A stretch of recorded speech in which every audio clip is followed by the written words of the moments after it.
much to talk about. I'll get to you on Conan later. I didn't get to see it yet, but I heard you did a good job. Do we have, like, the sound? Yeah, it was fun. It was a good little serious plug, too. I got Conan to say serious in a way that I think makes you want to get it, because I was getting kind of crazy with my language, and he said, all this interview can only be aired on Sirius, which... Right, which is true. Exactly, that's the point. How wild was your language getting? I mean, no, just like, just network stuff, but still just stuff that, is more interesting than the regular shit.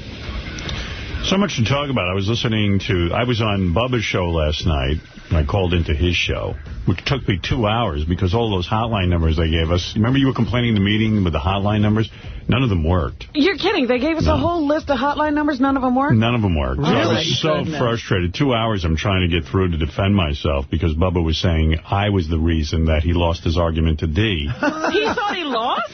Well, he thought that I threw him sort of under the bus. I had a feeling that was going on with him while watching him. He kept looking to you or trying to draw you into it, and you wanted the argument to stay between the two of them. And I thought Bubba feels he's not being backed. He's Howard's guy now, according to him, and you should be on his side. Yeah, and I reminded him that Brent and Bubba had the facts there and made them look bad, and so we got into that, and it was fine, but I was so pissed that I couldn't get the hotline numbers. Right, the argument's going on, and you're sitting there trying to dial in? Yeah. So... No, I didn't hear this. I wish I had. I think those were regular listener numbers. You're kidding. No. That's not good. I don't know what they were. But they were busy, and it was weird. I just couldn't get in to speak to anybody. I was asked to call Pharrell once, and the first two numbers I was given were regular listener numbers, and then they finally gave me a real good one. So I don't know. There's a bunch of numbers. What is our problem with phone numbers? Bunch of numbers floating around. I don't know. Every radio station I've ever worked for, the hotline number is always an issue. Because somebody always is in charge of it, then regular listeners get it, so they change it, and then it becomes no one can get a memo about it. It's always the hotline is like the biggest problem at the radio station. And continues to be. Yeah. I mean, I have in my address book, I have a thing called hotline numbers, and there's about 30 of them already. So how would you know which one is hot? I just start dialing.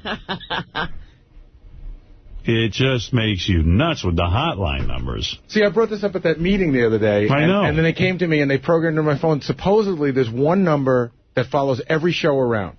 But it doesn't follow Bubba's show. It follows the wrap-up show. It follows... But that's what I was saying. Like, if I want to call Bubba, what do I do? And they said, just one number follows every show. They said, well, it was different this week because he was here. And I go, well, okay, but I have those numbers, and those numbers don't work. But then they gave me new numbers.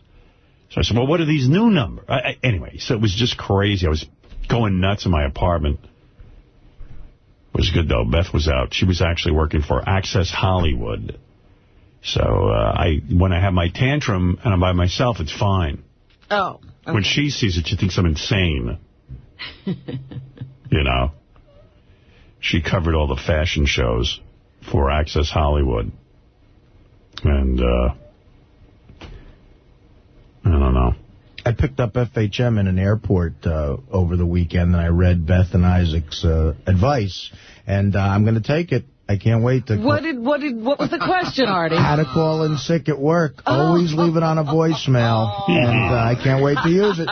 That's what Beth said. Okay. Isn't that what you do? That is my move, and sometimes it backfires, though. But is Beth in a Right Guard ad right now, like a print ad that you know of? Not that I know. There's a girl who looks exactly like her in this print ad for Right Guard. No. Yeah, that column is interesting. Isaac's actually... They're a good tandem with the advice thing. Yeah, evidently that's a popular feature in the magazine. magazine. Let me ask you, they don't work together, do they? No, they like 2 times a year they go into a photo shoot together where Ted Lang from the Love Boat gets to see Beth in various stages of undress and lingerie and bikinis and thongs. Yeah, and then they write the columns separately. Like FHM will send them the questions and Beth will sit down and she actually writes the answers. Oh, really? Yeah, I mean, it's not like a bullshit thing like where they write it for you. They will edit some of her answers, but... But, I mean, do they both weigh in separately on each question? Okay. Yeah, I don't know what Isaac's process is, but... You know, I just didn't know whether they were collaborating on the answers or if they have separate answers to you. Yeah, I don't know. And then once in a while, Beth will ask my opinion, and I give my 2 cents. But she sits there, she writes it, and whatever, you know. The picture I thought was good, though, the one with her in the bikini. There's a different picture with each article? Yeah. The one I saw, she was sitting in sort of like... the lotus position. Yeah. Yeah, a good picture. Very nice. And then she just finished a lingerie... She wrote an article for them. And I know she wrote it because I saw her sitting there writing it about lingerie. I said, don't these guys write the article and then you... Yeah, she's doing everything. She goes, well, if it's going to be me, I said, you know, and she gave him some good stuff. And then... she does the photo shoot, then she writes the article. Yeah, and so she did the photo shoot. And so, you know, and Beth's real uptight. Like, when we're around the house, she won't show me her ass and stuff. You know, she's very self-conscious about her body, which is funny. Because all hot chicks are, it seems. I know. That's what keeps them hot. Right. But she tells me, oh, yeah. And, you know, she goes, I'm not doing any thongs. I'm not doing... She comes back, she goes, oh, I was in a thong. And I go, well, what happens? Like, I go, what, do they dupe you? She goes, no, you just get in there and you they talk you into it somehow. Yeah, you get in the spirit. It's going to work out fine. Because I thought you said you weren't going to show your ass and your thongs. Because she goes, I just did it. She goes, I'm just one. I'm like half naked. And I go, we half naked? I mean, I thought you were going to be demure or something. And I never understand the plan. Everything goes out the window. There's a plan, but it's always thrown out. Yeah, there's like a plan like, you know what, I'm not going to do that kind of stuff anymore. And then they get in and they just do it. Hey, do it as long as you can. That's what I say, man. If somebody wanted to shoot me half naked because I look good. Right, not to goof on you. Yeah, like actually go, wow. I would feel real good about that. Absolutely. Yeah, that would be the ultimate compliment. The ultimate. It's the ultimate. It's funny because I was listening to that, what's the Manillo girl's name? Vanessa? Vanessa Manillo, and she was, you know, complaining how hard these photo shoots are. Because, you know, the airbrushing can only do so much. In one session, I didn't breathe at all. Yeah, I see what Beth goes through with this stuff. Like, she gets so neurotic. For 3 weeks, she didn't eat. I mean, literally just didn't eat. And I go, what? I said, you're going to die. She goes, I don't care. You should put some lingerie and let somebody photograph you. Yeah, but, you know, when somebody's breaking bricks for a living or, you know, slinging some old person over so they don't get bed sores, to hear a model saying, no, you can't. This was really hard. You can't compare it to that. And you would never hear her say it was hard. No, I'm talking about Vanessa. She was like, oh, it was. You think these things are easy. Yeah, but I'll tell you what. I wouldn't want to make my living having somebody photograph me in a thong. No way. God, oh, yes, you would if you had that ass. Yeah, but what a neurotic thing. Like, you know. I mean, I take these pictures, you want to throw up. If you had that ass, you would love it. See, and she does. She doesn't think it's a good ass. That's the funny thing. Yeah, but if you grew up with that ass, you'd always have problems with it. That's the sad thing. You never appreciate your ass. Until it's gone. What Joni Mitchell said, don't you always... Love your ass. Don't you always... Appreciate your ass. Don't you always seem to... Don't it always seem to go that you don't know what you got till it's gone. Yeah. Big Cadillac, put it on a parking lot. Something like that. Paved Paradise? Paved Paradise, put on Big Cadillac. I don't even know what the Paved fuck Cadillac, yeah. It was Paved Paradise. There's nothing more liberating in a way, though, or freeing than just totally giving up when it comes to your appearance. Because You're advocating that now. Every day I stop and get a coffee at this place in Jersey, almost every day. And there's a smoking hot chick in there every morning, and she wears, like, doctor scrubs. I don't know if she's a nurse or maybe in cosmetic school, but she's really... fucking pretty, like a 9. And yesterday, I made eye contact with her, and she sort of smiled at me. I smiled at her, and then I turned around to walk away, and I realized, God, the back of me must look grotesque. I must look like Ed McMahon from the back. And you know what? In my head, I was like, I don't give a fuck. Fuck it. I know what you mean. Let her look at me. Let her look at me. There's nothing I can do. There's nothing. I know what you mean. It's like, even with your premiere tonight. So, I got a long day today. Right. Dude, I'm sorry, man. No. I'm looking forward to it. I'm just saying I do have a long day today, so I want to get back in the city. I'm out on Long Island with my kid. I know. Wednesdays are hard for you. Yeah, busy day for me. So I come back in, and Tony said to me, well, if you're going to Artie's premiere, there'll probably be photographers and stuff. Oh. You want me to come over and doll you up and fix your hair up? And I went, you know what? I don't give a shit. Honestly, I mean, at this point in my life, I said, I don't know what time I'm going to get back. Right. I can't coordinate all of this. I'm not a chick.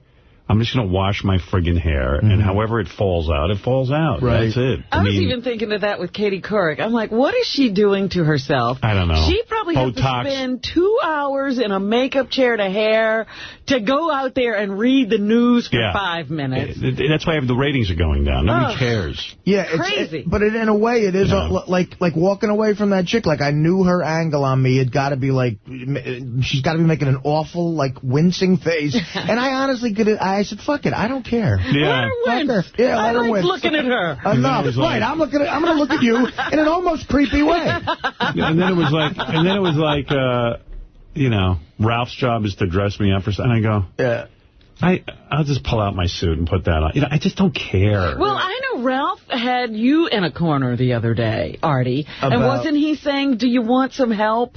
With an outfit? Or actually, Ralph was actually offered. We were talking mostly about the fact that Ralph has some extra clothes to give to some kids that, you know, Dana knows about. But me and Dana aren't talking anymore. Like, poor kids. The kids aren't going to get the clothes? Those are my clothes. Yeah, well, which is fantastic. These kids are going to get some nice clothes. But, he also said, he mentioned... you know, you should try to really, care about what you look like, you know. And I was like, yeah, dude, I believe me, I do. I'm going to try. Because Ralph has talked to me, you know, behind your back and said, you know, okay, Artie's heavy now. He goes, but there are clothes that he could wear so that it's like, it's not a tight shirt, so the rolls aren't showing, or the titties aren't showing. Absolutely, or the hairy cellulite isn't showing. I make awful choices. Yeah, but, you know, it's very true what you say. I don't know anything about it. There's something very liberating about not caring, because then it doesn't take up your day. Right. You know? Exactly. Like, even, God, what I looked like on Conan last night. I looked homeless. I slept late. I took a nap. I slept late. I just threw a hat on. And at this point, I'm just worried more about being funny than what I look like. You know what? And people appreciate that. Yeah, I think, your audience really wants the disheveled Artie. I don't know, man. All the years I've spent trying to, like, put together an outfit and stuff, I don't look that good. So, no, you look good, man. You know, when you're thin now... Like, you wear a suit very well now at this weight. Like, I know, like, the first time I saw you was at your New Year's party, like, in that tux thing. It sort of falls on you right. Well, right now I'm at the right weight. You can't beat being thin. I was watching the September 12th show. By the way, I watched 11th and 12th. Doug Goodstein, everybody Howard TV. Fucking amazing. We've got good stuff up there for fans who are debating whether or not to get Howard TV. Really check that out. Yeah. It's unreal. And, God, September 12th, 01, I must have been 180 pounds. And I looked all right. I had a tan. I'm like, you had a tan. I look presentable, you know, and it's just fucking the now you're as white as a goose. My theory is if it's really over between you and Dana, then you're going to lose weight. Because you're going to be fucking sick. You think he's been depressed by the ups and downs of that relationship, and that's why he hasn't? I think Artie is feeling a lot of pressure with this movie. You think it's all movie that's keeping him? You know, I've been in the limelight a long time. And I'm going to tell you something. Honestly, like today I open up page 6, and it says in page 6 is a little article about how I suck because on the internet nobody searches. I guess I used to be like the #1 search. Right. And now that I'm on satellite, nobody searches for me. What a bullshit item. We're such a bullshit item because the guy who wrote the article, it's not a page 6 item. I read the article. And the guy was bashing me. Right. But he had to admit that the sales of Sirius radios are through the roof. The fact is, my fans don't access me. They access me on satellite now. Right. And also, I'm not putting anything out on the Internet that's going to sit there and attract an Internet audience. I'm focused now on satellite radio. But anyway, I mean, you know, what are you going to do? And you get these shots and you get these mistruths that are presented about yourself that, you know, are made to paint you in a bad light. So Artie's got this movie. He wrote a little movie, which is fun. And it's a fun thing, a creative thing, and he gets together. What a wonderful thing to have some idea that you created turn into a movie. Right. Then all of a sudden when the criticism comes and everyone's got a comment on it, and, you know, all you want is for people to like it. And when that stuff starts coming in, it can turn you into a neurotic mess. Brutal. I mean, a strong-willed person, a person who isn't a performer, is going to say, you know what? Who cares, man? You're on top of the world. Who Who is that strong-willed person? I don't know. Somewhere there's Well, this I know what Howard's saying. Like, it seems like creative people all have, we all have this crazy thing in our head. Yeah, but the other people don't do anything at all. No, I know. No, hey, look, I got one of my best friends ever. He's a mailman. He's the happiest fucking person I know. Yeah. God, he's not putting any pressure on him. He's just thrilled with himself. I read the thing about the Internet. I went, thank God. I wish everyone would stop searching for my name on the Internet. I wish the newspapers would stop searching for me. I'm so happy on satellite with my audience and my little crowd right over here. I've done all that. I've been the #1 guy on terrestrial radio for 20 years. This is this whole... You can't compare this to anything that we've done before. And the fact that we brought 4.5 million people and growing, 6,000 people a day, which I did check out, is true. Wow. Bubba knew. Yeah. And the thing is that, this is this is a different kind of accomplishment. But, you can't... The pressure of having everyone look at you, stare at you, evaluate you. Right. Oh, poor you, when things go wrong, or poor Howard, or poor Artie, or poor Robin, poor anybody. It's just infuriating. Remember what it was like when you did some little piece of artwork in kindergarten and the teacher would come around and you're going, oh, crap. Well, that's multiplied by millions. Yeah. And you put something out like that. So I feel for you with this premiere of your movie because I know how important it is to you because you wrote it and everything, but at the same point, you want it on some level for people to realize it's a $2.5 million movie. Right. It's a small movie. It's not a major release. You did your best you could, and you want them to appreciate it on that level. And there's nothing more personal than a piece of creative work from your own mind. There's as much as you try to get it out of your head, there is nothing more personal than that. Well, they're criticizing you if they don't like it. Exactly. And, it's funny, sometimes younger comedians ask me for, advice now, which is crazy. But I say to them, I go, dude, nowadays... if you think you have a thick skin, go back and put on an even thicker skin because everything you do is not only evaluated by the media, the Internet, every jerk-off with a computer is going to criticize you nowadays. It's insanity. And I actually was talking to this kid in Cleveland. I said, in the past couple of months, besides being on Sirius and because it's Howard, you're really in the spotlight, people talking about the show. I said, every talk show appearance you do, this roast I just did, there's a million people. There's an evaluation after everything. And it's insanity, so you will go crazy if you don't have a thick skin. So if you think you have one, you better even check it more because you'll be in an insane asylum, Well, yeah, it's even like when, I would do Letterman in the early years, going back 20 years ago. Talk show appearances are evaluated like crazy. People evaluate like it's the Super Bowl. And because of the Internet, every little guy can weigh in now. Every jerk-off's got an opinion. And all right, so anyway. Exactly. Yeah, anyway, yesterday was a heavy show. I didn't hear all of it. I was listening to the wrap-up show. A heavy show, was it? Yeah, there was a wrap-up show, and I guess people were coming down on Sal because I was really put off that he had sniffed Mutt's daughter's panties. That was horrible. Yeah, I forgot about that. And I just didn't get it. And then, I don't know, what happened, Gary, on the wrap-up show? What did Sal admit to? All right, go to the Emmys page. I sort of hid these clips. Is he committing crimes? No. This is heavy. I actually feel bad for him. You'll hear why, though. All right, here's Sal. You want to set this up? What is the first one called? Sal Comes to Grips. Right. Sal Comes to Grips. Sal Comes to Grips. I think they're in the wrong order. All right, Sal defends not being, and then locker rooms and Sal's aunt story. Sal's aunt story. So it starts that way. So we're talking about this, and it explains itself. Yeah. What is your first sort of odd memory of what you might see as like a sort of odd, sexual history? But how would he know? My aunt attacking me. What do you mean? Like 11. Like molesting you? Pretty much. Is this the one you sat in the closet and beat off to? No, this is one across the street from my house. All right, stop giving directions. Oh, you're so full of shit. All right, whatever. What did she do to you? She would tackle me down. She wanted to see my penis all the time. Oh, so really? She would tackle me. Well, what's wrong with that? No, but that's a traumatic thing to go through. Is that true? No. How old were you? You were 11? I was about 11 years old. And how old was she, would you say? Probably like 28, 29. Was she hot? He's making it all up in his head. No, she wasn't. But it wasn't. And I love my mother dearly. I love her. My mom's a saint. But my mom thought it was like kind of funny back then. Like she would laugh and I would start crying. And my aunt would take my pants down and, she would like tap it with her finger and they would laugh and play around. You're kidding me. Get the hell out of here. If you're being serious right now. That is a very traumatic, awful thing. You were molested. Were you laughing or were you? No, I was crying. And your mother would stand there and laugh. They all thought it was a goof. Like, my aunt would come over. I want to see your pee-pee. Let me see how big it is. How big? Get the hell. All right, I don't care. I mean, did this happen? Gary's asking me a question. Why would he make this up? I'm not thinking that he's lying. I don't think he's lying. I don't think he's lying at all. Did this happen more than once? About 3 or 4 times.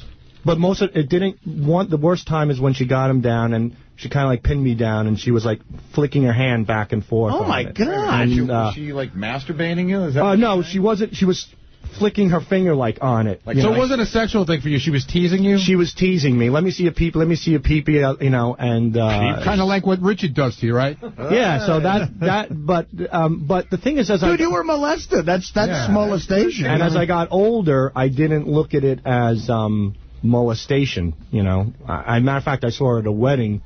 Like when my sister got married, and I said to her, "Do you remember when you did that?" Right. You know, and I was drunk, and she said, "Yeah." I go, "Well, why don't you do it now and finish the job?" Yeah, because I don't know, maybe I was kind of like trying to turn it into a positive, but that's the weirdest thing. Make lemon out of lemonade. Turning it into a positive by getting a hand job from your aunt at a wedding? I don't know, but that's the time that Grandma had a gangbang. That's the weirdest thing. That's the weirdest thing that ever happened to me. That's pretty weird. And I don't blame my mom because I don't know, like, it's kind of weird. Like, I don't know if she felt uneasy and she was just like giggling like over, like she didn't see it as a big deal. You know, but that's how it went down, and it happened a lot in when I grew up. So now at this point, it is as if we have smacked Sal in the head with a 2x4. He's so dizzy, he's barely paying attention to the show. He doesn't realize what he's done. Well, as he's thinking about it, and Artie, you know, because I know he respects Artie a lot, Artie's going, dude, you were molested. Right. Sal's literally in front of us coming to the realization that he might have been molested. Wow. Oh, God. So then what's the next clip? Sal comes to grips? Sal defends not being, or locker rooms? You know, it was a weird thing. Like, he did something that was sort of even more disrespectful to Mutt in a way.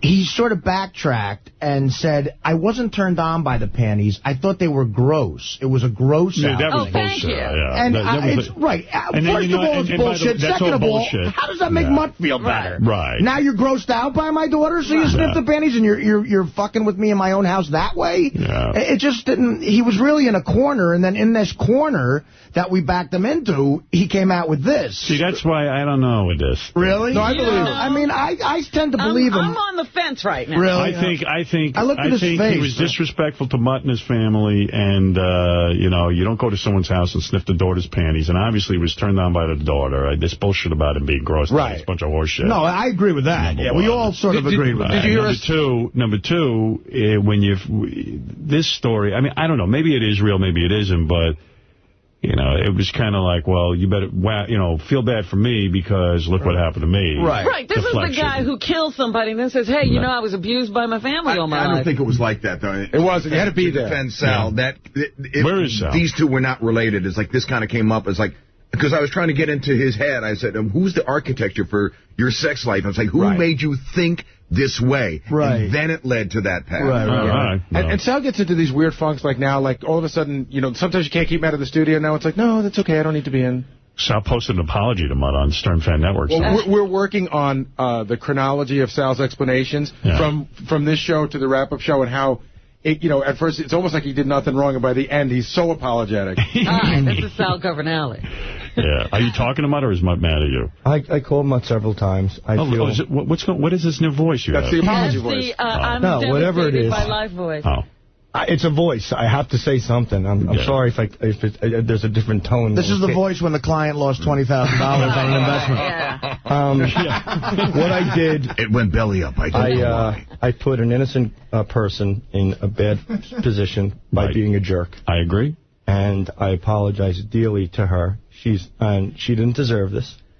And it's just wrong. I feel really bad. All right. Because she's almost in tears. My problem is that I goof around a lot, and I always put the goof first, not myself. And it comes back to haunt me, and I deserve it. I do. And I'm not a pedophile. I'm not a pervert to that extent. It was a goof, and she is attractive, and there's no denying it. I put that all together. But the fact of the matter is that whatever I do and whatever I say, I always try to make it interesting or, you know, for the show. And sometimes I don't think how much it's going to hurt me and the people that I love and the people who respect and admire what I do. And I feel so terrible about this girl because she doesn't deserve this. And all I did was put my my stupidity forward, and I had to be a goofball again. And I always think about the show and how it would come across, and I don't think about the consequences. And I'm glad that yesterday, after listening to what happened with the wrap-up show and everything, that it was a wake-up call for me, and that I really need to establish where the line is, because innocent people shouldn't be involved in my stupidity. And I'm sorry. I'm really sorry. I just feel terrible, and it just because of again, you know, without sounding redundant, because of my stupidity and my actions and the fact that everything I want to do is for the show, and I always try to be a goofball, and I was prancing around with that girl's underwear in front of Richard Christie, and we were laughing about it. I never thought it would parlay into something where somebody was going to be embarrassed and somebody's daughter would be embarrassed. That wasn't my intent. My intent was just to make it was a goof. And if it wasn't a goof, and if I was really serious and really perverted and I was really in a closed room, I wouldn't be talking about this. It was just a joke that really hurts me personally because I hurt somebody else. Mm-hmm. And that's what I didn't want to happen. And I'm sorry. And I'm sorry to everybody. I'm sorry to the listeners. And I'm sorry to you, Howard. I don't want to lose your respect. You've done Don't worry, you never so much. Nothing to lose? You've done so much for me. You've always given me so many chances. The fans have given me so many chances. And everybody says, well, the beauty of Sal is that he doesn't know where the line is, but I don't want that line if I'm going to hurt people. All right, that's fair enough. I think he's ever said. Or do you think he should go wash his pussy? Just squirt it with a hose. I admire what you just said. Yes, Sal, but the best thing is his makeup doesn't run when he's crying. Yeah, you've got great makeup. Sal, there's a bigger issue here, though. Yeah, I know what you're going to say. Who respects and admires what you do? You Who are you talking about? Well, nobody, I guess. I don't know. Oh, Sal, we're trying to I know. Hold on. Sit down. Where are you going? He's getting a tissue. Give the man some tissue. His makeup's running. His Sephora makeup is running. Artie, you were saying? No, I'm just saying, if clearly you have, you know, sexual issues, you know, I think you take things further with, you know, being turned on sexually than most people. And if what you said yesterday on the wrap-up show is true, I think that might have something to do with it, and you really should talk to somebody about it. Well, I had a long time. Really, the two of you can go into therapy together. Which one of you will make the call? When I was listening to the wrap-up show and Artie's telling Sal you need to go into therapy, I almost shit in my pants. And a listener pointed that out, by the way. Look, listen, I'm as fucked up as a person can get, but my aunt never grabbed my cock. Oh, so you don't have to go. No, I should go for other reasons. Yeah. You don't need I'm just saying, Sal, before you do he's on cocaine and drinking. Please, well, not cocaine, but pouring the entire pharmacy into his mouth. I was not trying to say I'm normal. You telling someone to go to therapy is insane. He's been on psychoactive drugs. Am I wrong? He doesn't think he needs You're to not go wrong, anywhere. but it's just you should probably be on his lap. It's the funniest thing that you showed up at Casey's gambling intervention. Well, yeah. And by the way, I was very helpful. But no, you know, Sal is a friend of mine, and I think, you know, this sexual thing, it might cross a line to where, dude, there might be some sort of court situation going on, and before that happens, you better address the problem. You mean he could get himself into trouble? Yeah, I mean, look, if Mutt was a different guy and called the cops, I mean, who knows? Maybe there's something. I mean, Sal came to me yesterday. He was pretty upset. He said, "Listen, I know. I don't want to. Genuine. He goes, I don't want to be that guy. Everybody thinks I'm that guy now." And he goes, and then he worried that what if they're going to press charges? I'm like, listen, what you did was stupid. There's no crime. It's not a crime. It isn't. But I'm saying it isn't a crime. It's just It's creepy. It's weird, and it could lead to something better. And if that really happened to you, dude, I feel bad for you. That's fucked up. Right. It's really fucked up. Don't feel bad for me. I was the idiot that did it. You know, no. We're talking about what happened to you. Yeah. I'm curious, who got a hold of you yesterday after Sal wants to be outrageous. Right. So I don't even feel when he sniffs panties, he's sitting there even sexually. I mean, maybe he is. See, I disagree. I disagree with that. I think he thinks it's a funny... I think you're exactly right. I think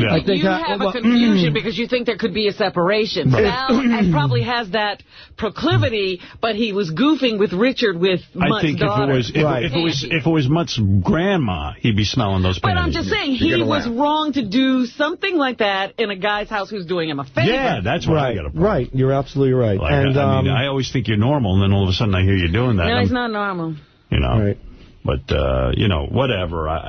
Joey Boots, you're on the air in Belmore. Hey, Howard, how are you, brother? Hey, man.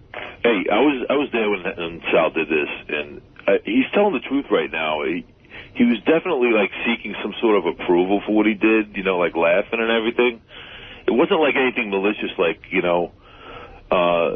talking crap about it. He was just definitely goofing around. And that day, Joey, didn't we teabag Richard and take pictures? Yeah, it was that. It was like a frat party. That makes it right. I made a mistake. It's like a 17-year-old. You're involving a 17-year-old. Right. You want to do something to Richard, that's fine. You want to do something to Joey Boots, that's great. You're talking about a 17-year-old girl. And I got to tell you, I did tell him, I'm like, dude, she's only like 16 years old. I'm like, dude, you can't be doing that. Where is Mutt? I never even spoke to. Did you speak to Mutt? Yeah, he called it yesterday. Oh, he did? Oh, good. Oh, he called the wrap-up show. Yeah.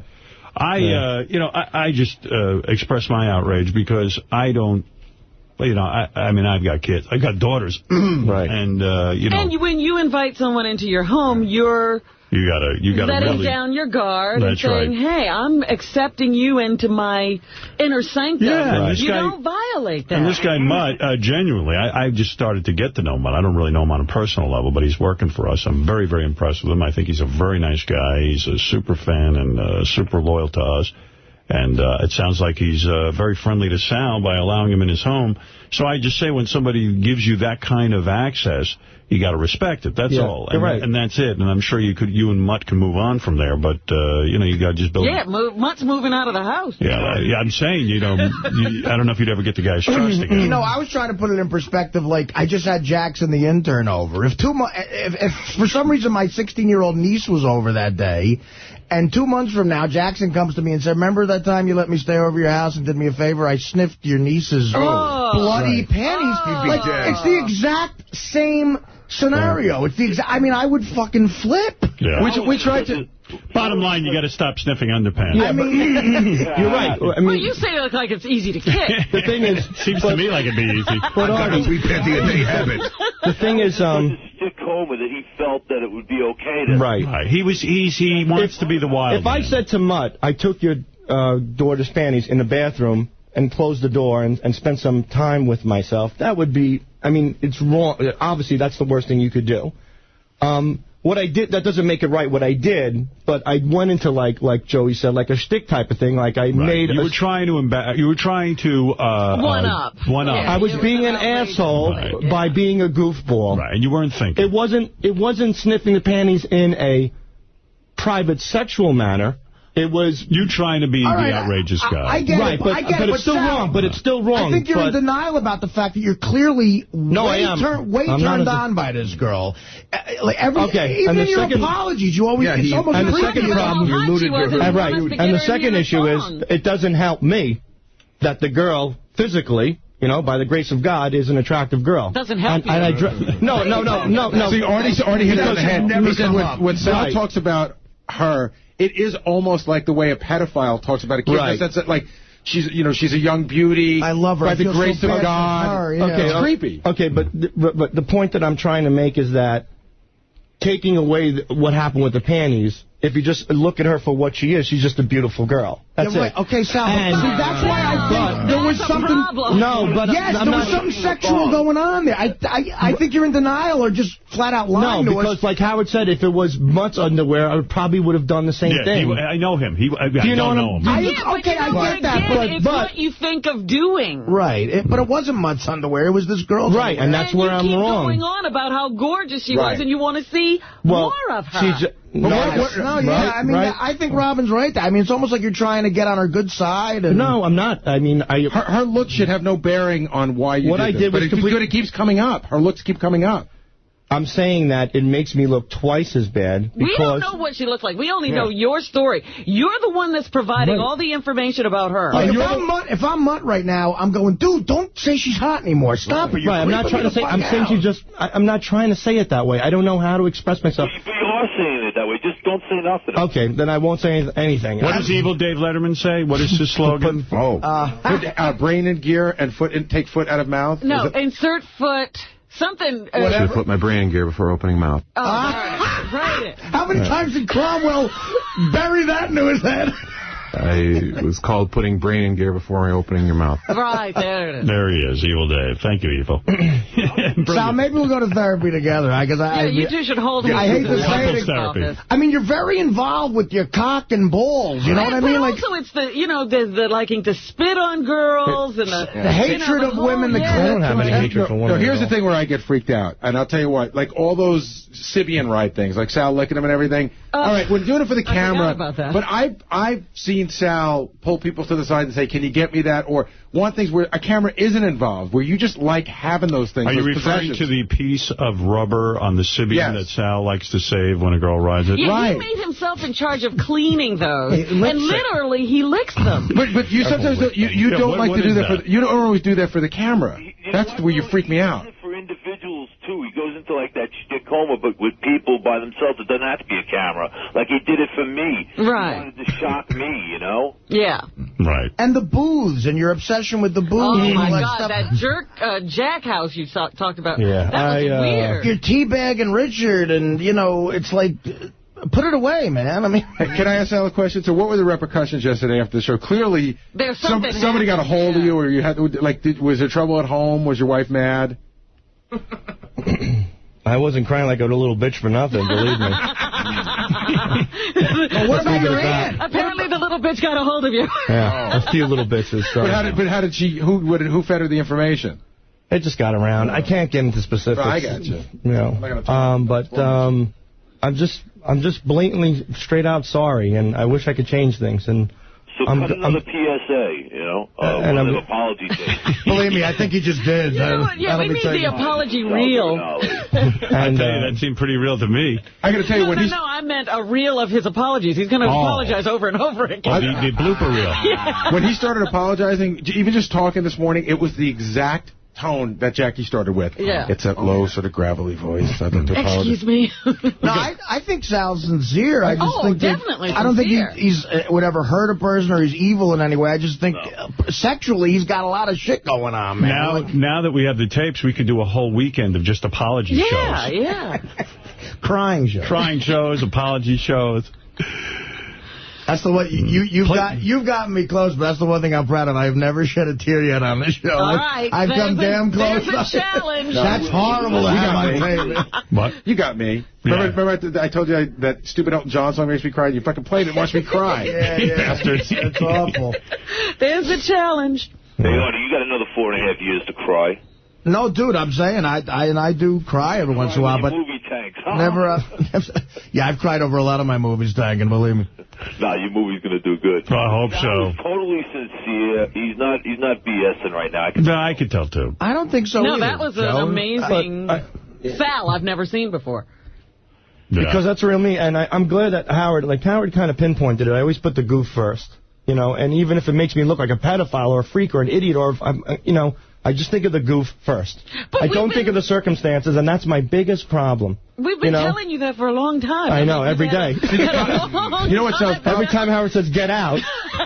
You don't go. Right, I don't go. I'm trying to tell you, get out. I know, you guys have been telling me, and the audience has been telling me. See, again, I think you're still missing the point here.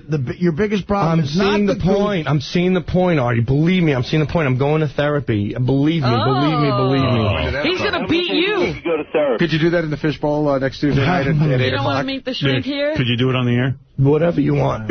I'll do whatever the show wants.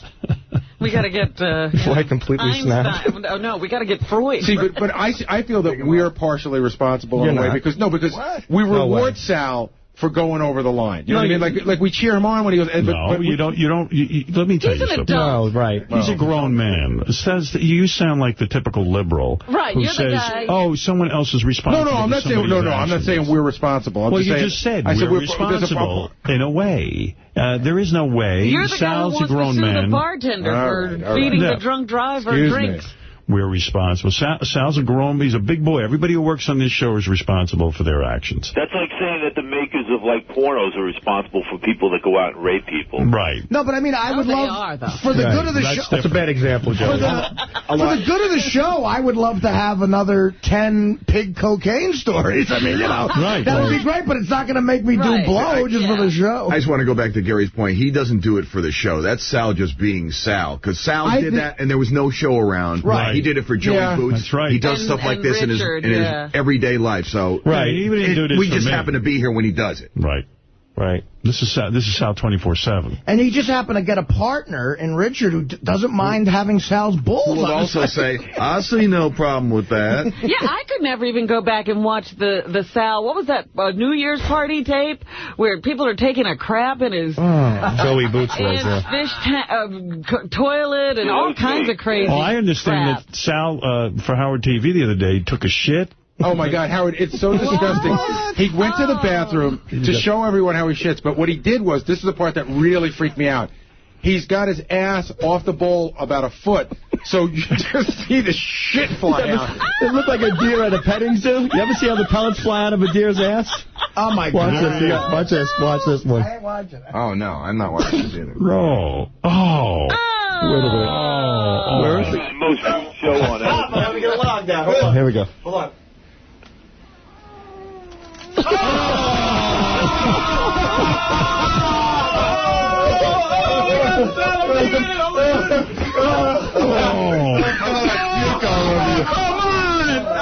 You didn't think that was going to happen, Jason? They're outraged. They're in the bathroom with him. They follow me in the bathroom. I mean, what am I supposed to do? They followed me in the bathroom because they put toilet tissue down on the fucking lid. Nobody told them to go do that. Right, no, but I was taking a shit like a normal human being, and they took a camera, and Jason came in there. And well, most people shit with the door closed. Right. But how dare they be outraged? You didn't watch that, Artie? No, I did not. You didn't want to see that, Artie? You don't want to see Sal take a shit?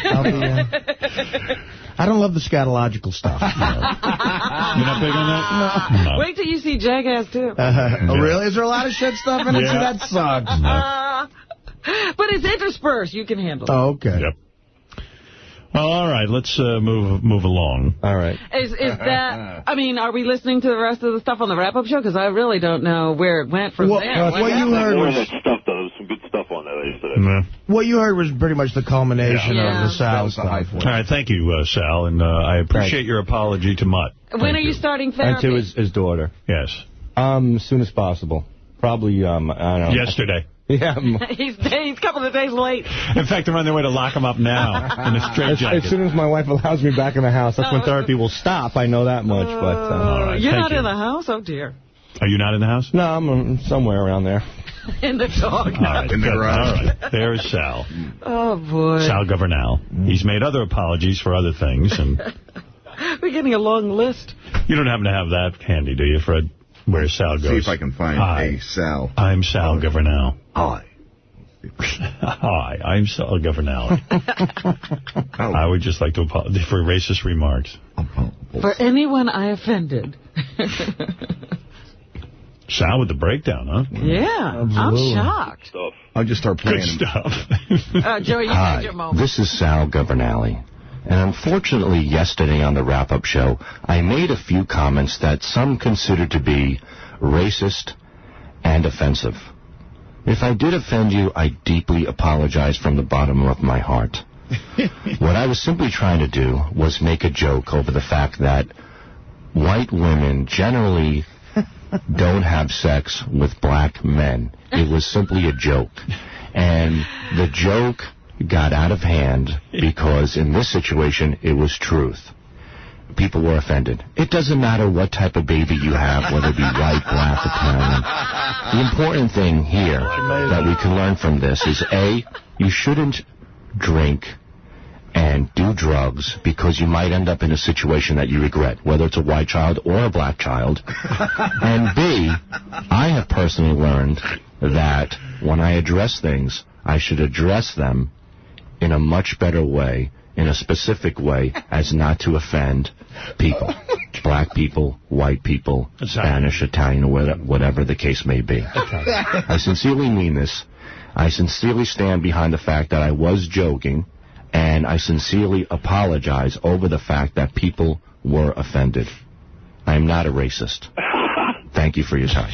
Joey's laughing. I never heard the word sincere used more times than an insincere apology. That is the second time, by the way, Sal has cried on the show. He cried when he got the job. Yeah. Well, yeah, he cried during the contest when his week was up. With the tux. Howard, I don't know if we've spent enough time on it, but if you look on that same page that you were on, I think it's at Emmy's page, in green, you know, we sort of did the chronology of Sal's apologies or explanations. You know, it started on the show, then it went to the wrap-up show, then Mud Club. By the time you get to the last one, he's just been whittled down to nothing. Oh, yeah?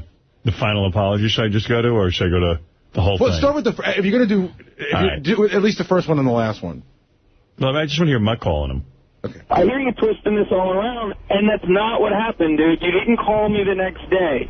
The way I found out was after all the other comedians already knew about it because you were talking about how hot she was. It was months later, and they all confronted you and told you that you had to tell me about it. No, if that's the case, I don't remember, but I did feel bad about it, and I sat you down and I explained it, and it was wrong, and I am sorry. And I know you brought it up on the Superfan Roundtable to a certain extent, and you've been great, and Kimmy's great, and I've told you a million times how much I love you, and it was a bad goof. The timing was wrong. I was definitely wrong. But don't say it was a goof. It wasn't a joke. You had told, like, Levy and Richard and Booth and Richard was like, you have to tell them about this now. Right. Well, Richard was right there, and that's what I did, is I skeeved out Richard by sniffing it, and then I talked about it, and then I told you about it. You're exactly right. That all happened, but it wasn't...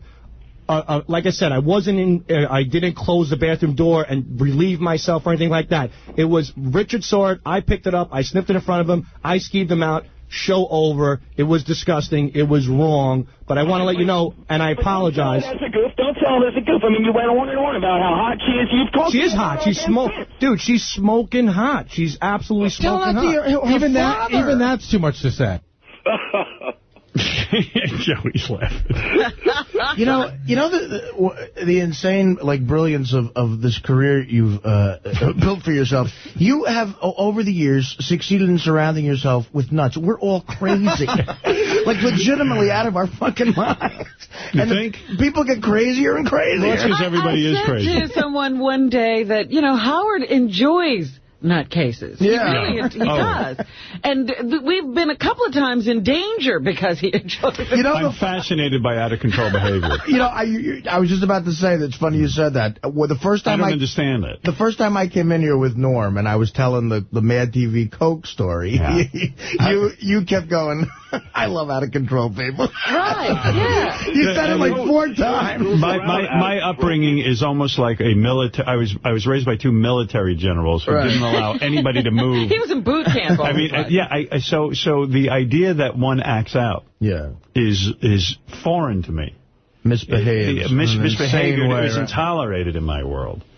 Everything is done by the book. So. But, Artie, he's gotten better at selecting the nuts. Because when we were in Washington, D.C., he wanted to have a sportscaster, but he was looking for a real nut. Right. And we found one. And one day after the sportscaster... He found me.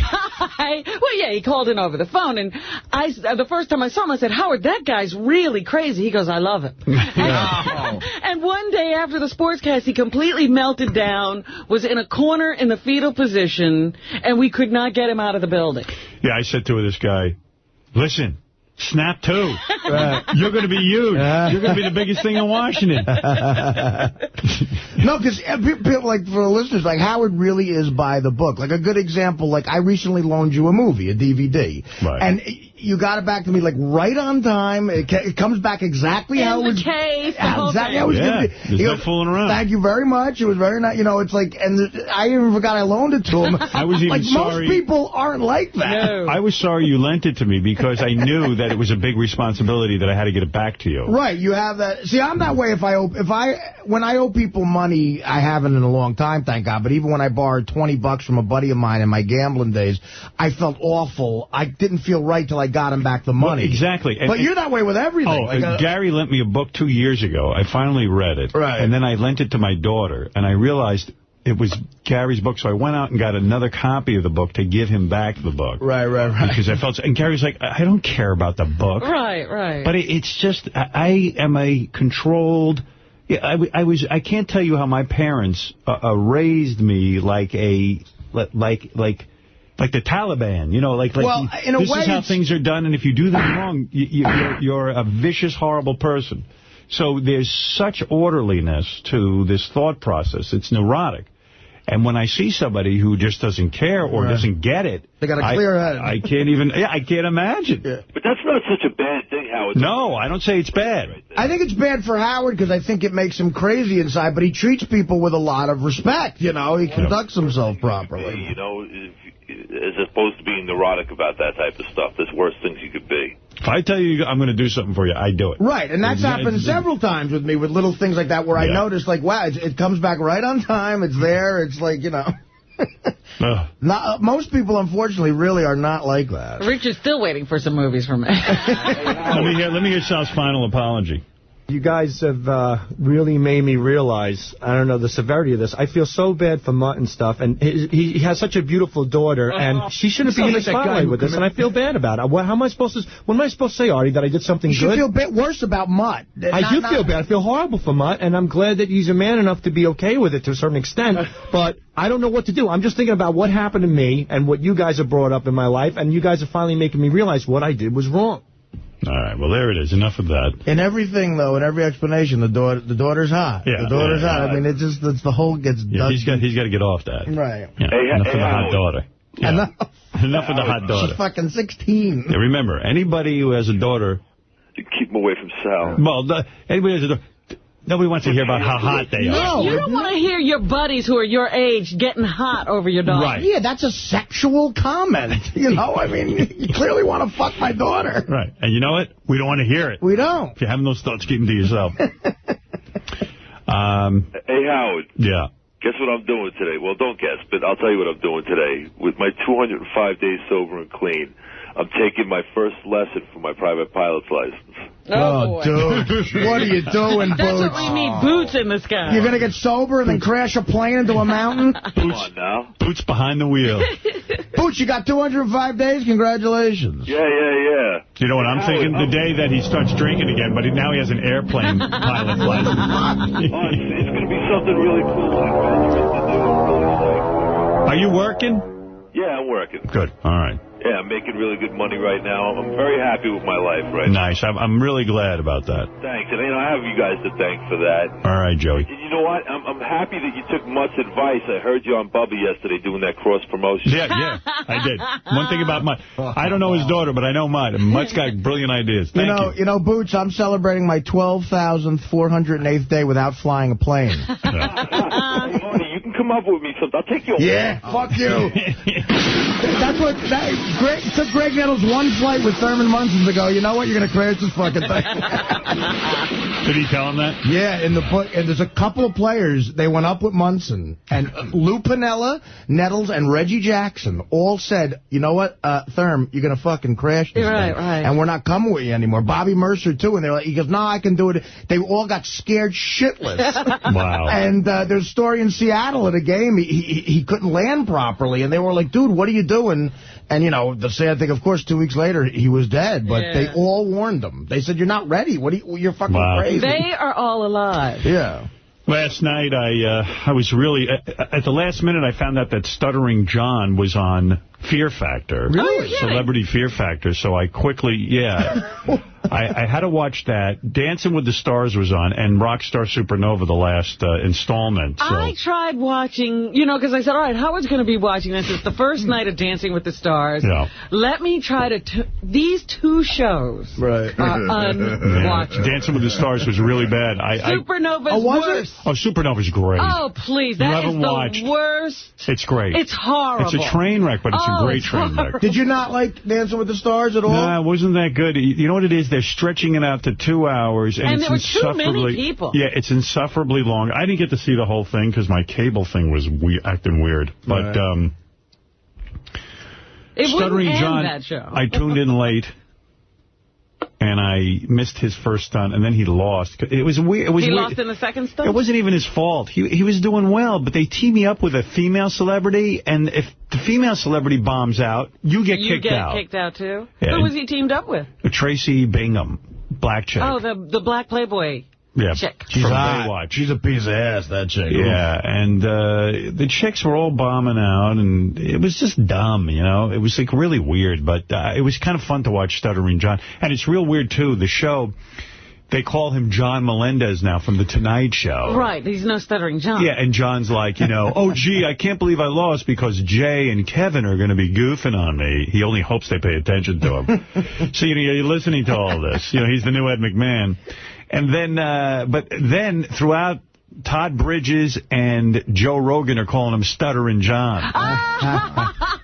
That's funny. Yeah, so he can't escape the Stuttering John thing as much as he's trying to, you know? So that was kind of funny to watch. That's worthwhile if you can get a tape of that, Robin. Okay. You know, it's funny with that moniker. When I was out there doing Entourage, I told you John came to visit me, and I had to tell the production assistants who let the people in, I'm having a visitor. Who is it? John Melendez? And I went, Stuttering John. Oh, Stuttering John. Oh, he can come in. Yeah, look for him. Like, you know. But Rockstar Supernova is great. See, I'm a big fan of that show. And if this chick, Delana, doesn't win, I mean, actually, all of them are too good for Tommy Lee and Gilby Clarke and that guy from Metallica. I only wish you could watch. It sounds like us singing karaoke. Yeah. Oh, man. Oh, hey, look who's on the phone. Who? Storm Large from Supernova. Oh, who's that? Which one is Storm Large? She got booted. Oh. Hi. Hey. Storm, you know what? You're a cute chick and everything, but the one thing I don't get about you. Okay. The name. I mean, like. Storm Large is not a good name. Storm Large.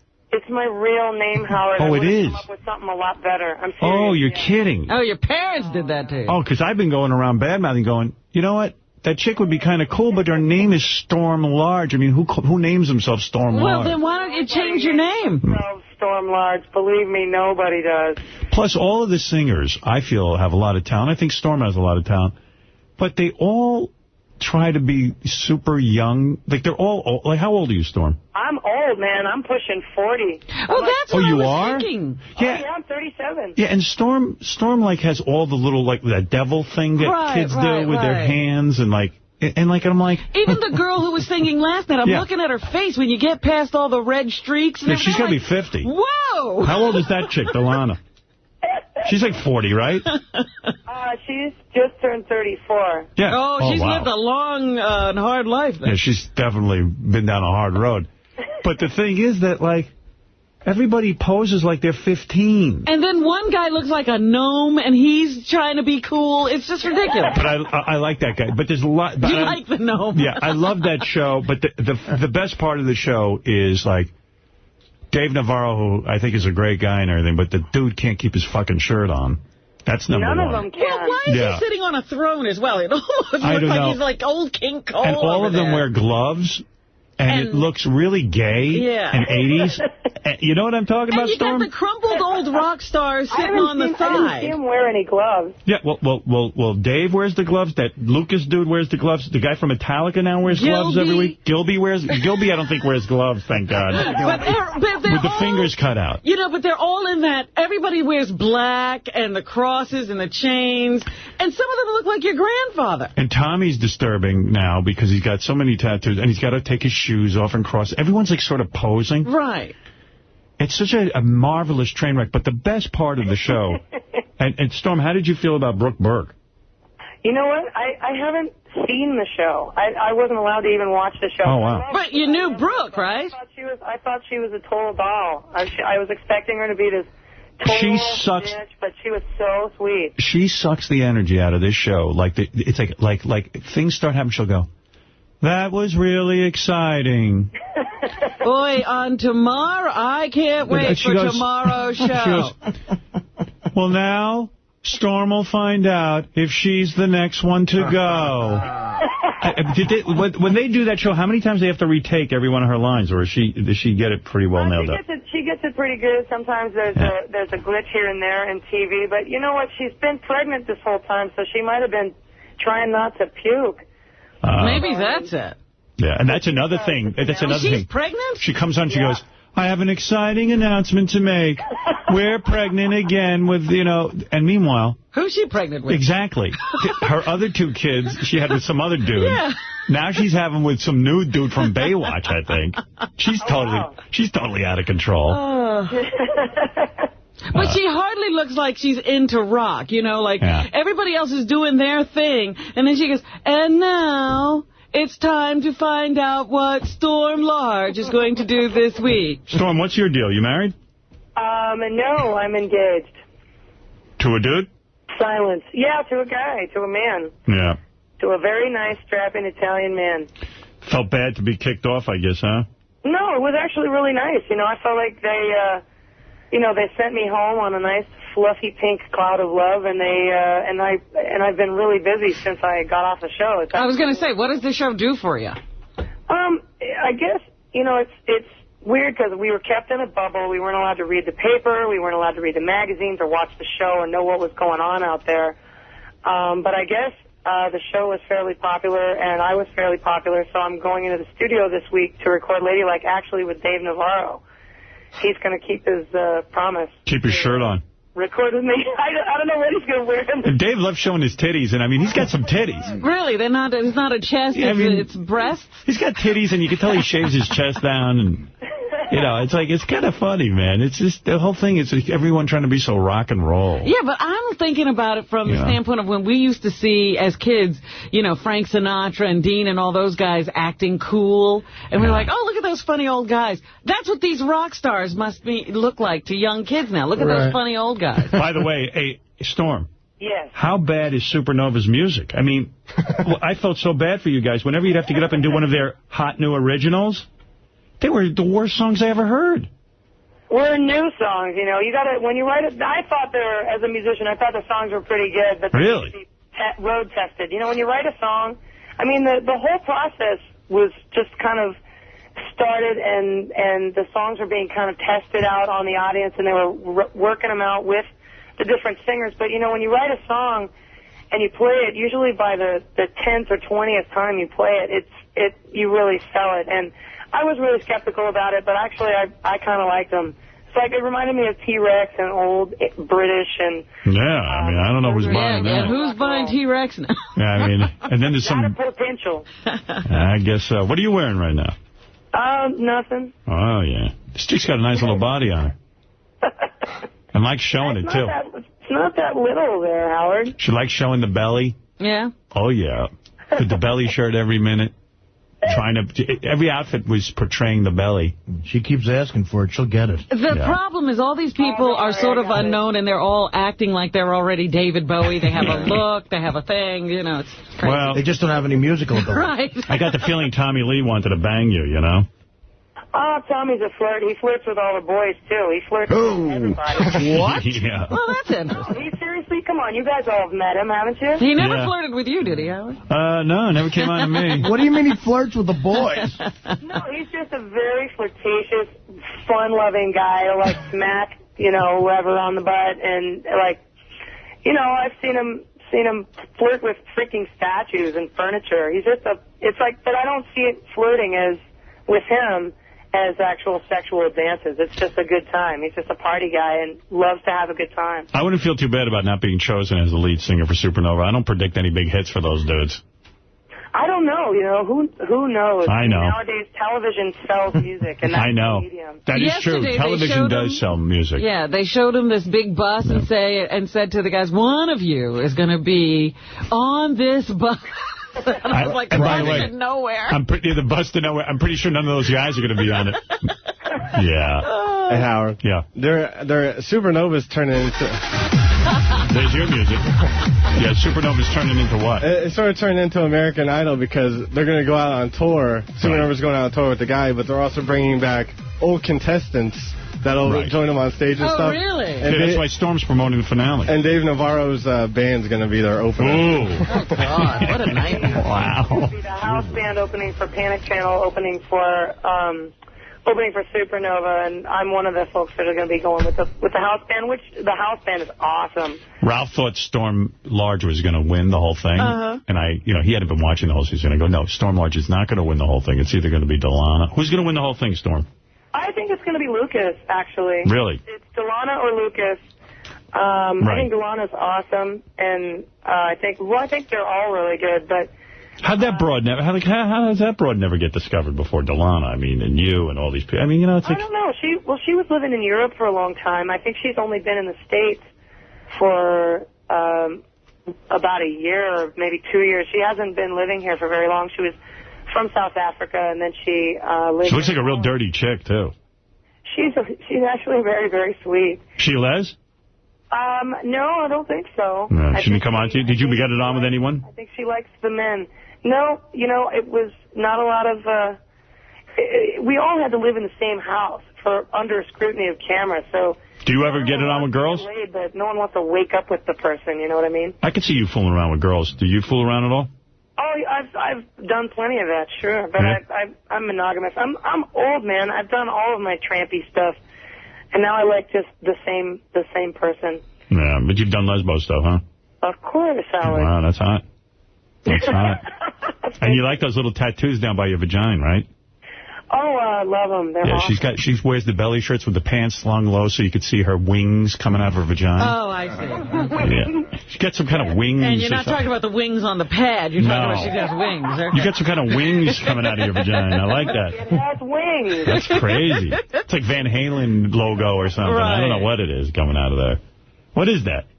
It's just a design of a broken heart and a bunch of lovely curly designs with stars and flames and all kinds of stuff. That sounds like a lot to be going on down there. I said, wow, it looks like a flying vagina. There, Robin, let me tell you. There's plenty going on. So you're totally shaved with the tattoos coming out of your vagina? That's kind of hot.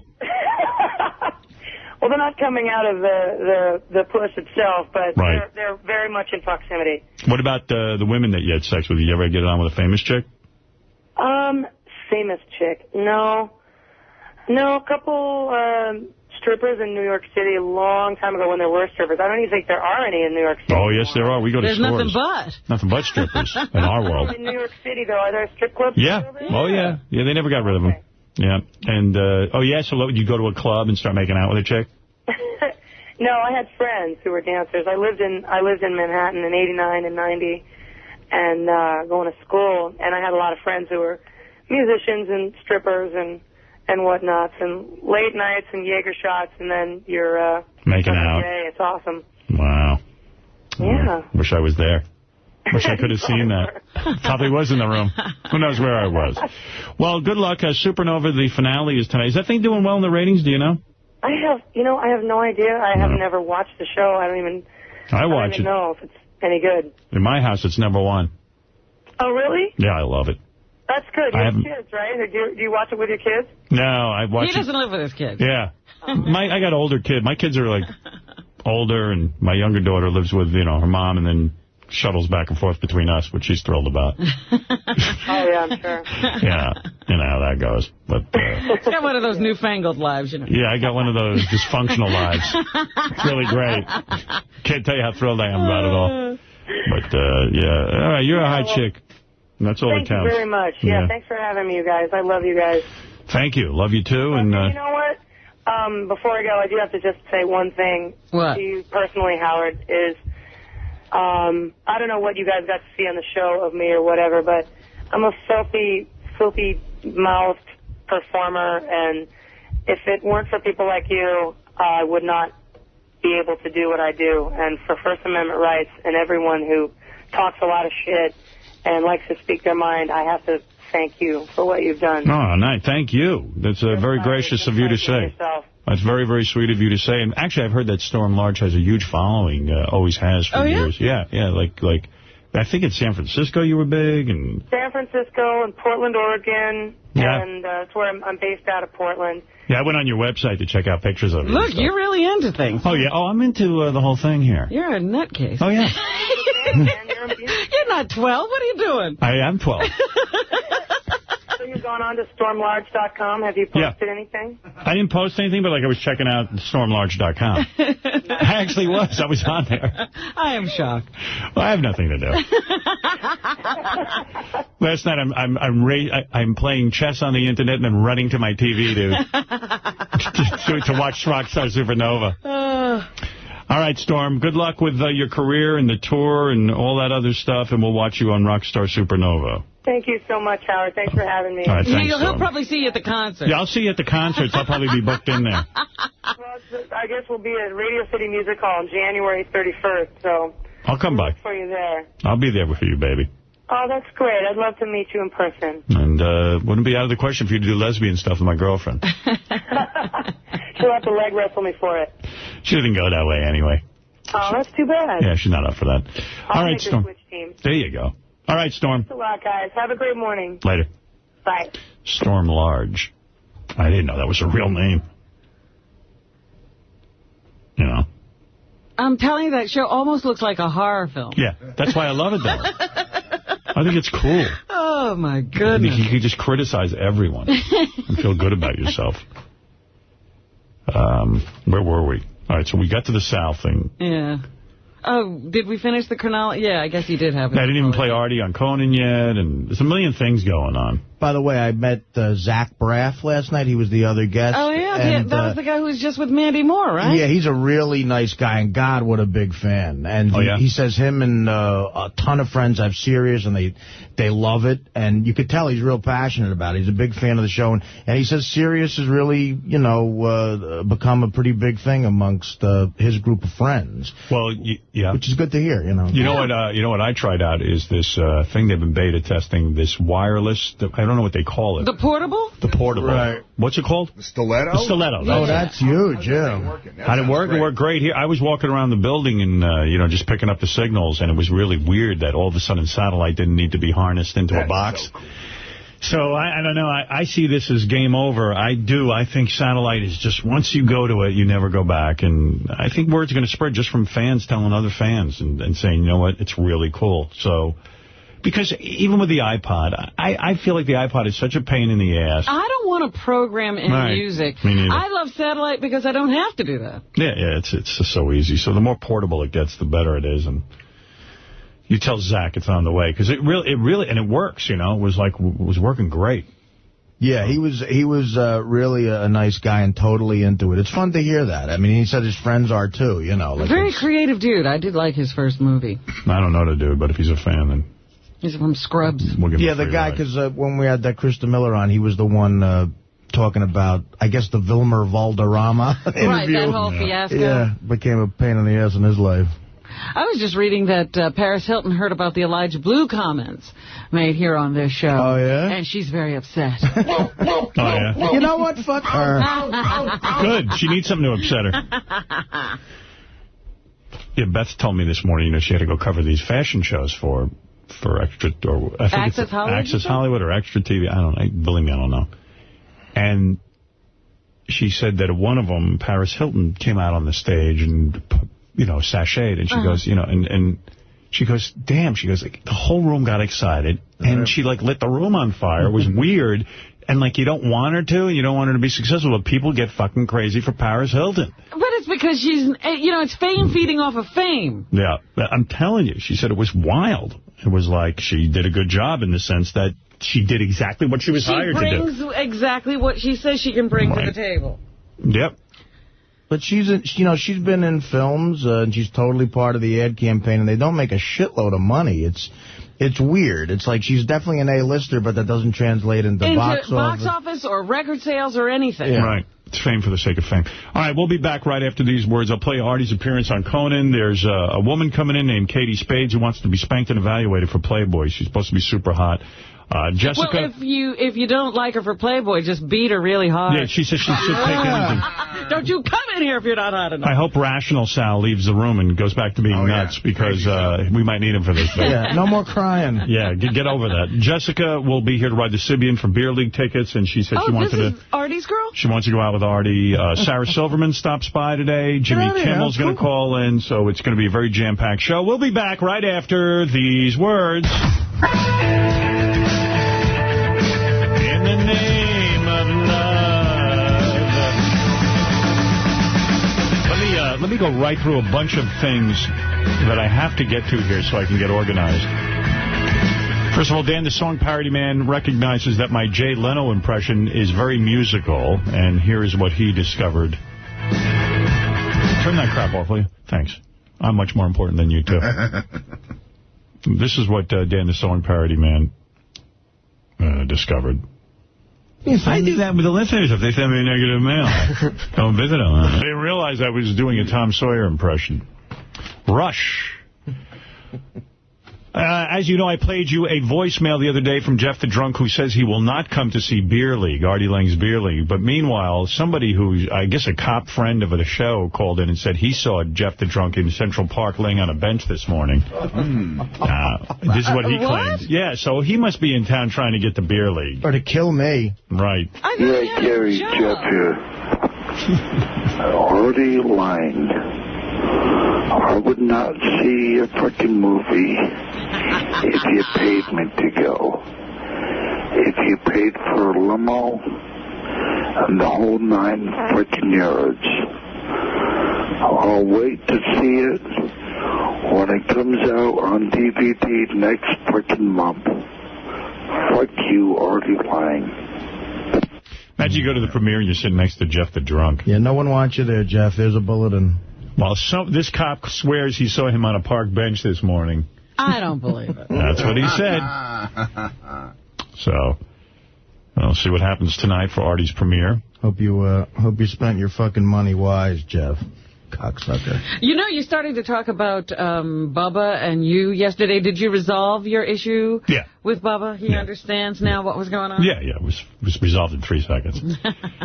Here's 3. I'm going to play you 3 phone calls, and then I'll let Jessica come in here, ride the Sibian for Beer League tickets, because she's anxious to go tonight, and I don't want to fall far behind. But here's a couple of new phone calls, brand new ones. This one features Bigfoot, our newest discovery as Whackpacker.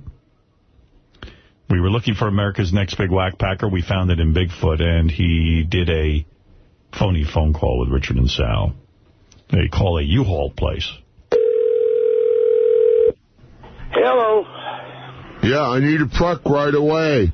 Don't have one. You don't have one? No, I don't. Do you have storage? No, I don't. Oh, what the fuck do you have? I got a big cock. You got a big cock? Yeah. Can I suck it? Can I beat your fucking ass? I'm going to fuck you in the ass. Okay, come on down. Why are you being a wise ass? Why are you being a fucking wise ass? Because you being one, that's why. You started this fucking shit. You called me. I'm looking for a truck, douchebag. I told you, we don't have any trucks. I'm looking for a truck to drive down by the river. I killed my wife. Look, I told you, we don't have no fucking trucks. I beat the shit out of my wife last night. I think the cunt's dead. Come down here. I'm not your fucking block off. And I got a big cock and an attitude, I do. That was it. The guy hung up. So there's Bigfoot. Also, Richard and Sal were busy with these public access television shows like you would not believe. The first one is Richard's fascination with his sound effects. Now he's like playing sound effects in the background of every one of his phone calls. Oh, okay. So you'll enjoy this one. All right, we're going to take a call, and you're on. Hello? Hi, how are you? Good, how are you doing?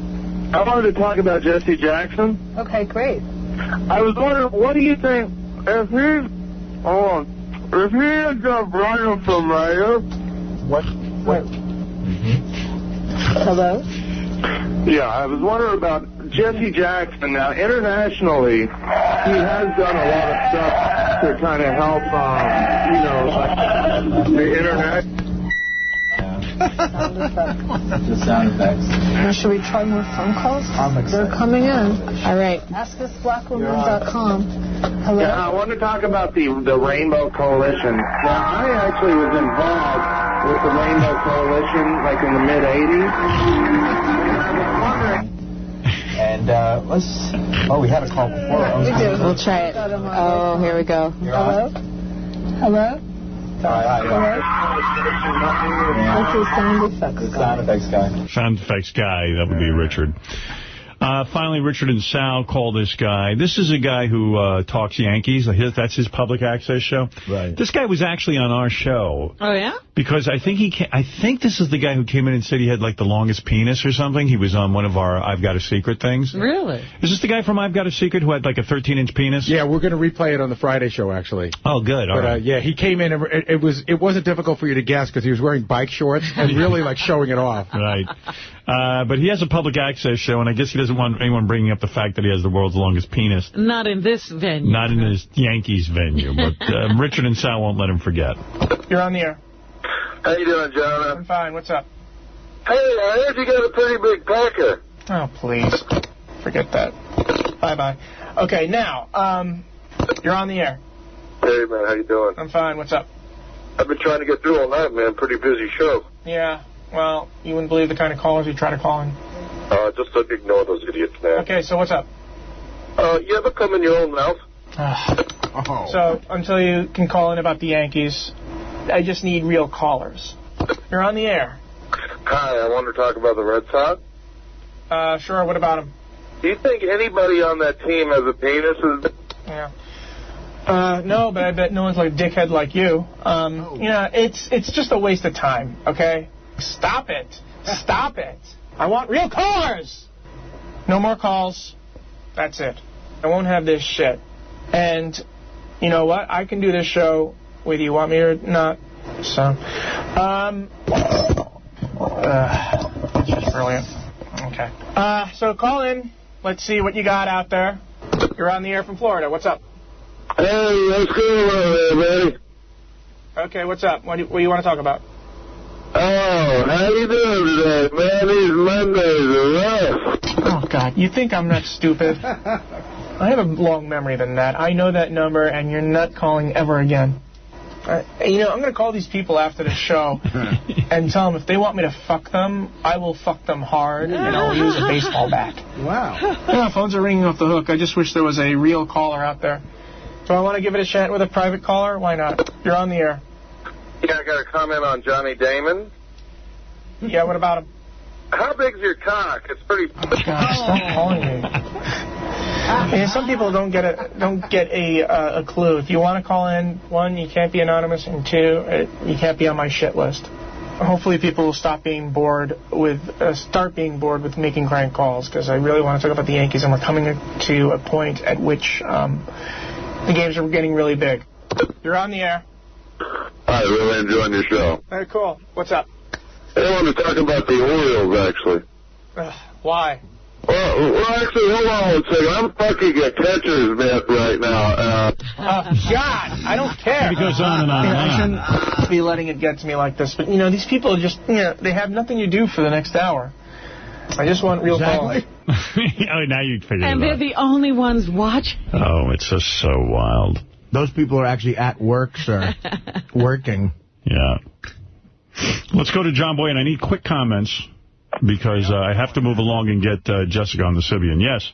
I feel you guys were a little hard on... Sorry about that. Hey, I'm still here. Go ahead. You guys were a little hard on Sal. I wasn't being... This is me. Oh, go ahead. No, I wasn't being hard on. I'm just saying, like, it shocked me when he said he was going over... Like, some guy's nice enough to let him in his house, and he's busy sniffing his daughter's panties. I mean... He had a hell of a game yesterday, and that's the reason I'm paying for this shit. Number one, I'm a customer, right? Right. Okay, well, he was, he made the show yesterday, and I've sniffed some panties back, when I was 15. Right. He's not 15. No. We're not talking about sniffing panties. He made the show yesterday. Sal is a great addition to this show. And he's great, and he's a funny guy. It's just when a guy, I just thought it was odd that he sniffed some panties at a guy's house, and that's what's so great. And you it's can comment. Guy's 16-year-old daughter. Yeah, you can comment, and he's a coworker of ours. So here's what I'm worried about. Yeah. He's going to go into a show now. He was fucking crying, He made the show yesterday. Yeah. And now he's going to be like Fred because he's scared to say something. He doesn't want to be ridiculed. Well, I'd like to comment on that, asshole. Whoa. I'm not afraid to say it to you. And that is this. It's like no matter what. I mean, I'm a fan of Sal. As a matter of fact, I voted for him in the contest. That's number one. Number two, to say that that it's okay and allow this guy to continue doing stuff that's fucked up so that it'll serve the show, that's fucked up. That's okay with you that he does something that is really awful to a 17-year-old kid, as long as it helps the show. Is that your rationale? No, sir. He did not do it. No, I mean, I had to point out... Dude, come on. What did he do? I had to point out that the behavior was outrageous to me. I would feel irresponsible if I didn't. Dude, before you hang up... And by the way, let's point out something. Sal didn't do that on the show. Right. He did it in his personal life. Could I make this one point? Is that you guys always have strived to share things with the audience. Yes. The truth. And Sal does that, and now he's being punished for it. And it was funny. He's not being punished. He wasn't punished in any way. He wasn't punished. He wasn't fired. He wasn't. He was honest. Sal's crying isn't coming from what happened here. Right. I just don't want him to stop what he's doing. I want him to just be him. He's incapable of stopping. Don't worry about it. Yeah, he's don't not. worry about it. Yeah, don't worry about it. He's crazy. Dude, could I please ask Sarah Silverman a question when she comes in? Because if you... What is the question? Well, when she was on your show a couple years ago, she revealed that she had a really tight little snatch. Right. And I just wanted to find out, is Jimmy small, and is that why it works out so good? All right, hold on. I'll put you on hold, and I'll put you You're back. the best, man. I'm sorry about that, Fred. All right, thank you, John. No apology necessary. You're just a jerk. Hey, don't go changing the guy. This is what we're fucking paying for. Right. No, okay, you're paying for him to entertain you, not paying for him to do things that are wrong. It was the best. As a matter of fact... Wait, when you see that on Howard TV, you will see Sal. You like that, huh? When Sal... if he wants, I would be honored if he spit on my cock. And Howard, you should spit on his just to make up for this shit. All right, thank you, John Boy. Hold on. I have to ask Sarah that question. All right, hold on. So he's for the gay stuff. Mike, go ahead in Asbury Park. Hey, Howard, how you doing? All right. Show's going great. I think it's awesome. I just feel the last couple of days it's been a little gay, and with Artie's big premiere coming up, I figured we'd have, like, double teaming porn stars on the Sibian. You're going to have a good day today. There's no gay stuff coming up. There's no gay stuff coming up. Jessica's next going to ride the Sibian for beer league tickets, and also Katie Spade's going to be in here. She's a hot Playboy-type chick who says she wants to be spanked and evaluated and humiliated. So... that takes care of my subscription for the year, then. That's perfect. There you go, Mike. Hey, one more thing, Howard. I had a question for the football pool you guys have going on. I know that Artie said he was going to give the money to Wheels. Yes. What if you split it up and put up, say, like $5,000 for Jeff the Drunk or Eric the Midget to do something really stupid, like the balloons thing or tattoo beer league on his ass or something? Yeah, well, we're going to give the money to Wheels if Artie wins, but it doesn't look like Artie's doing too well. I was going to say, there won't be any money if you're looking for Artie to win. It's week one. Alicia, you're on the air. Hey now. Hey now. I actually just wanted to say that last night I saw Artie on Conan, and he was absolutely awesome. He didn't get the longer segment like on Dave, but it was really good. It was Artie is, we're going to play his segment in just a couple of minutes, but I want to get this girl in, and then I will play, I promise you before the end of the show, you'll hear Artie on Conan. Thank you. Can I just say to Artie, though, I love you. You're absolutely awesome. And Howard... He is on the market. Awesome. Yeah, well, I'm not in his league. Which probably doesn't... Oh, trust me, you are. ...about me. That's the funniest thing a chick's ever said to me. Yeah. Well, thank you, Alicia. I got to move on. You got it, Howie. All right, baby. Play, go ahead. You got the last word before I get into this searing interview with Jessica. Play, you there? No play? We don't have time to wait. Tony, you on? Hey now. Hey now. Hey, God, did you guys, Artie, he did a backflip on Conan, and his ass crack showed in front of the entire country last night. You can do a backflip? No, what? It wasn't a backflip. No, when Artie was on Conan, I guess they had a stunt double come out and do a backflip for Zach Braff. Uh-huh. Like he was coming out like crazy, you know. Oh, okay. And then when Artie came out, I understand, I haven't seen it yet, he somersaults. Right onto the hard floor, and I think you hurt yourself a little bit, didn't you? I came down on my back a little bit. When I saw the bit, like they hired a gymnast, like a gold medalist, did these insanely impressive things. So I said to the sound person, I'm going to fucking do a backflip when I go out there just for the comedy. So she tapes the fucking thing to my lapel or whatever, and I go out there and I do a tumble saw, but you're right, Howard, I hit my fucking lower back. On the battery pack? Well, no, on the just hard floor. And, yeah, I was a little shaken. Yeah, Conan says the floor is not too forgiving. Yeah. But anything for show business. You know, Artie gives us all. He did. He looked like John Belushi and Chris Farley all in one, I have to tell you, man. Artie, you got to lose a little weight, man. I agree with you. All right, Tony, I'm going to play that in just a couple of minutes, okay? Hey, you guys are awesome. I love you guys. Thank you, bro. Bye. All right, let's... Yeah, you saw my ass crack. I don't know how they kept that in. National television. A little gross. Well, let me introduce Jessica now, who wants to come in. And I know there's a lot of people on the phone who want to get through, but I'm so rushed for time today because we have so many guests and so many things happening. This girl called us just the other day. She had a killer body. She sent us a picture. Oh, there she is. Oh, there she is. She wants to bang Artie, too, I think. Do I have that right? I said I'd blow Artie. You said you'd blow Artie. I think you can't bang Artie? What's the deal? Robin, hey, don't negotiate. A blowjob is way better sometimes. That's very nice of you to blow Artie. Thank you. Hey, you got a nice little body on you, don't you? It's all right. Yeah, you keep yourself there. What do you think, Art? Too skinny for you, or you like it? She's a little on the thin side, but she's certainly attractive as hell. Is she doable? Are you kidding me? You'd let her blow you, right? I would let a lot of things blow me that were female. That's right. She's one of them. Yeah. Well, you contacted us on the phone. Yep. And you... where are you from again? Albany. Now, and you're wearing a mini skirt and, what is that, like a mesh top, like a glitter top? Yeah, I guess I borrowed Get close to that microphone. I can barely hear you. See-through. Yeah. See-through top, mesh right? Yeah. Sequins. Hey, you got nice boobies, and you keep yourself... What do you weigh? 114. I weighed myself yesterday. 114 pounds? I knew you'd ask. And how tall are you? 5'9". Yeah, that's a good weight for you. That's a good weight for you. Should be like 120. You think? 122, yeah. No, we like you thin. You know, she's been here twice, right? Yeah, right. One of the times, which was the funniest time, was she was looking for... You were looking for your long-lost lover, but you didn't know his name. Was that the case? That's right, yeah. How did you not know his last name? That was kind of bizarre. Because, I tell you again, I was just so gaga over him that the first night that a couple times that we were out and he was talking, his mouth was moving, but I didn't hear a word he was saying because I was just gazing at him. You were physically and then you feel stupid, like, asking him again, like, by the way, what's your last name, after you've already made out with him and stuff. Okay, so I understand that. I was hoping he'd bring it up again, but you knew him he never did. You knew him for months, right? I mean, yeah. I mean, you didn't know him for... It wasn't one night. You knew him for months and months. Months and months. And didn't know his last name.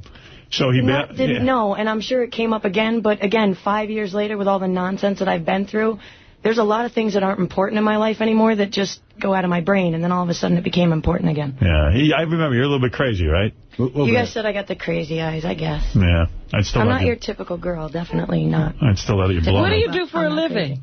I'm an independent contractor. I'm a courier. A courier? A what? And what is that, like a pigeon?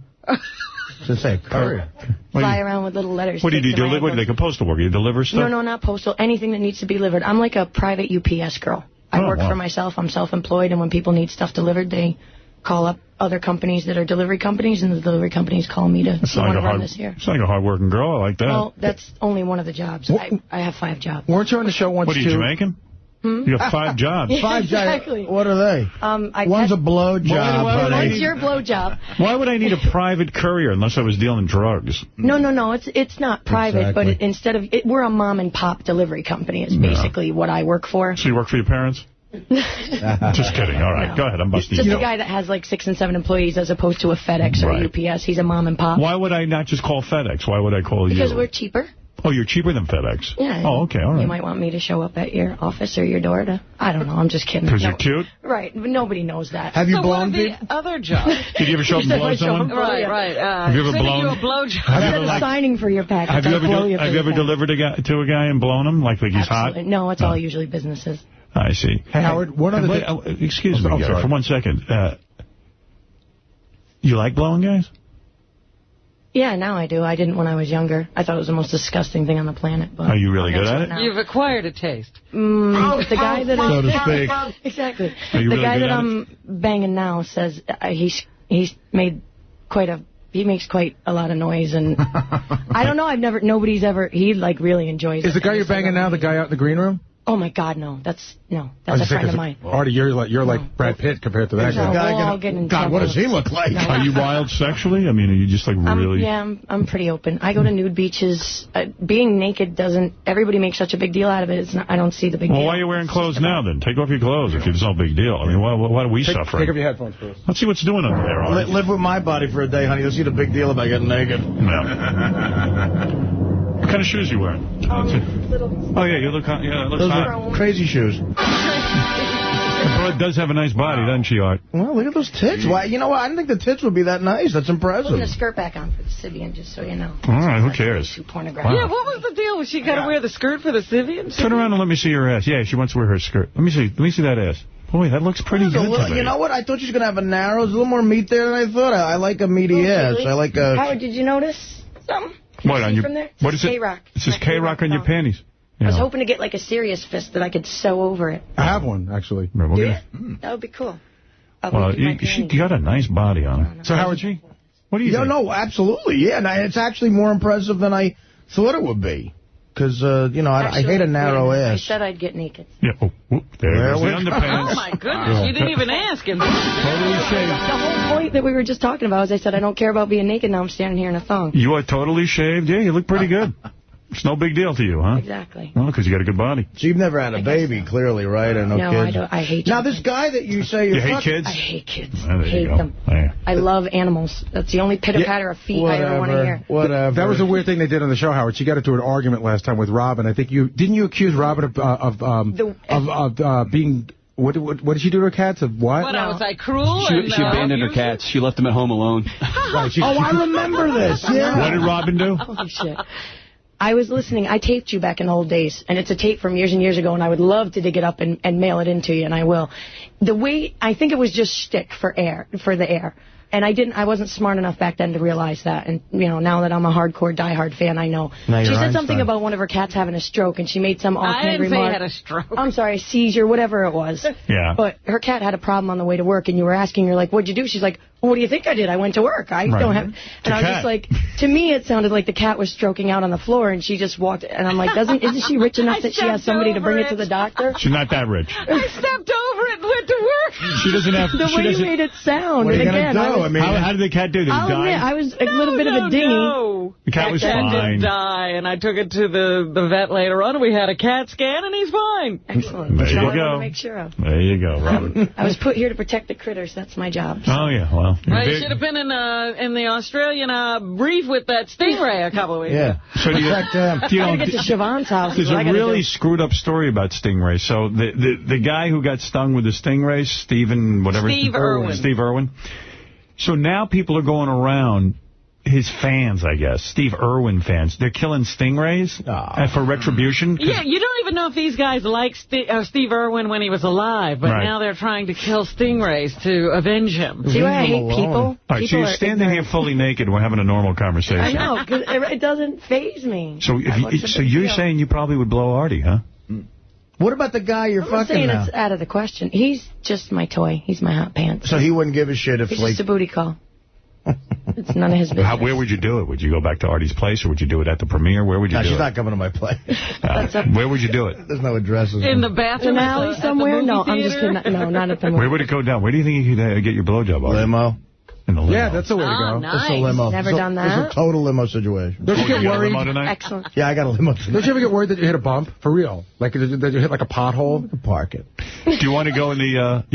I would be scared to get a blowjob in a car. What I really want to do is I want to walk down the red carpet with Artie, and not as his date. I'll go sit with my friend after we walk. I just want to walk down the red carpet like a celebrity. Let me get this straight. And I'm listening. Pick me up in your limo. I'll blow you around the corner, and we'll walk down the red carpet. All right, so let's talk for a second. This doesn't sound crazy to me. I'm looking at you. I wouldn't mind a blowjob myself. Okay. So what I'm saying is, Artie, unless I'm reading the situation wrong here, because you're starting to look at her like a wolf looks at a piece of meat. Exactly, that's what I am. You're telling me you would go with Artie in his limo. You get all dressed up for the premiere tonight. As long as he didn't get jizz on my dress, we'd be all set. Okay. Well, who can guarantee that? What about the hair? They have to swallow it all. I mean, what do I want me to tell you? I can't guarantee where the jizz will go. I mean, what do I look like? What, are you going to pull back? I mean, just take it and... What do I look like, Ron Guidry? I don't have the kind of control. You're going to leap out of the way to the other side of the limo at the last second. So, I wish Artie was out of control. She blows him and he kicks her out of the car and says, you can't go to the premiere. That would be great. So, well, then, you know what? I'm not liking this limo idea all of a sudden. Maybe I'll have to wait until I would after never do that to you. Come on. Oh, Artie will feel guilty. Artie's a man of his word. Yes. So, I mean, so you're in there and Artie's now going to his big premiere. He rolls up the dividing window between him and the driver. It's you, the two of you back there. What goes on? I mean, does Artie say anything, or you just get right down to business? No, I don't like to get right down to business. I like a little teasing. Well, I'd love to hear. Not good. I'd love to hear more about your animal situation. What does the teasing involve? I don't know. It's just start from the top and work your way down. But quickly. I'm not talking like 10, 15 minutes. I'm talking, busy guy. Can he touch you while this is going on? Obviously. Like he could finger you if he wanted to? Hey. What? Wow. His fingers are very thick. If I'm blowing him, why not? Right, I guess. right. Can I get you in a headlock? Hey, Howard. What is she requiring beforehand, though? I don't understand. Does he have to make out with you? You mean talking and shit? No, she means she wouldn't just go right to it. You'd be a little sensuous, Now, I guess. during the blowjob, would you get mad if some crumbs from a piece of pizza landed on your head? Or As long as you're happy, baby, that's all that matters. I'm here to serve you. So then you would be in the car with him, and maybe some romance would happen, and then you would give him your special technique. Wow. I got a couple special techniques. Do you want this before the premiere? It may be relaxing. I think I want it before lunch, Robin. I want it before the premiere. Do you mind if we stop and snap a dog's neck on the way? Hey, Howard. Yeah. I'll stay in the car. Since she has a special technique, I have brand new. Ain't happening. Wait, hold on. I have brand new in the box, still wrapped up, an 8-inch rubber black cock. Right. Would she be willing to simulate? Would you show us what you would do to Artie? Absolutely not. You will not. I'm going to be disowned by my family for riding the Sibian. All right. Well, the nonsense I'm involved in. You're naked. You're standing here. I mean. Right. I know. They're used to that. So, today you have agreed to ride the Sibian. You excited about it at all? No, I'm very, very nervous. Why are you nervous? You seem like a loose kind of girl. Yeah, you know, the funny thing is, as loose as I am with my nudity and everything else, I guess I'll just be honest. I'm very difficult. It's very difficult to get me to orgasm. Right. I have like one position. Now don't look at me. What is the position? I have to be flat on my back, and the guy has to be on top. But not only does he have to be on top, he has to be against me, like his weight. Exactly, not the position for you. His weight has to be on me. Right. So let me understand. Honey, sweetie, I got in the back of this limo. There's going to be one orgasm. Exactly. And I'm going to have it. Why is that? Do you think? What is the psychological reason? Were you molested or? Oh no. I think it's a physical thing, honestly. Unless I'm doing myself. I can finish myself off in a different position that we're not even going to talk about. I don't know. I think as scared as I am, maybe I'll be surprised if it gets me off. I'm going to tell you something. You're an excellent choice to ride the Sibian, and I'll tell you why. The Sibian, it's a no-brainer with easily orgasmic girls. You're a challenge. You're a challenge. I think if you relax on this thing, this could be very surprising to you. I believe the Sibian gets the job done. I'll relax in a room. Howard, can I give her a couple? 15 people? Well, you got to just close your eyes. We'll lower the lights, and let's see what happens. And I think it's going to happen for you today. I really, really do. What is it, Hook Nose Mike? Go ahead. Morning, Howard, you hook nose Jew bastard. No way Artie gets head from this chick, bro. He's too much of a pussy. Really? Dana will call up and she'll say, oh, Artie, I want to get back together, just like she did when he went to Vegas, bro. What do you think, Artie? Well, no, it's too late for that to happen now anyway. I think Artie doesn't like to use women, too, you know. I think you'd feel funny. No, I'm not. I'm definitely. I'm not a user. If I could be the spark for that, great. I'd love to be the reason we got back together. No, he likes to pay, so you could give her some money and you'd feel like... Give her some money. To make me feel comfortable, could I pay you? Absolutely not, because it wouldn't make me feel Well, comfortable. I am paying you. You're coming into the fucking premiere. No, it's a barter. Freebie. No, it's a barter. You're going instead of my cousin Tony, for Christ's sake. Artie gets hard when he pays. Actually, can I ask you something just to clarify? Because on the wrap-up show on Friday, after I called, some schmuck called up and said something about, oh, these people scrounging off Artie, I feel so bad because he doesn't know how to say no. I was under the impression that the station was giving a bunch of tickets. No, we weren't talking about you. No, not you. It was the caller that said it. Let's get you on the Sibian. Let's see what happens. I don't want to be Jeff the Drunk, you know. You're not Jeff the Drunk. Believe me. Don't worry about it. You're Jessica the Drunk. All right, Jessica, go ahead. Get yourself situated All right, over there. well, here's the deal. I also have OCD and cleaning compulsions and a germaphobe, so we took that out of the wrapper. We took that out of the wrapper. We would never put you in an unsafe I'm talking about, what about the black hump thing? It's cleaned every time. It's cleaned with a disinfectant. 2 of them?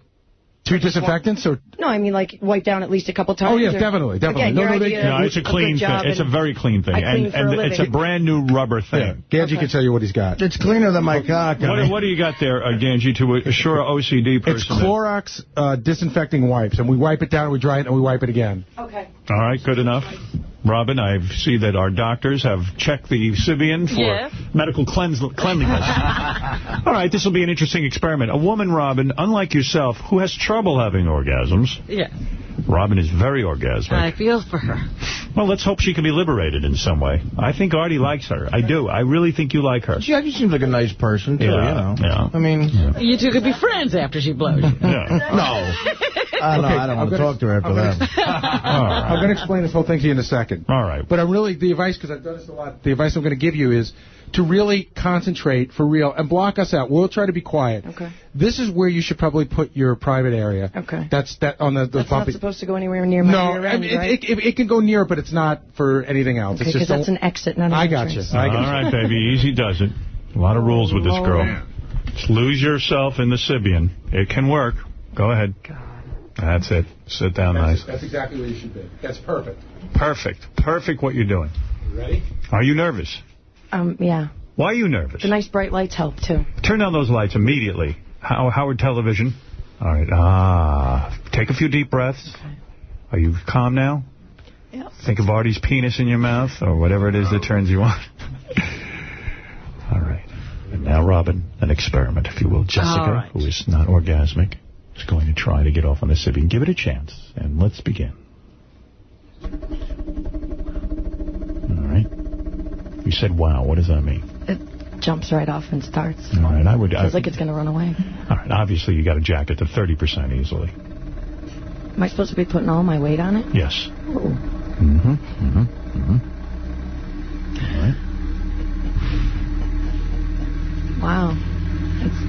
It's not bad, right? Doing something. No, it's not bad. Okay, that's what I was talking about. Right, we're going to take you up to 50% now. It's my love voice, in case you... Seducing me. Yeah.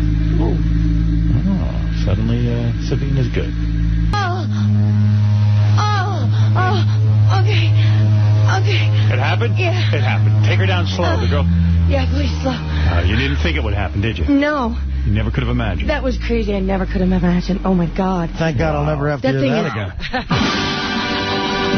They need to put me in the ad with the guy that created this thing, because I am impossible to make orgasm. Well, isn't the impossible possible? Can I tell you something that she did, by the way, that works, and we got to remember this for other women? You have to ride the Sibian. You can't just sit on it. Yeah, I didn't want to get yelled at by you guys for repositioning it. No, you did it just the right way. Repositioning is fine. Even Robin says so. I'm not even going to bother to get up for a second, because I know all the other girls just topple over. It's tough. When you're ready to get up, let us know, because Will and I We're going to have to lift you off the Sibian. Yeah, especially my stilettos. Can you believe this, Artie, what you've just seen? Now, listen, you passed that test. Now leave some blood and urine with Will, and we'll get back to you.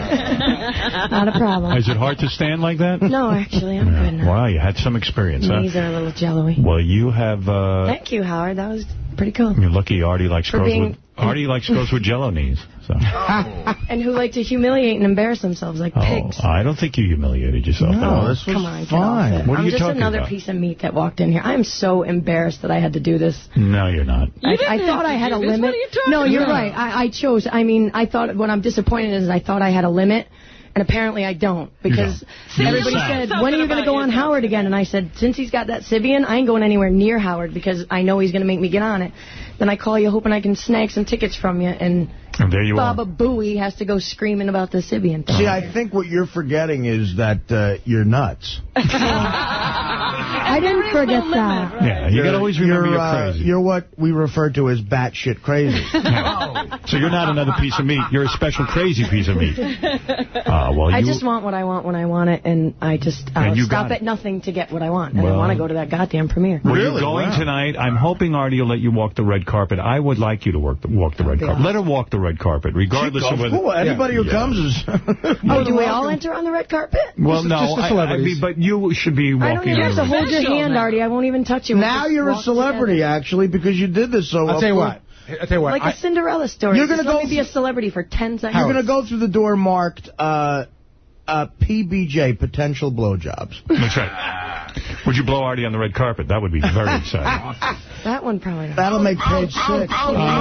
You were saying, Gary, you're going to make sure that Jessica... I was going to say that if Artie doesn't want to be seen walking down the red carpet because he got a hold of the thing, I'm actually going stag tonight, so I would let her walk down with me. That way the audience would also know who she is. Oh, that's interesting. Okay, there you go. That would be excellent. Thank you, Gary. And suddenly Gary just talked Jessica out of being in Artie's limo. No.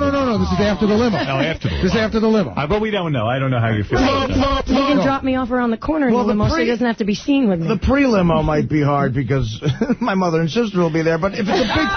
If they love you, they'll let it happen. If it's a big limo, maybe we can find a corner. Well, Jessica... Look out the window or something? Jessica, you came through like a champ. Nothing to be ashamed of. This is Human Sexuality 101 right here. Yes. It's been lovely. And you have been lovely. And thank you for your nudity. Thank you for your Sibian ride. We'll see you at Artie's Beer League premiere tonight. And thank you, Jessica. There it is. Thank you, Jessica. Thank you. And we'll have fun. Howard. There you go. Should I put a new attachment on for Sarah Silverman? Yes. Yes. Sarah's got to get on it. Come on. Sarah will be on the Sibian while she pleasures herself to a picture of Jimmy. All right, there goes Jessica. Lovely girl, Robin. Thanks, sweetheart. Oh, and very, very experimental. You have to commend her. Yes, She didn't think she would have an orgasm, but there you go. Oh, she had one, all right. I saw it. That was real. You think that was real, right? That was real, yeah. Okay. She wasn't kidding. This is not a girl who lies. I can see that. No, I don't fake it. I've never faked it. I think that's mean to fake it on guys. I'd rather just tell them the truth. And I tell them, it's not you, it's me. I'm broken. That was wild. That was wild. Yeah, I got to tell you, I could tell the second she sat down that it was going to happen. There's a way to position yourself and a way to do it, and she was into it. She did a good job. She's a pro. I know what I'm doing. She knows what she's doing. Look at her. Good for her, man. I wonder if she's going to be in your limo tonight. I'm glad she came. Wow. At least she'll come once today. I was going to say, think about those sounds when you're... Wow. Would you want a chick to fake it and not tell you, obviously? Yes. As long as I got to know the girl's having an orgasm. Why do you care if she's faking it well? But it's got to be believable, right? Like a fake bullshit one, you get sort of turned off. Yeah. Yeah, I agree with that.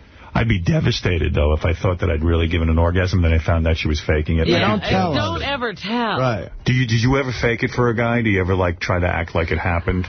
Yeah, but, it's almost like...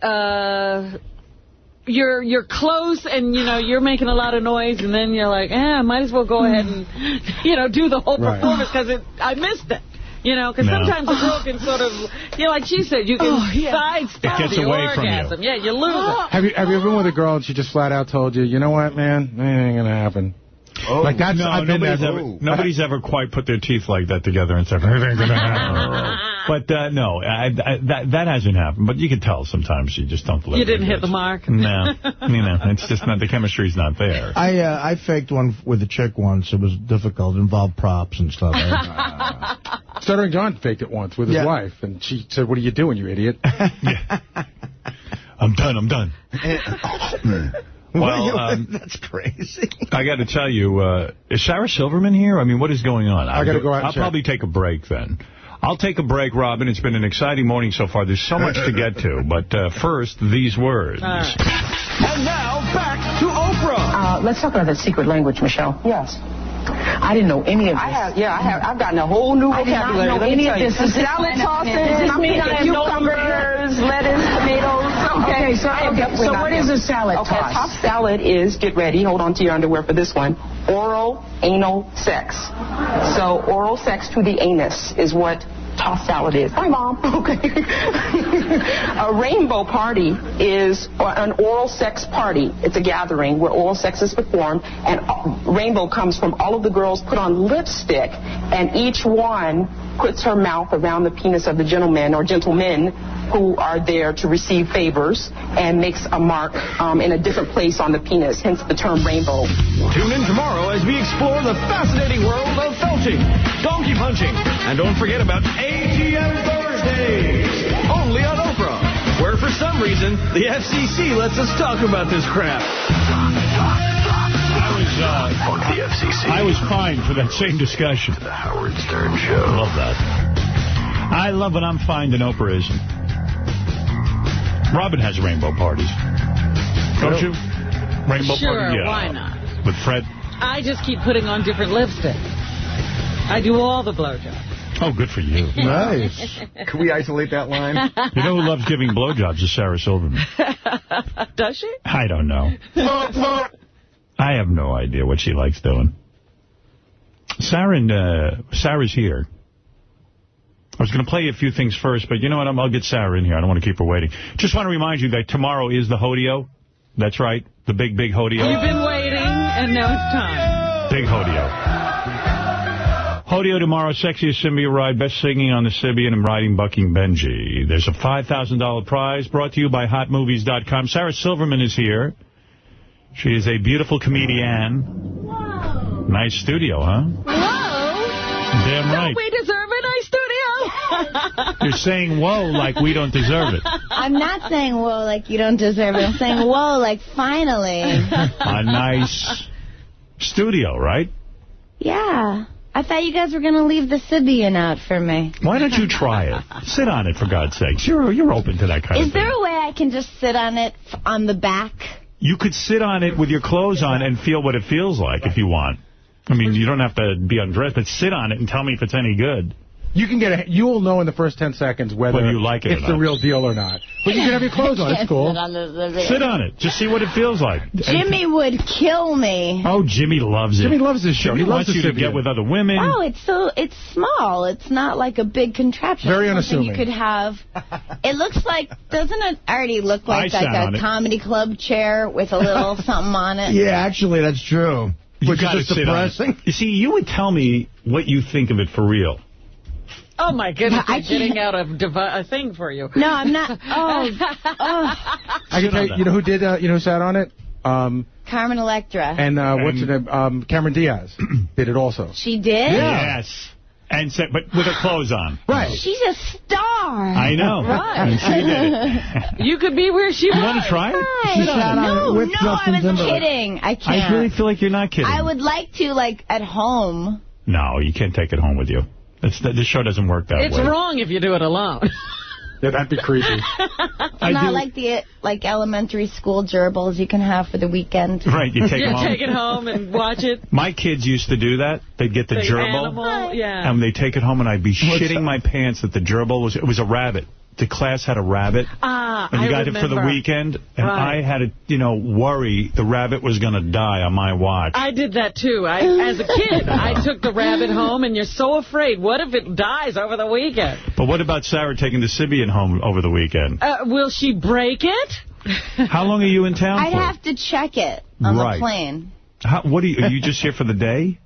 No, I've been here since Thursday, and I'm here until Friday. And what are you doing? You're promoting? Promoting your movie, right? I'm a little bit promoting that movie, School for Scoundrels, that comes out on the 29th. But I'm also, on Thursday, I'm doing this new comedy club called Comics, spelled with an X. Oh. Yeah, isn't that funny? It's the one down in It's already a screen. The one in the meatpacking district? Yeah, it's in the meatpacking district. Very hip. C-O-M-I-X. Yes. Oh. Hilarious. Why does every comedy club have to have a goofy name? I know. Why can't it just be Comics? C-O-M-I-C. I'm thinking about opening one where I live. Now, get this. This is great because it's a cool, hip name, I think, and it tells you where it is. Okay. Hojoken. No. Yeah. Instead of Hoboken. Yeah, and it's, but it's Hojoken. Wow. I like that. Thank you. Yeah. Well, maybe I'll get you for the opening weekend or something. Oh, yeah. We'll call you. You're good at naming stuff. I turned to Sarah once. I said, I'm actually building a house, so I said to Sarah, you know, the builder said you have to name your house, which is like really gay, you know, to name right, your yeah. house. How do you name a house? She goes, so that's an easy one. The name should be Yidle Didle. That's hot. Manor. Manor. Yidle Didle Manor? She comes up with names real quick. You know what? That's like Bubble Hill, Eddie Murphy. It's better than Bubble Hill. Bubble Hill, Yidle Didle. Yidle Didle's better. Well, Jimmy, who is Sarah's boyfriend, says that's nothing. They top each other all the time. And he goes, it should be Fart Manor. That's pretty good. So, you know, they fight all the time just about who's funnier, I think. We don't fight, but, like, whenever one person says something funny, the other one's brain starts working, like, to try to think of something else. I do feel pressure when I'm around you guys as a couple, because I figure, well, they're so funny. It's like, really you gotta a be comedy witty. couple, yeah. Yeah, and I'm really not good at, like, coming up with, like, these little witty lines, and those two are so good at it. You're so they're throwing them out all the crazy. time. Yeah, they always go fast. Yeah. We're not wacky to hang out with. No. I mean, but, you know, Jimmy and Sarah spent a week with us. Right. And we have a good time together. I really like them. And I don't like too many couples. I usually have a problem either with the guy or the girl. But I don't have a problem with Jimmy and Sarah. I was actually sad when they left. Wow. I know. We were sad, too. Yeah. We had such a good time. Interesting. Yeah, I was sad when they left. You want to live with them. Oh, well, I'm such a fun time. I'm not too fond of too many guys. And Jimmy is, like, sincerely one of the nicest guys I've ever met. Really? Yeah, he really is. He's, like, the most thoughtful person. Yeah, Jimmy Kimmel I'm talking about. I get you. He's got a TV show. Yeah, and he's going to have another TV show. Yeah. He's got a game show he's going to do. Wait, Jimmy's on the phone. He wants to tell you to ride the Sibian. What is it, Jimmy? Jimmy? Good morning. Yeah, Good morning, Howard. How you doing? Good morning. And what do you want to tell Sarah? Sarah, be thoughtful and ride the Sibian. Come on. There you go. Okay, darling. Obviously not Jimmy. I'll jump right on it. But, yeah, no, I spent time with them, and I felt sad. Usually I can't wait for somebody to get out the door. Jimmy's a nice guy. I don't really, I've only seen him on the show. So. Oh, he's really very sincere. But he's nice here. I figure it's an act. Good guy. Yeah. And those two, you're not going to get married. That's right. Yeah. See, this is the Howard and I feel very strongly about something. Howard? No, you feel strongly about it. I think it's great, though. What, is this a cause you two have? Sarah announced that she will never get married until gay people can get married. But I said it before it was cool. Right. So I latched onto this. Right away. What a great thing. Because you know those religious people are never going to let that happen. And now Brad Pitt just said it. He said he will not marry Angelina Jolie until gays can get married. Yeah, monkey see, monkey do. I tell ya. What a copycat. I told Dana I will not have children until gay people can have children. Wow, that's smart. So we're waiting on that medical miracle. But one of the weird things hanging around with Sarah and Jimmy is, if there is something weird about it, is that you wonder what they say about you behind your back. Because do you guys spend time talking about everybody else under the sun? Yes. Yeah. And I get very weirded up because those two, I feel, as comedians, are very judgmental. Right. You know. But there's nothing. Well, I mean, the opposite obviously is true. I mean, all you guys do is talk about your friends. Right. I mean, it's all you do. And it's also why it's so much fun. I mean, you're obviously a great storyteller, as is Artie, and, but, like, the weird thing is Beth is also a great storyteller. So, like, we're just like this whenever we're with them. At every meal, it's just like, it's so fun. It's story time, and you guys have the best, the funniest stories, and you tell them so well. And I don't know what my point is other than all we talk about when we're alone is just, it's... Really? Well, you were basically saying you're wondering what they're saying about you. What stories do they get from being with you? Yeah, there must be something good. I'm telling you, I really kind of don't. Really? Yeah, I don't with them. That's probably why I like them so much. So you don't talk about them to other people? No, I don't badmouth them. Everybody else I badmouth. I know. I look for the most, whatever I can find, and I pick on it. Right, yeah. You just... Like a scab. That's true. I can attest to that, because the couple times you've been away with them, you come back and you just go, like, off the air. He'll just say, like, yeah, we had a really, really great time. Yeah, I think I love Jimmy. Like, in a very sincere way. I really do. Would you marry Jimmy? I would marry Jimmy. If they do approve gay marriage? Yeah. That would be great. But then Sarah would have to marry. I said to Beth, I really love Jimmy. I do. I really. He really is a nice guy, Jimmy. He's a great guy. I've been an acquaintance of his for a long time. Yeah, and Sarah bangs him. Wow. Good for her. And I really like Sarah. I mean, it's like really weird. I just like the two of them very much. It's not like you have to put up with Sarah because you love Jimmy. No, I would hang out with Sarah even apart from Jimmy. I see. It's very good. Yeah, definitely. Belly laughs. And also just good conversation. Yeah, but I never know if you're sincere that you really like me. Like maybe you're disappointed with me when you hang out with me. Why would you be disappointed? Are you not funny? This isn't good radio, but I adore you. I mean, I do. I just swoon for both of you. I wonder who I'll be friends with if you two break up, though. Can't you be? You couldn't maintain friendships with both of them? Well, it always happens that one goes out the window. And that's not my fault, but it just happens that way. I don't see us breaking up. I don't think you have to worry about it. It's like if you and Beth break up, it's just like not going to happen. That's what's also nice is that we love our boyfriend and girlfriend in front of each other. That's right. Not in a... What? I smell swinging. No, not in a swinging way. Like, just say? We're both couples that are into, like, holding hands or giving a kiss or just showing our love to each other. Not in a, I don't think, annoying way to others, but it's just nice. I feel like Sarah will go sit on Jimmy's lap in the middle of dinner. And She's not having sex with him. No. I don't know that they ever have sex. I fucked the shit out of him. Do you? No, I've just been excited to say that something this is serious. I can't picture you on all fours and Jimmy behind you. Like, I never could... Hair. Show me. It's like this. Now just imagine Jimmy. That's it. You're so sweet. It's like, this seems wrong. I can't see you like that. I can't see you like that. You're so pure. I am. I don't know. I do it, though. So, one time we were pulling into his house, and... I'll wait. Right, Fred having a moment. Fred, come on! Yeah. I saw the position. I was inspired. Yeah, one time you were pulling into the house. And I go, and just as we were walking out of the car, I go, I fucked the shit out of you last night. And we look, and our neighbor lady's just standing there, awkward. And then we both are like, kind of just mortified but giggling. And she's like, are these your trash cans or ours? Is she older? No, she was like 30. Are you good in bed? I don't know. I think so. Do you think Jimmy is? Yes. You do? I think Jimmy is. I can't imagine Jimmy being good in bed.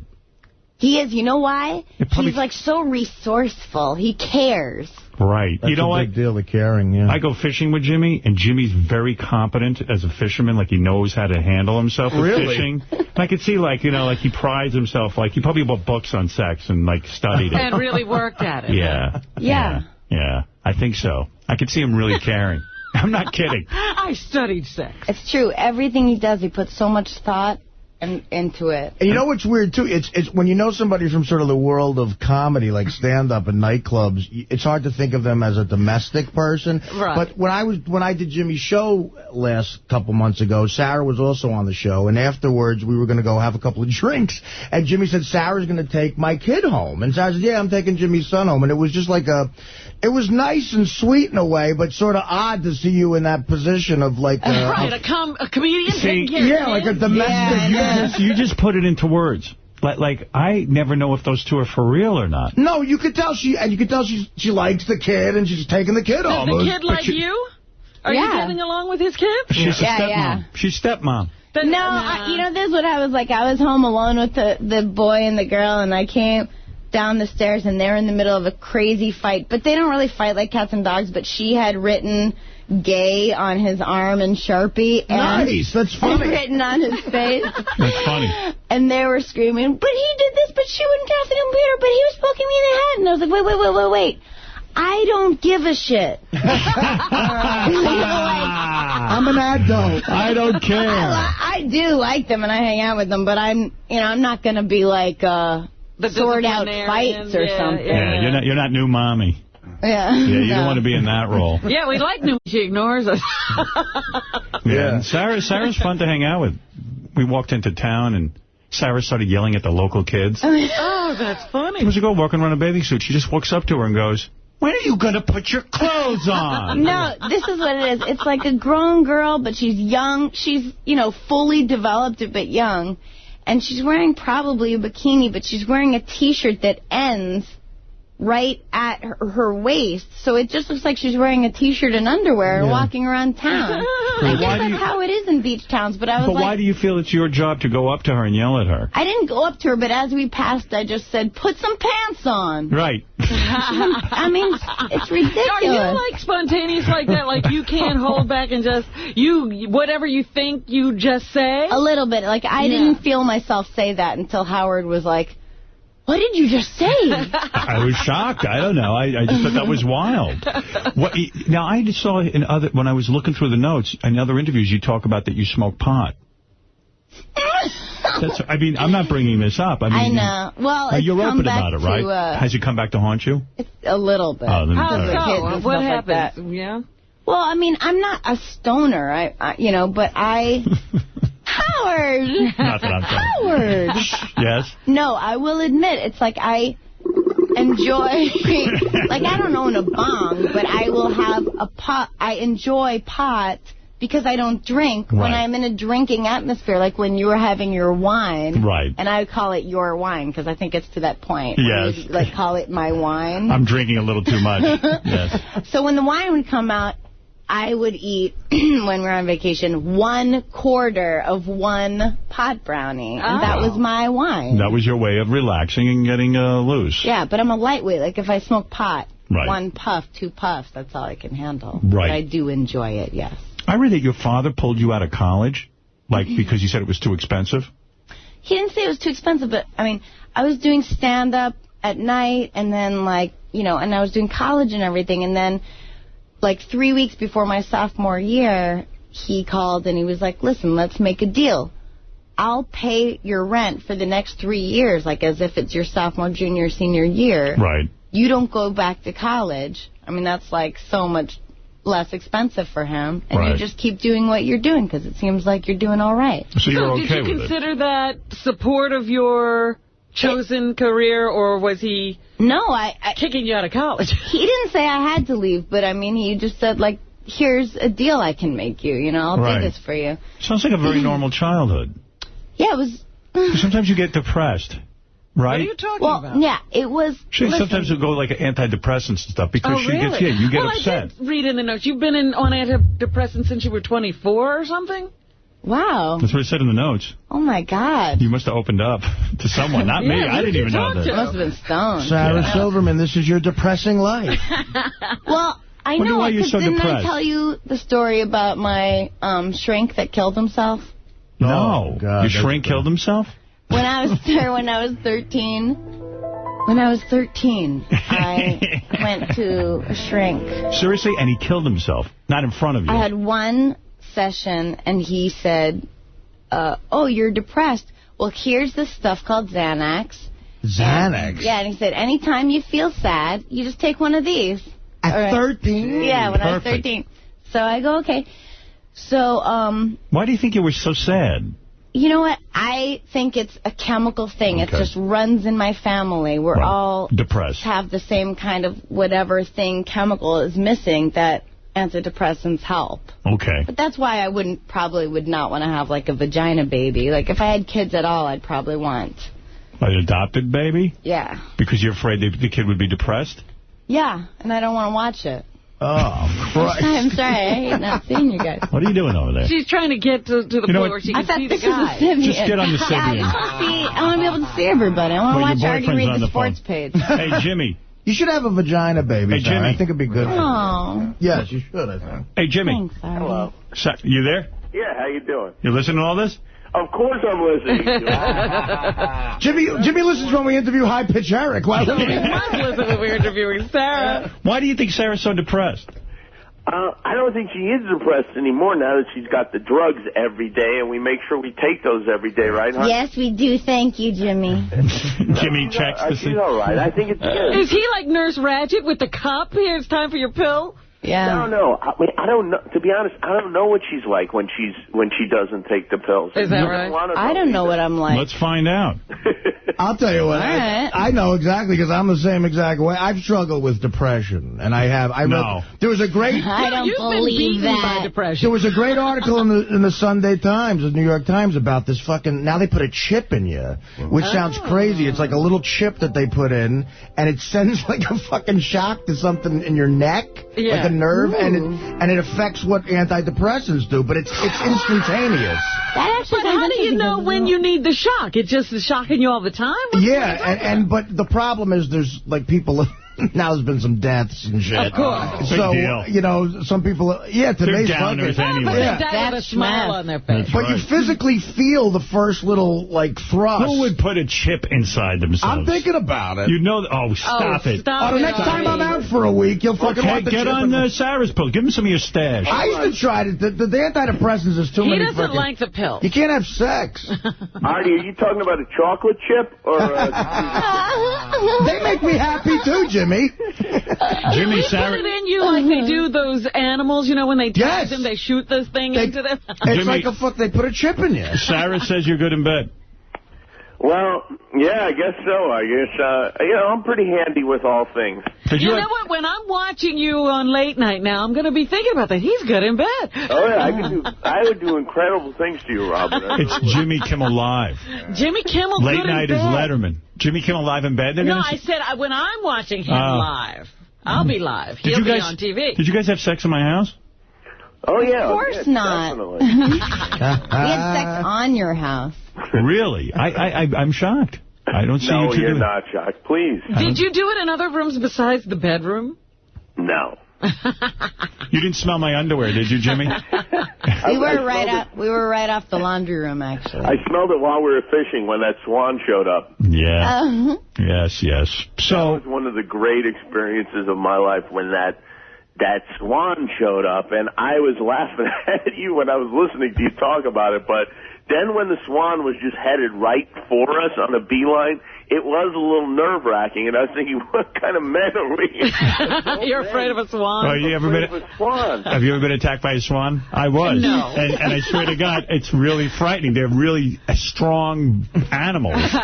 They beat you, and I heard they can kill a dog by just beating the dog with its wing, because underneath the wing are needles, and they just stick them into you. Yeah, I understand Steve Irwin was afraid of just swans. That was the only thing. And so I'm telling Jimmy this, and he's looking at me like I'm a big pussy. Meanwhile, when the swan came by, guess who hopped right out of the boat? Jimmy. What could be more humiliating than the two of us getting attacked and beaten by a swan? It would have been funny. So, Jimmy, what are you promoting? Nothing. Oh, yeah, I forgot. I have a primetime show on tonight. All right, Jimmy. Your show starts tonight? Things are, first of all, going really well for Jimmy. Yes, they are. He even had a positive article in the paper the other day. Several positive articles talking about the growth of his show and the fact that he's been renewed and he's like a franchise. I'm good at sex. And ABC's even treating him like a human being now. They're giving him a special, Jimmy Kimmel Live. Prime time. The tribute to Jimmy Kimmel tonight at 10 o'clock on ABC. The show's good. It's funny. It's a funny show, and Jimmy's doing well. And Sarah is doing very well. She's going to be at Comics, C-O-M-I-X, in Manhattan this Thursday night. I read that. They got all, big-time comics. I think Spade is doing a weekend, too. They must be coming up with... No, it's the same night. It's Spade and Kathy Griffin and Triumph, the comic dog. Oh, you're all doing the same night? Yeah. Like the big opening of the club or something? Yeah. Well, they must have spent a fortune. It isn't cheap to get you somewhere, is it? Yeah, no, definitely. Yeah, I mean, Spade, he charges a lot of money, so they've probably put a lot of money into this opening night. Yeah. Comics. Especially it's since... put all our eggs in one basket. Right. Get it all on the first night. Yeah. But especially since Spade, was with Heather Locklear, his stock has gone up. Yeah. Did you imagine? I wonder if your price can go up because you're fucking Heather Locklear. Absolutely. Absolutely. Are you kidding? Of course it does. Why do you think people do it? Well, Sarah, you doubt that for a minute? That Spade stock, that you think he's fucking her because he's into her? And I'm fucking Jimmy Kimmel? Your stock went way up. Come on. Jimmy Kimmel. Up. Although if you could get Letterman, that'd be something really. Oh, my God. Poor Jimmy. I understand he's incredible in bed. I heard he's very resourceful in bed. Yeah. So, no, I mean, I'm sure you're happy when you see Jimmy's doing well in the newspaper. Well, you know what I'm thinking? Finally. Yeah. Both of them are having, a good point in their careers, and that always works when performing couples are both doing well, equally well. Yes. But what if somebody starts to really shoot up? Like Jimmy's got the primetime special, and now he's getting the game show. And then I go the Parker Stevenson route. Right. Yeah, what happens then? That's a good route.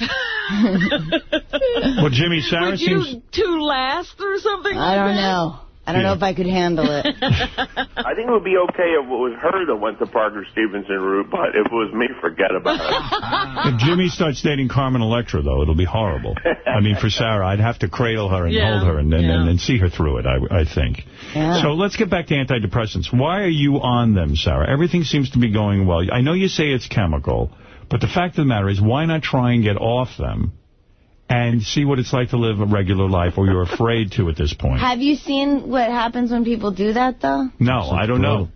Why? You end up in L.A. County. Why? You're possession off of them. coke. You're off them. Yeah, I was going through a lot of different shit when I got off them. Let's do this. Let's try it, but let's wait till the next time we all go on vacation together. Yeah, okay, that's what I'll do. I'll try it next year. I'm afraid. I don't know. If you've been taking them that long, I don't know if I'd get right off them. I was never a maniac or anything. It was just a helpless downward spiral of, Yeah, you're making her out to be Doug Stanhope's girlfriend. Bingo. Oh, yeah, right. Yeah, Bingo's nuts. That was She's crazy. not that. Yeah, Bingo. That's great. I have a show-related question, if I may. Go ahead. Why hasn't Eric the Midget got in balloons and flown around yet? Well, I think we're close to it. Eric, well, wait, let me ask him. He's on the phone. Eric has called in every day this week. Oh, my God, I'm so excited. Are you a big Eric the Midget fan? I'm a very big Eric the Midget fan. I'm very upset for him about the Katie Couric debacle. What do you mean? That she took his sign-off. That was bullshit. Oh, yeah, you're right. Yeah, goodbye for now. That's right. Eric. Good morning. Evidently, your two biggest fans are here. Sarah Silverman, the comedian. Are you a fan of hers? Yeah. No. and Jimmy Kimmel from Jimmy Kimmel Live. Good morning. Good morning. Good morning. Howard? Yes. Katie Couric did not do Good Night for Now last night. I know, she changes it every night. Oh, she's trying out different things. She changed it to, this is a sticky situation. Eric, answer Jimmy's question. Jimmy wants to see you fly with balloons. Sarah wants to see you fly with balloons. Why are you not flying with balloons? Why are you not flying? Jimmy, I'll tell you the snag. Eric wants me to sign a document drawn up by his lawyer. He has a lawyer. That would hold me responsible for anything that happens to him during balloon flying. Right. And I said to him, look, the Jackass guys don't make people sign things. Steve-O doesn't come in here and make me sign a document before he has darts put in his ass. I don't want to sign anything. I think you should sign it. What more could happen to him that God hasn't already done already? Yeah, but that's the point. He'll say, oh, my neck hurts. And then he'll go in front of a jury, and I'll be responsible. And he's not even for real. Yeah, we've seen that song and dance, Eric. I mean, I can't risk that. Eric's going to die at any moment, probably anyway. Can't blame us for that. No, I'm not. What do you mean, no, you're not? Please. You're very fragile, my friend. You told us you'd already lived past your life expectancy. Yeah, my luck, you'll come on here, fly by balloons, and have a little heart attack. Right. Yeah, it's all gravy now. Right. I don't believe that Eric is cowardly enough to have a lawyer draw up a document. I bet that's some lawyer getting involved and saying, "Hey, Eric, look at this. We should do this. We could cover you. Who knows? Maybe we'll make some money out of this deal." It can't be Eric's idea. Howard's putting words in my mouth. Right. There's not even a lawyer involved. Right. So I don't never even talk to a lawyer. But you wanted us to sign a document. I assume that you are a litigious little midget because you immediately brought up the law, that I'm signing a document. I assumed you had a lawyer when you asked me to sign a document. You wrote this up yourself? No. A clown drew it up for him. Well, if you wrote it yourself, he'll sign it. If it's in crayon, he'll sign it. You're what we call a litigant. A litigant. You're a litigious midget. Eric? Yes. So answer Jimmy's question. What is the real hang-up here? Why aren't you flying? Well, last night I reached the decision to do it until some jackass on the line said that he had my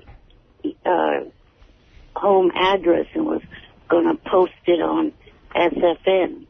So that idiot with the name, the president of Howard Stern Chat, that asshole blew it for everybody. What's that got to do with us? It'll make me suffer. I don't want jackasses threatening me, holding my home address over my head. Well, there you go. First of all, everything's over your head, Eric. Secondly, I think the important thing is you can't let this guy threaten you. You've got to. If he's saying you better not get in those balloons or else I'm going to post your address, you got to tell him, screw you. I'm flying with balloons. Boy, Jimmy is good. Yeah, you know, we should have called you when we first started this thing. Yeah. I have been looking forward to this since the first time it was mentioned. It is one of my dreams to see a man fly around on balloons. Especially Eric. And Howard said it is going to happen, and I realize I've been waiting and waiting. Oh, it's going to happen. I see him splayed out like Superman, flying through the studio. No, you know what? No one is seeing me out of my wheelchair. No one. Let me ask you something. We can't fly a wheelchair. That's the other thing. I'm not flying your wheelchair. I'm flying you. That's dangerous. First of all, to be in a wheelchair and fly is not flying. That's like being in an airplane. I'm talking about you, like Superman, splayed out, straight forward, with your arms in front of you, flying through the studio. And your legs wherever they can be. Right. And your legs out behind you. That's flying. Flying is in a wheelchair. It's not like they're going to put you in some crazy, embarrassing costume. Like, you'll wear, like, a three-piece suit. Right. Yeah. So that you look lawyerly. Like you're a flying lawyer. We'll take you to Brooks Brothers. But that's an absolute. No wheelchair. Right, Jimmy? No, well, I don't see how physically you fly a wheelchair. It's too heavy. That's ridiculous. Yeah. Right. You don't need a wheelchair in the air. It's just the same. You don't need a wheelchair in a pool, do you, Eric? Yeah. No, you're free. No. I just do not want anyone to see me out of the wheelchair. Well, then we have another roadblock in our journey to flying. I could even create a costume, like out of a blanket, so that no one will really see you. Like your head will be, it'll almost look like your head is just floating. Cover you. Your harness is going to cover your body. A sack. Yeah, I'll put you in a sack. What about if instead of the wheelchair, it's in a crib? In a baby crib? Yeah, like a stroller. Would you like that little bed that you see, sometimes with the balloons strung to it like a mattress, a flying mattress. Yeah. Yeah. Like a hot air balloon. What do you think of that? A baby crib. Alibaba. Ali Baby. You could be like the midget of Oz. You got to really think this through. You got to be splayed out, though. You can't be in a wheelchair. Are you going to watch? Are you going to watch Jimmy's special tonight? I'll try. Yeah. I'm dedicating it to you and the balloons. What if Sarah Silverman flies with you? I would do that. You would, right? I know you would. And what if I flew you like in a room full of balloons so that when if you even did fall, you just fall on a balloon? You land on a balloon. It'd be like one of those bouncing houses. I don't know, Eric, to me, this sounds like a dream come true. I don't know what's so unpleasant about floating around with balloons. I just feel kind of vulnerable out of the wheelchair. No. That's silly. That's your biggest problem. That's your biggest handicap in life, Eric, is your inability to be vulnerable. Yeah, now you're just being a dick. Yeah, I mean, that's the exciting part. If there was nothing to it, who would do it? I know a lot of people in wheelchairs that would, I think they dream of the opportunity to fly around with balloons attached to them. Yeah, just for example, Jimmy, name one. My friend Alan. Right. He wants to fly with balloons? I haven't specifically asked him, but I would think that, since he can't walk, that maybe flying around with balloons would be something he'd dream about. And you know what? I would never call you Eric the Midget again. I'd call you Eric Knievel. Ooh. Eric and Evil. Eric and Evil. I like that. Thank you. So think about that, Eric, okay? Digest that. 2 things before you let me go. One is a plug for a guy's website, that's paying me. Superfanonline.com. Those could be on the balloons, that website. Right, that could really generate You some can cash. make so much money from putting ads on the balloons. Right. And what else? Also, if Mutt is listening, he has me as a VIP status. If my address pops up on there, this message is to Mutt, automatically get rid of that asshole. All right, fair enough, Eric. The midget. Whatever. Thank you, Why don't Eric. we just have Mutt change things to say that if Eric doesn't fly in balloons, he's going to post his address? That's right. Well, it's not Mutt who's doing it. Some other guy on there. Thank you, Eric, and please consider the offer. Thank you. Well, last night I was all set, ready to do it. Even I was going to... No, you weren't. No, you weren't. Don't tease me. Get your mind right. Get your mind right. Ask Tony Furto. He has... I'm going to fly you, and Sarah Silverman's going to probably breastfeed you while you fly. What do you think of that? I'll do it if you'll fly. All right. I called Tony Furto, left him a message saying I would do it. Go think about it, Eric. Yeah, but you can't even... We will. By the time we would get you here, you're changing your mind every minute. Make up your mind. See the negotiation I have to go through? I've hung up on him. I can't take it. He's a real fickle pickle. Yeah. He sure is. I just hope he does the right thing, that's all. Sarah Silverman this Thursday night at Comics in Manhattan. And see Sarah in School for Scoundrels, opening in theaters everywhere on September 29th. What is Schools for Scoundrels? Billy Bob Thornton she's Billy working Bob Thornton? with. Yeah. Billy Bob Thornton yeah. Were they nice to you on the film? So nice. Really? Well, good. I don't like to see you mistreated. Thank you. Yeah, who else is in the movie? John Heder. Oh, yeah, the guy from Napoleon Dynamite. The nerd, Napoleon Dynamite. He should be Napoleon Dynamite in every movie. They keep trying now to put this guy in movies. He's trying to be cool, you know? Yeah. And, it's... Is Pedro there? Just be Napoleon Dynamite. It works. You are Napoleon Dynamite. Am I right or am I wrong? Why is everybody embarrassed to be Napoleon Dynamite? What a fabulous character. And you could see they want him to be Napoleon Dynamite. Everybody's hiring Napoleon, and he's being John. Absolutely. Let's go to John, who wants to say hi to Sarah and to say hi to Jimmy. Jimmy's got a special, Jimmy Kimmel Live's tribute to Jimmy Kimmel Live, tonight at 10 o'clock on ABC. And Windy City Heat, one of my favorite shows, is available on DVD September 26th, produced by Jimmy. Let's go to John. John, you're on the air. Hey, Howard. What's up, man? Hey, man. Before I ask you for tickets for tonight's show, I have a FMK for F, Marry, Kill for Sarah. Okay. Two of them. Letterman, Leno, or Conan? All right, you got to F one, marry one, and kill one. Letterman, Leno, Conan. Oh. Who do you F, who do you marry, who do you kill? Oh, God. Got to figure you kill Leno. Yeah, I guess I have to, although I am doing that show next week. Well, you could marry him or F him if you want. You want to fuck him? It's up to you. I'm thinking hard about this. He won't hear. Sarah's really... I hear he's good in bed. She's perplexed about this. I really am perplexed because, I'm really just deciding if I can say fuck, right? Right. Sure. Do I fuck or marry between... can I fuck and marry Letterman? No. No, you got to, That's not fair because... Not the game. I don't know if you know this, but I go out with another host. Who? Pretend he died. Oh. His name is Craig Ferguson or Greg Ferguson. You're hanging out with him, too? No. You fuck all the hosts, don't you? At least I'm not hanging out with Leno like answer the goddamn question. Jimmy's boyfriend is. I guess, fuck Letterman, marry Conan, kill Leno? I don't know. That's interesting. All right. It's interesting? What would you say? I would probably fuck Letterman as well. I'd marry Leno for the money. And You wouldn't marry Letterman? Yeah, but Leno has that nest egg he doesn't touch. Leno's got more money. Leno likes to brag that he doesn't spend any of it. I don't spend well, if he's any marrying of my me, Tonight Show money. My Tonight Show salary, I don't spend. I think he started to do that. He's not saying it anymore. I think he's creeping into the Tonight Show stuff. Did you ever see that movie Comedian, the Seinfeld thing? Yeah. Seinfeld looks at him after he finds it out and seriously goes, "You're crazy. What the fuck is your problem?" Why wouldn't you spend that money? I mean, you know, you got the cash. Spend it. Right, they're not going to take it back. I never negotiate with NBC. Whatever they want to pay me, they pay me. I'm very proud of that. It's, they're good guys. They put me on the Tonight Show, and I never spend my Tonight Show salary. I don't touch... Why? I don't know my stand-up money. I don't spend any of the money I make Sandra here. Bernard. What? I don't spend any of the money I make here. You don't? Not a dime of it. Wow. Hey, Howard. Yes. I have another one for you, too.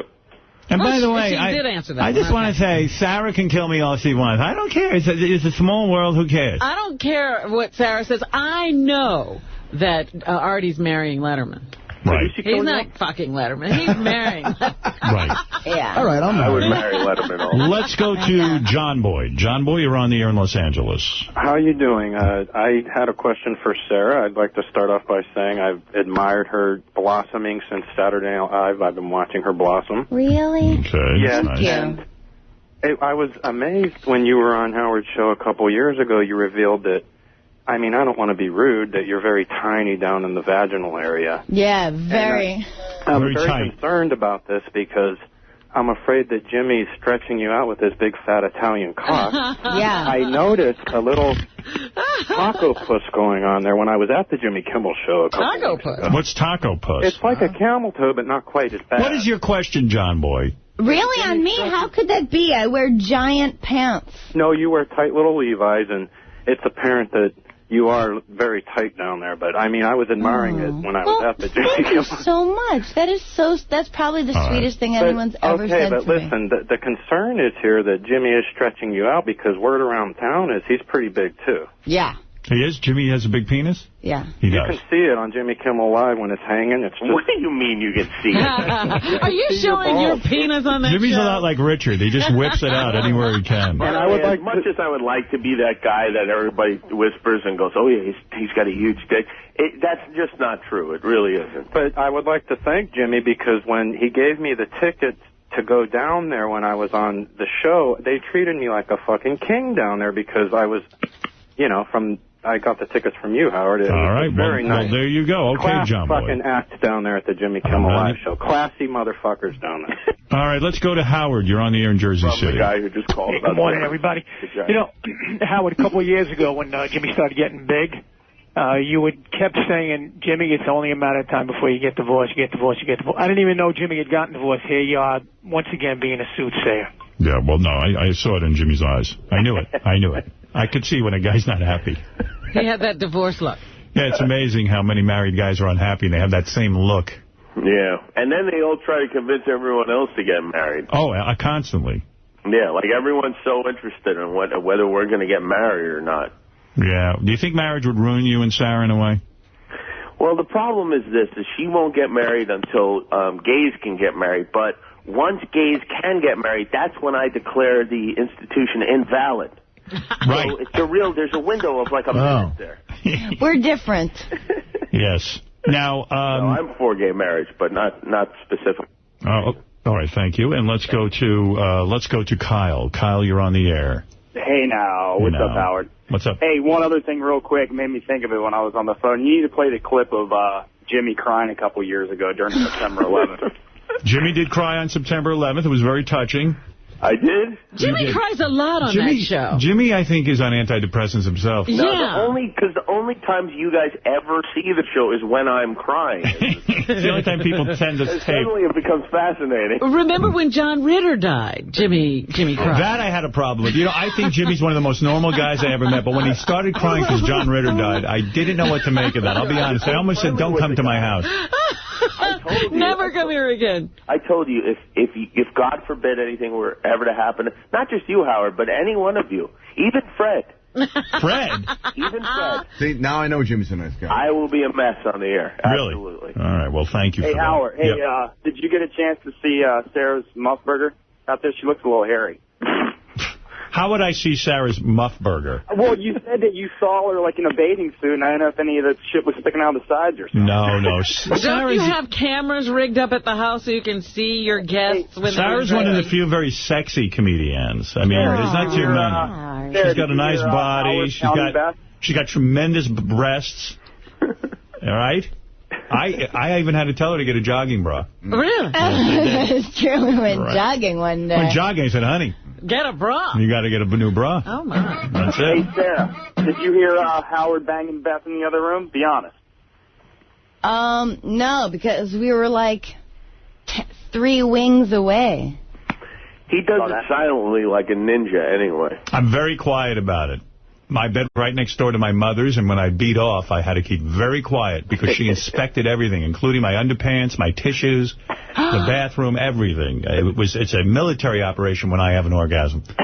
There's no way you guys are quiet, I bet. I'm quiet. Beth makes a lot of noise. To have sex with me is only to have noise. Can I say something about Beth? That this is one thing that I did say when Jimmy and I were alone together.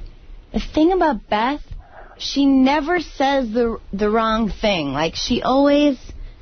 Do you notice that? Like, she's just got this, like, cool etiquette. Like, she always says the right thing.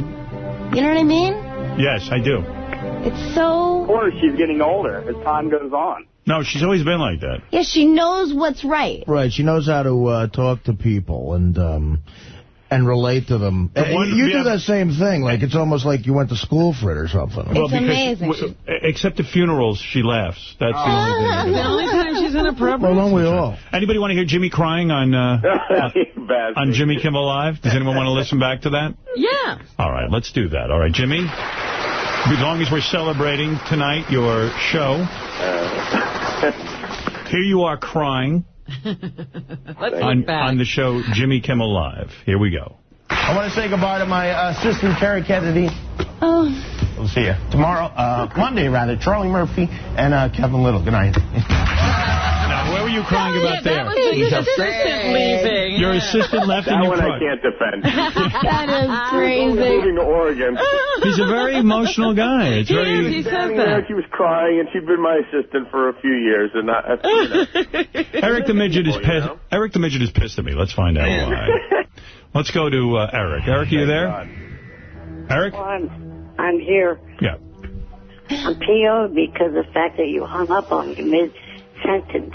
Oh, who can tell? I mean, honestly, with your speech pattern, I can't tell when you're in the middle of a sentence. And secondly, it takes you a long time. I've got to move the show along. I can't be polite. Well, as I was saying... Oh, shit. We were so We were done. I want you to go think about my offer. Eric, you're acting like a jerk-off. Right. I was going to call in and say that I would come there the first week of October. Oh, good. But that guy made me pissed, and he... All right. Well, we can't wait. You know, you get pissed every other day. He's You're going gone. to be changing your mind. Eric. I know he's listening. Yeah. You're going to be changing your mind again. Goodbye. So, Sarah, are you going to Artie's premiere tonight? I'm so depressed. Why? Tonight you're at Comics? No, tonight I'm doing a benefit at the 92nd Street Y. Oh, I read about that, yeah. Yeah. That's a lot of people, a lot of good people, too, right? It's Artie's premiere. You can walk on the red carpet. Artie, yesterday I heard you saying that it was your last talk show appearance on Conan. And yet... No. I mean, before the Open Friday, Jim. The big thing. I said on the air, too, I'm doing it September 29th, right? I believe so, yeah. Yeah. I meant before the Friday opening. Yeah, it's getting embarrassing. I haven't done Jimmy's show, and I'm friendly with Jimmy. You got to do it. It was so much fun doing it. It was great. So when are you going to do Jimmy's show? I don't know. I'm not, like Eric, I'm not going to fly with balloons or anything else. I don't go to California. Jimmy, do you ever do your show outside of California? Can you do it from my house? Every once in a while. Yeah, I do it from the house. Why not? I mean, I don't know. You know, it's just like, I don't want to go to L.A. You got to see Jimmy's set up there, man. He's living like Dean Martin out there. His own studio, a bar in the studio, and then there's an upstairs bar after the show where you go up and you booze up there. God. It's like a whole fucking building. It's a whole thing. The real reason Sarah took my son home is she was scared of what might happen with Artie. And they put you at the Hollywood Roosevelt Hotel. The bar scene there is insanity. Yeah. Oh, the broad. It's a cool Jesus setup. Christ. Yeah, when ABC's into you, it's a whole different story. And then a whole stage for the bands outside, you know? Yeah. Hoobastank was on the night we were there. Yeah, Jimmy's a regular Dick Clark. He's doing well. He's got these guys performing out there. He's got all the clips, and he puts together music specials. I'm telling you, it's a whole thing. And then what are you, hosting a game show? Yeah. God, I'm jealous of that. That's all I want. I want a no-brainer game show where I just go in and I go, deal or no deal. And it's a huge hit. I don't have to think. You don't have to go anywhere. You're not traveling out to the desert to make people jump out of a helicopter. Yeah, and you don't... Who did that, Endemol? Yes. I met with those guys years ago. They came up with a concept where I had to do all the work. I had to make people laugh. I go, give me a game where people guess shit or pick a box and you can, like, let's make a deal. Turn a letter. What is the deal? Like Pat Sajak's job. Give me a game show like Regis where you read questions and ask people how they are. I'm sure they'd be you could have mine. That's fun. I'd be more than willing to turn it over. Evidently I polarize people. Yeah. Damn. Well, how much are they paying you for that? A lot. I bet.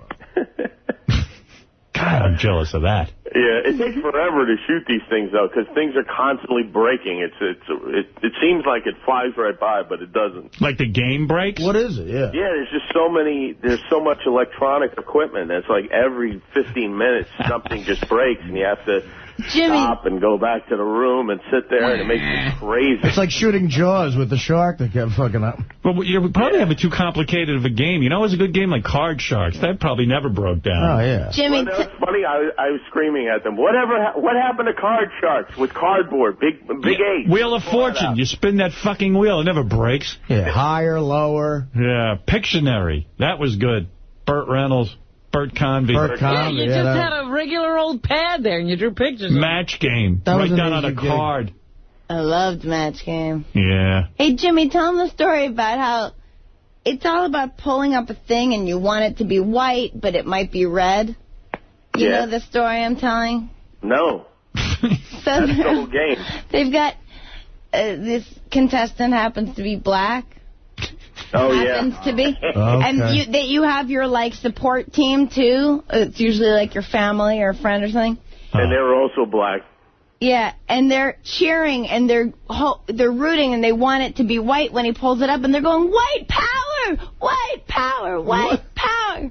What? Actually, it was the mostly white audience chanting white power at the black people. What is the game? What is it? Sounds like a crazy game. Yeah, it's going to cause rifts in the country. Yeah. I mean, you know what the best thing is? Robin went on Celebrity Millionaire.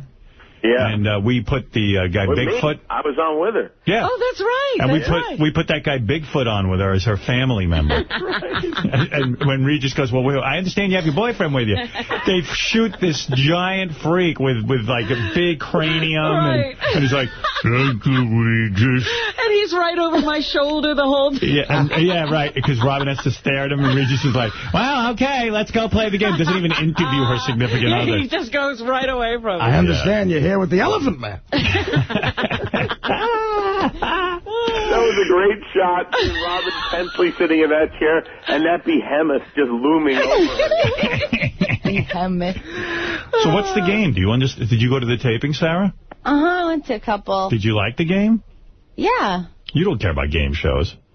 I don't see you as sitting home watching. You don't watch TV, do you? Yeah, I do. I love TV. What do you watch? Everything. What's your show? I love Project Runway. I love Top Chef. Yeah. You watch all of those? I love it. America's Next Top Model, American Idol, the stupid band, Make the Band. Rockstar Supernova you watch? Yeah. That's the best. I was so upset when Storm Large got cut off. She just called in today. She did? Yeah. Oh, it's terrible because I couldn't listen to the show before I got here because I was in a hotel room. Yeah.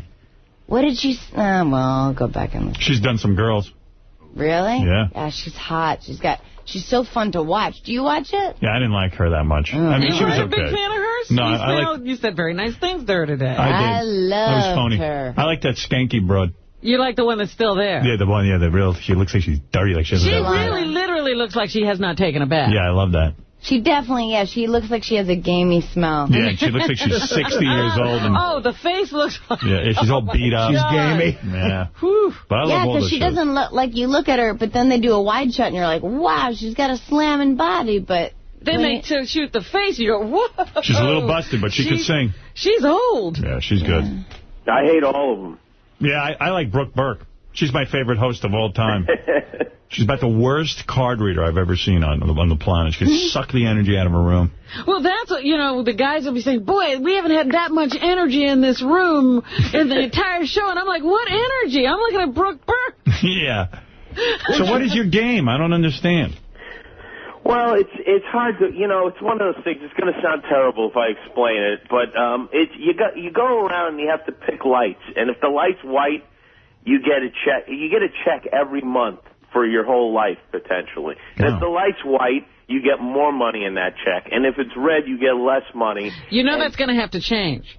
What? That's going to have to change. You cannot have it be the white light. Yeah, I know, you're right. Yeah. At least it's a red light. That's the bad light. But they were going to call it black, and then they were going to call it actually African American. So if you pick a light that's white, you get a bigger check for the rest of your life. Yeah, and you can go and you can keep going. You can keep risking it and keep going up the ladder to get a bigger and bigger. Oh, and bigger really? check. Or you can get knocked out completely. So when they pitched this to you, were you like, no one's going to watch this shit? No, I could see that it was compelling. It is compelling. I mean, people are, people go crazy on the show. Yeah, you'll be good for that. Yeah, it was you know fun. how to I do shot that. all of them already. Jimmy's like a nice, likable guy. He shot all of them already. That's the what I beauty want. of a game show. I want a job where I shoot everything and it's over in a day. Oh, yes, you got a terrible thing going. I'm not saying it's terrible. I want something else. I don't have to think. Right. Those are the jobs you want. Yeah. All this thinking is making me cuckoo. And having to be somewhere. This is already done. Yeah. What do you need to think for? You got Mutt from the Stern Fan Network to do that for. That's a good point. All right, listen. Sarah, yes? I love you. I love Jimmy. We love you, too. We really love do. you, too. I love you, too. Jimmy and Sarah did the nicest thing for me. They came to my house and they took 2 pictures of my dog on the beach. And by the next day, they had the pictures framed and in my house. Wow. Because did Jimmy go on the Internet? He knows how to use the Internet. Oh, yeah. He can develop those pictures and all that stuff? Yeah, it was very, very thoughtful. That's how I learned how to make love, from the Internet. Right. All right, listen. So Jimmy's show is on tonight. Everybody check it out. It's a live tribute, Jimmy Kimmel Live, tonight at 10 o'clock on ABC. I'm going to have to tape it because we're going to be at Artie's premiere. And is your regular show on, too? Yeah, and then we have another show on after that. So it's going to be a lot of clips and all that kind of funny stuff that's happened. Yeah. I can't wait. And Wendy, have you seen it? The special? Yeah. No, I can't wait to watch it. You haven't seen it? You didn't show it to you in advance? No, we're not even finished with it yet. I see. It's going to be all live. And okay. Wendy City Heat's available on DVD September 26th. That's funny as hell. That's the thing where he goofs on his friend, right? Yeah, it's you great. gotta check I may have to call back about that because I know people have short memories. Yeah, and it's a really funny DVD. I'm telling you, if you're looking for something funny to watch, I love it. It's amazing. And Sarah's not going to be on TV tonight. She's going to be at the Jewish Y. Sarah will be on my show on Friday. Aha. Sarah will be on your show on Friday. Sarah is going to be at a very special grand opening of Comics, COMIX, in New York this Thursday night, tomorrow night. And I understand it's a very big night with Spade and a comic insult dog. Kathy Griffin. These guys, Flight of the Conchords, that are hilarious. So, I mean, and Sarah's really funny live, if you've ever seen her. She's great. And see Sarah in School for Scoundrels, opening in theaters everywhere on September 29th, where you and Billy Bob Thornton play lovers. That's right. Are you guys lovers in this film? No. And what are you? I'm the friend. Oh. What do you think, Howard? I'm the friend. The bitchy friend. The Jackie friend. Saturday Night Live, and ever since I became aware of you on Saturday Night Live, every guy wants to bang you. You could be more than just a friend. That's what I'm trying to convince people of, but they want me to be the friend. Romantic lead. Did Billy Bob try to get into your loose pants? Were you going to show any camel toe? My loose pants. Did he try at all? Did he hit on you? He's known for that. No, he was awesome. He was really funny, genuinely funny. Not like sweating trying to be funny, but like he's a funny guy. Has he been on this show? Yeah, he was on once. Hasn't been back. Around Sling Blade he was on, long time ago. And he's not weird about Sling Blade. Like, he'll happy to talk about it. You know what I mean? Like, he's thrilled. He's a happy man. Did he talk about Angelina Jolie? Did you get to that? Yeah, well, he just said, like, it was right when she got pregnant, and he said, like, he woke up in the morning and there are all these reporters outside his house, like, what do you think of Angelina Jolie being pregnant? He was just like, it's so weird. It's like, he doesn't even know her really anymore. You know what I mean? Like, why is he going to have, like, bad feelings or any feelings about it? Why did he give up on her, though? I mean, she's the hottest chick on the planet. He was wearing vials of her blood. Why do you think that marriage ended? He was wearing vials. I mean, you worked with the man. You're the only one who probably knows the answer. Right. I probably am the only one that knows. Did you say to him, what are you, fucking crazy? That's the hottest chick on the planet. Don't you want to be on that ride? Yeah, don't you want the publicity and all of that great stuff? Her lips are a vagina. Yeah. Yes, they are. That's the secret of her fame. You're not into any kind of lesbian experimentation, are you? Are you? Are you into any kind of lesbian experimentation? No. No. I wish I could say I was, because I know it's attractive. Maybe that's why you're always the friend.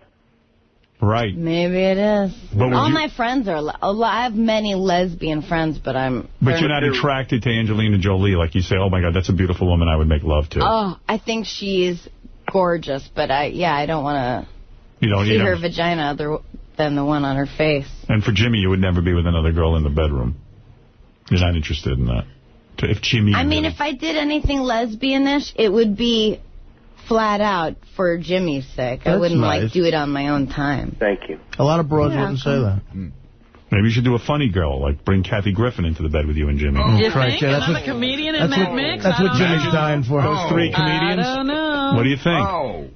Three people? Like who Jimmy would want, like a... Jimmy, who would you want in the bed if Sarah could see her way to do that? He would want Madonna from 1985. No, but it's got to be somebody now. Maybe a guest you've had on the show. Well, we said it. Every man's fantasy, Kathy Griffin. Do you ever get attracted to any of your guests? Well, here's what I would like to do. I would like to, I think it would be Artie, and I would like what I'd like to have is one finger in Sarah while we're watching Beer League and one finger in Artie. Well, let me tell you something. That's very nice of you. Aww. What about you, Sarah, and Janine Garofalo? Christ. Oh. Too depressing. Too depressing. All right, listen, I love you two guys. Judith Miller is not a hero. That's what she said. Something like, be like, that's not very sexy, Janine. You're making a lot of great references like that. Yeah. I don't even know who Judith Miller is.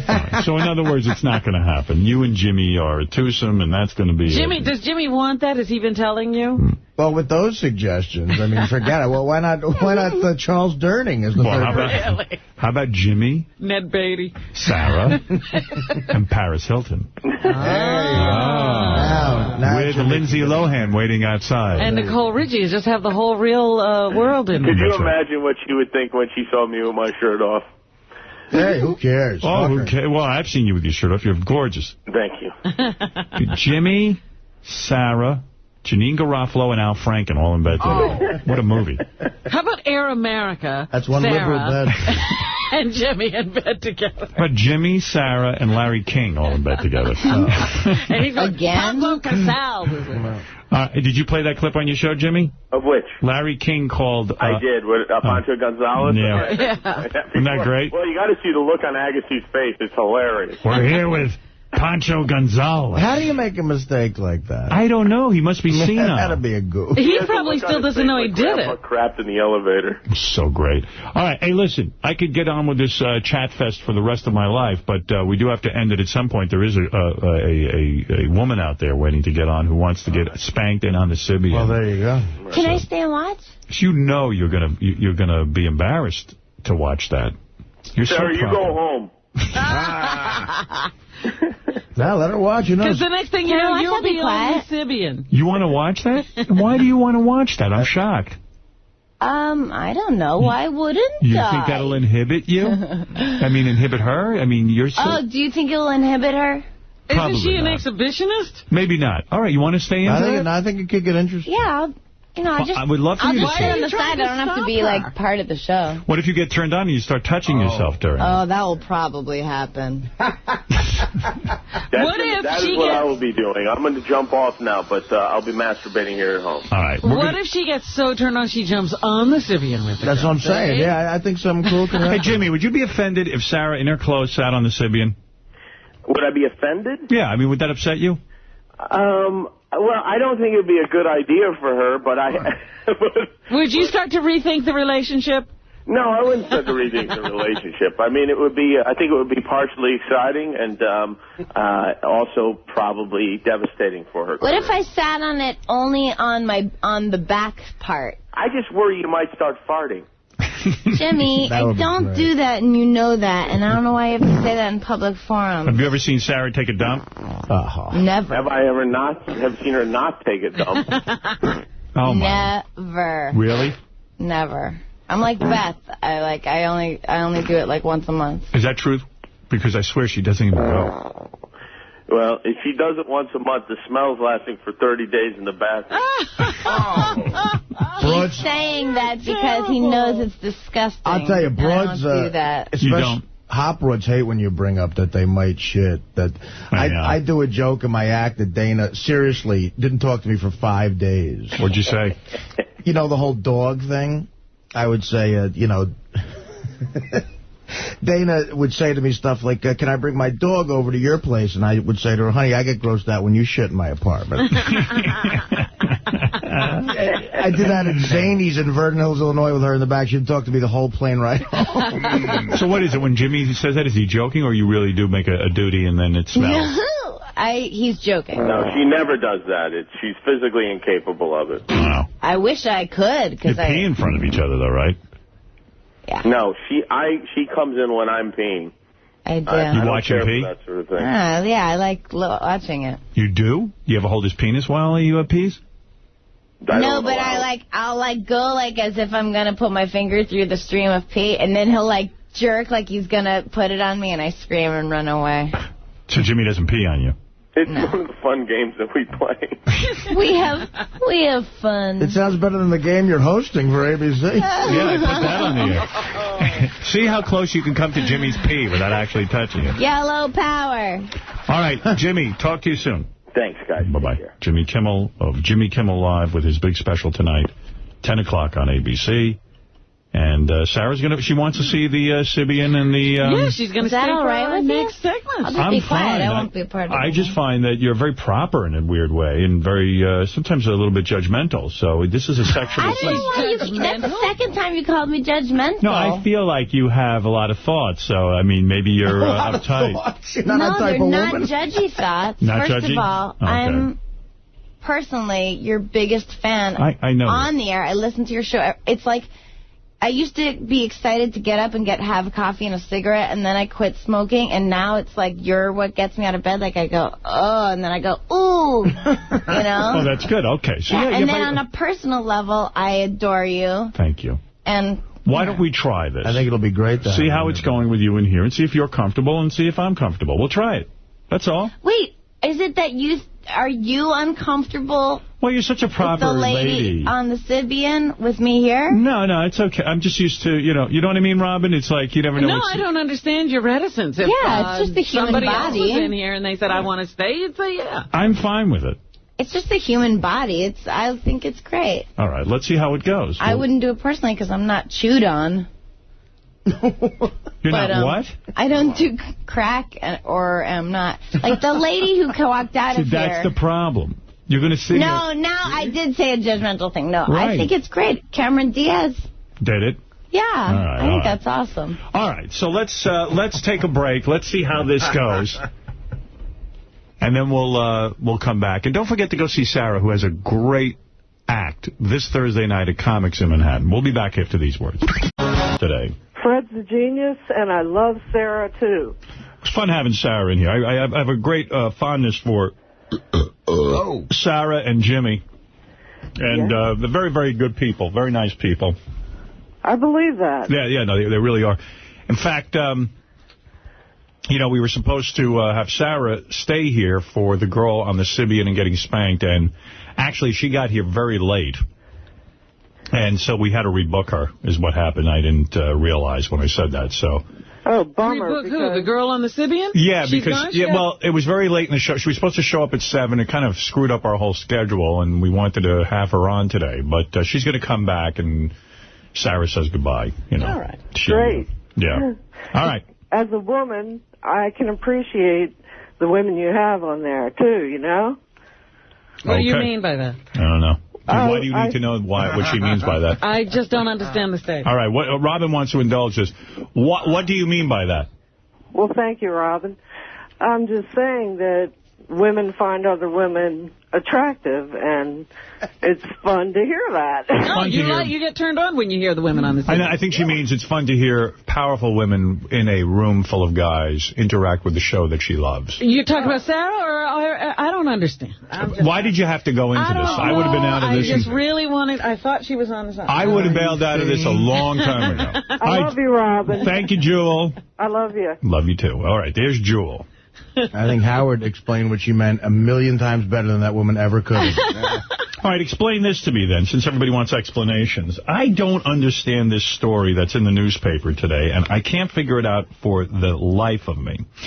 So here we are fighting the Taliban in Afghanistan, and today on the front page of the New York Post, they show a picture of a drone helicopter. Or is it a drone plane? I don't even know. It's wasn't it a plane? Yeah, whatever a drone is. I don't know anything about it. But the drone was flying over. There was a big funeral in Afghanistan. Yeah, it's an unmanned spy plane. Yeah, it was a big funeral in Afghanistan, and the military was aware of it, became aware of it. The drone took a picture. It was about 190 Taliban terrorists all together at this funeral. And these are the terrorists we're trying to track down. And they're at the funeral, and all they had to do is drop a few bombs right on this group, and you would have wiped out a major portion of the Taliban. The same Taliban that plotted against us at 9/11, same Taliban... And is trying to return to power in Afghanistan even now. And the same Taliban that's attacking our soldiers right now. Because they're at a funeral, there is a law that America goes by in the rules of engagement that bars attacking cemeteries. You're not allowed to attack at a cemetery. Now... imagine we had 190 of our biggest enemies who are responsible for blowing up the World Trade Center, causing thousands of death and tons of pain in this country. We are spending billions trying to get these same Taliban. Here they are in our crosshairs, ready to be blown up, 190 of them. No innocent civilians would be hurt, just these fuckers. And we didn't blow them up because we engage in some kind of rules. And reading further... This is like running real life like a game show. Yeah. We're sticking to some stupid rules. I mean, there's no rules as far as I'm concerned. And, it's bad enough we're not allowed to torture anybody, which how ridiculous we're doing anyway. That is. You can't bomb a graveyard, but you can turn a place into a graveyard. Right. I mean, it's ridiculous. It makes... no sense that we abide by that rule. And evidently, the rules of engagement keep changing. You can change them. You can go and change the rules. But because the rules haven't been changed yet, we missed out on one of the biggest opportunities in the war on terror. How do you live with this? You can't fight a war on terror fair, because they don't fight fair. Well, yeah, the whole idea is the reason they get to kill you is because they won't engage you in a real war. Right. The military called off the strike on the funeral because these guys follow orders. They don't want to go to jail, because if you blow up these guys and there are orders not to, then you will go to prison for life. Oh, absolutely. So our military is completely tied with their hands behind their back. This is insanity. Can you imagine to find 190 Taliban, higher echelon, upper echelon guys, all standing there in a group, and because they're in a cemetery, we don't blow them up? If this isn't the most frustrating story I've ever read, I can't think of a more frustrating story. Right on the very next page, if you keep going, is a story about some NYPD police officers who put together a bomb and drove it all around the city, no problem. They're testing out, how safe we are. And they made it was as strong as the one that they used in the World Trade Center in '93. And they had no trouble getting the components. The guys have no expertise in bomb making. They had no trouble making the bomb. And they drove it through the tunnels, over the bridges, and nothing happened. Man, oh man, that's frustrating. So if anyone can explain that to me, I'd love to hear the explanation. Well, we're fighting fair, you know. Yeah, I guess so. We're fighting fair and we're sitting ducks. Yeah. That's basically what we are. Hey, Maury, you're on the air. What's happening? Hey, Howard, how's it going? Hey, listen, Artie, I saw your performance on Conan yesterday. It was fucking awesome, dude. Thank you. And also, good luck on that premiere, man. I honestly, I think you're going to at least make $10 million, at least. I mean, everybody I know is going to see this fucking thing. Well, $10 million altogether for the whole run would be a huge hit for us. So thank you. I hope we get there. Well, you were saying if it makes $1 million, it goes 1,200 screens nationwide, correct? Yeah, we got to make $1 million this weekend. I guarantee you can do that. It's only on 165 screens. I know. It's got average. Yeah, you got to understand the math here. It's a $2.5 million film, so that's why Artie's saying if it made $10 million, it would be a huge score. But the fact of the matter is, the pressure is, if you will, when you open a movie small like this and you don't get a lot of press, and, you know, it's basically Artie's using this show and using, you know, Conan and going on his appearances, which is the only press he's getting. It's 80%, 80% this show, if not more. Yeah, it's hard for anyone to, you know, track this kind of movie, so he doesn't really know what's going to happen. No, they know the per-screen average on films like this now. They'll have to. I was told yesterday we have to do $6,500 a screen. That's a pretty heavy What is average. the awareness of the movie? Did you ever test that? Did you ever do any kind of research? It's too small for that type of thing. That's what I'm talking about. Yeah, tracking, in other words. It's too small to track it, right? All right. I live right near Philadelphia, and I see it all over Comedy Central here, you know, from MTV and everything else, Artie Lang's Beer League, and they got the good promos going, you know, the one, what the fuck is it? A&E was running it. You know, locally, you know, Howard, on a lot of sports stations, they have been playing it. So it's a guy's Let me movie. play your appearance on Conan. I'm going to skip the part where you somersault out, because I don't know that people would know that. Do you get to play a clip on Conan? I did, yeah. It went very well, I think they cut the clip out of this just for our replay purposes, but here's a little bit of Artie on Conan now promoting his film. And hey, is there any more tickets left for that? I don't think so. Are there? Hey, by the way, you know who's dying to get a ticket to this thing? Who? Wayne Siegel. Yeah, tell him to come. Can he come? Yeah, sure. I mean, is there any way I could go? Hold on a second. Wait a second. It's either you or Wayne. Yeah, you know what? He called Laura, but he didn't want you called directly. Then he asked me if I could get tickets, and I never did. And somebody told me I hate to disappoint the guy. He's such a good guy. Somebody told me that you were asking about him, and of course, yeah. It's, Wayne was actually very nice to me when It's the Whiskey Talking came out. He actually was very supportive and helped me with some stuff there. So he's absolutely going to come. Yeah. Call Wayne Siegel and arrange that, will you? Everyone's now coming to me. Did Sam go home? Sam's not going to be there. Yeah, Sam, I don't know what happened with Sam. I called him 4 times. I don't know if he's going to come back from L.A. Gary, you hear what I'm saying? Yeah, he's in, Gary.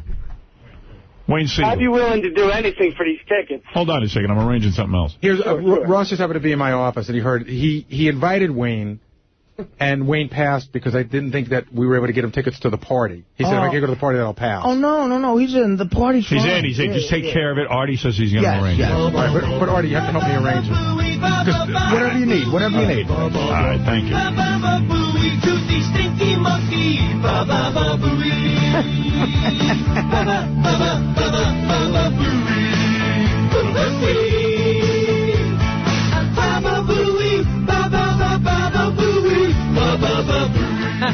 You guys want to hear Artie on Conan, or is everyone? I haven't heard it. Yeah. All right. So let's play that right now. You want to go? Do we have any more tickets, or? Please. I give them to you right now. If I had like 10. We have no tickets left. We have 0. You got to forgive me. I don't have them. Is there any way? No way, Artie? Nothing. Artie, I don't know. Sorry, buddy. It's really, dude, it's so fucking tight, man. I wish I could help you. Right now, Artie doesn't have a place to sit. Yeah. Yeah, you could sit on Robin's lap, maybe. Oh. I mean, shit, man, I'd stand for the fucking movie. I know, I hear you, but we just don't have the tickets. Please forgive us. So what can I do? I feel bad saying that to the guy. Here's some of Artie on Conan. I want to ask you, first of all, because we're going to you have a movie now. That's right. Since you're also, forget the movie for a second, you're a guest star in Entourage, which is the hot show right now. You guys watch that Entourage show? You watch the Entourage? Tell us about this role.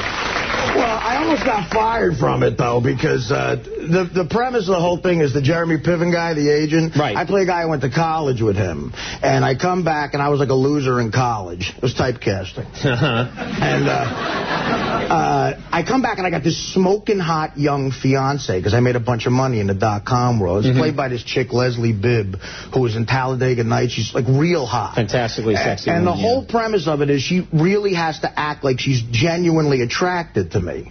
So, that's the comedy of it? Yeah. So, my boss, Howard, being very supportive, said, so wait a minute, a really hot chick has to act like she's attracted to you. And I said, yeah. And he goes, you better find a hot Meryl Streep. Right. And, which, it makes sense. I mean, you wouldn't expect that. But I have to make out with her the whole time and rub lotion on her and stuff. Like the dream acting gig of all time. Okay. So, we do a couple of takes and it goes well. And Jeremy Piven calls me aside. And he's got a lot of power on the set, that guy. And he says, hey, I'll tell the director to do one more take. And he whispers in my ear, on this next take, just bite her in the ass. What? And I go, what? He goes, don't tell her, just bite her in the ass. We'll get a real reaction out of her. And I go, well, yeah, the reaction is I'm going to get arrested for sexual harassment. He goes, no, it'll be great. So I'm like, all right. So they yell. I love that. Well, okay. Yeah, he goes, it'll be great. And I'm like, all right. So she sits back down. Now, the whole time, she was being real nice to me. So they yell action, I start rubbing her down, and then right at the end, I go, to hell with it, I'll just go for this. And I take a bite out of this chick's ass. I must have forgot myself, like where I was. I went down and I went like, and I look like when a polar bear gets a fish or something. He probably meant a little like love nip. Yeah, like when a mountain lion gets a hold of a wildebeest or something on the Discovery Channel. Like I watched the playback and I forgot where I was, and she's got a nice ass. And I went, and she jumped up horrified. Of course, yes. She broke character. The character that likes me, she broke that character. Then she should be fired. And she looks at me like all ready, goes, what are you doing? Yeah. The crew was laughing, and I thought, that the cops were going to come and arrest. Jeremy Piven's laughing his ass off. That Emmy-winning He's happy. He's happy. Yeah, he's happy because he got me. But I looked at her ass, and the worst part was she had a rash. I think I gave her ass a hickey. And she's got a boyfriend, so that's going to be hard to explain. Is he an intimidating boyfriend? No, he's like a doctor. He's like a queer. All right.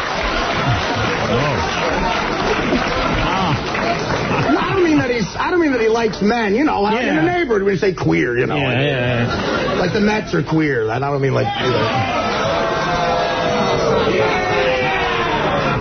And the hole gets deeper. I can't even see you anymore. I'll get out of this queer doctor thing. The Mets are gay. What's going on? I don't mean the guy's gay. He just seems a little flimsy. You know what I mean? He's like he's a Yeah, he's a doctor. He helps people. The hell with him. He went to college. I think I could take him. He went to college. Man. All right. Yeah. But then after I bit her ass, to make her feel better, I ad-libbed, now that's a low-fat lunch. Thinking she'd like that, but then she was still mad at me. Well, you classed it up at the last second. You saved it. That's the important thing. Let me clarify, her boyfriend ain't gay. There you go. Don't worry about that. I want a lawsuit from this dude. No, you won't be sued. I'll be sued. That's the beauty. My name is on the show. That would be funny, You can set fire to the place and run away. Let's call more people queer, then. We'll get to that. That'll be our third segment. I haven't got to the NBA yet. Now, I want to make sure I get to your film. Artie Lang's Beer League. You saw Zach's movie? You didn't see my movie? No, I did not see your movie. Scumbag. Well, we're out of time. I was going to show a clip. We've been friends for so long. I know. I'm going to watch the movie. I'm a very busy guy. I got 2 kids at home. I watch sex. For Zach. He's the first guest. You're the second.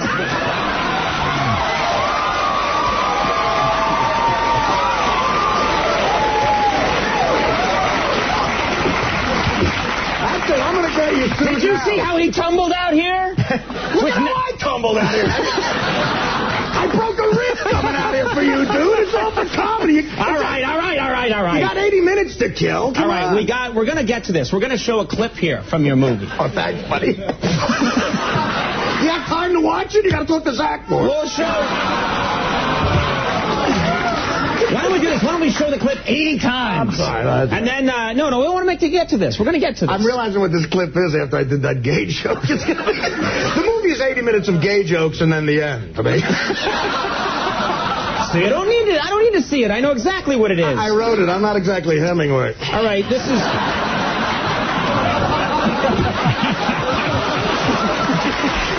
can't believe that. I don't believe it. All right.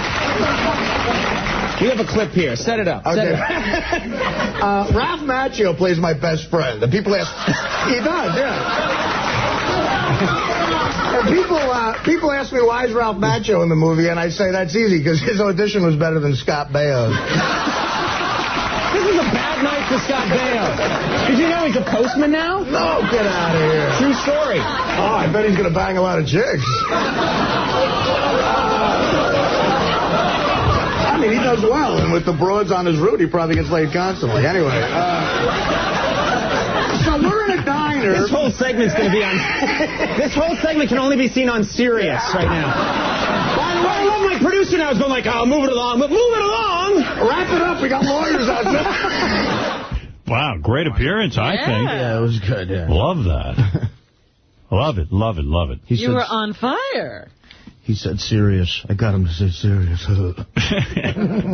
Hey, Brent's on the phone. He's got information on drone planes, Taliban. Of course he does. Conspiracy. Brent. Hey, Howard. What is the answer that I'm looking for here? The answer is, do we really want to get the Taliban, or do we want them to still stay around so they can perpetuate fear to advance their agenda? So you think on purpose the military doesn't bomb the Taliban when they're gathered at a... You see, this is you and your conspiracy theories. No, that's not a conspiracy theory at all. The military does what they're told. Those kind of orders come from the top.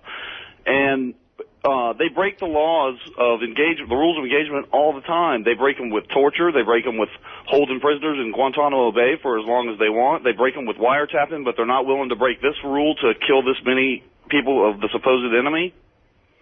It doesn't make sense to me. We break the rules of engagement all the time. What Brent is saying is true. Why wouldn't they have blown up this cemetery with 190 Taliban, high-level Taliban what standing there? What you're not thinking about is the greater reaction of the Arab world. Arabs around the world if we blow people up in the cemetery. They hate us anyway. Well, yeah, they exactly, Howard. They hate us anyway. The point is that you're going to convert people who don't hate us or are on the fence. We're doing that every day in Iraq anyway. Right. Yeah, but that would really, it hits a group of people who they haven't been able to reach yet and softens them up for the opposition.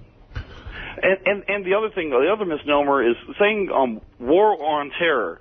That perpetuates war forever because terror is not really an enemy. Terror is a tactic. Right. It would like me saying in World War II, we're going to have a war on tanks.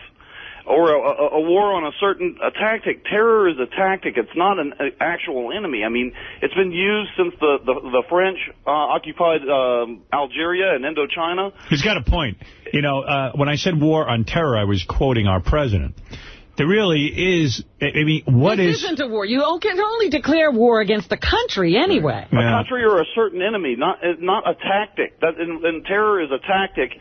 And quite frankly, the terrorists are winning because our government tells us every day, be afraid, be afraid, be afraid, be afraid. And that's the end result of what terror is used for. What'd you do last night? Oh, well, we went out to dinner, and then we went down to this bar, and Spice Boy and I met a whole bunch of young Marines, actually, that are in town for the week that are turns out they're huge Howard fans, and the guys are going to be shipping out pretty soon, and it's just made me realize that, some of these young guys might not be coming back or are going to have limbs blown off, and it was kind of sad, actually. Complete waste of time for these boys. We need a president. Our next president has got to be a guy who says, point blank, the day I'm elected is the day we're out of Iraq. Boom. End of sentence. I don't want to hear this bullshit. Oh, we can't pull out. That's like Vietnam. We can't pull out. All I heard was we can't pull out, we can't pull out. And we'll retaliate against people who attack us, not just random sites. Yeah, we pulled out, and it was fine. It was just fine, and it'll be fine, too. Let them all deal with each other over there. Exactly. Iraq's in a full-blown civil war. There's nothing that we can do about that at this point. Yeah, and these guys who are our young guys going over there, it's just a crime what's going on. And what a miserable way to live for, the rest of your life in this place where, nobody can look at each other, you're completely different customs. It's just a horror. And you don't know who the bad guy is. You don't know who the person, the 12-year-old kid who's going to walk up to you and blow himself up. Yeah, no, it's a crazy way to fight a war. I said it. I think I said it right after 9/11.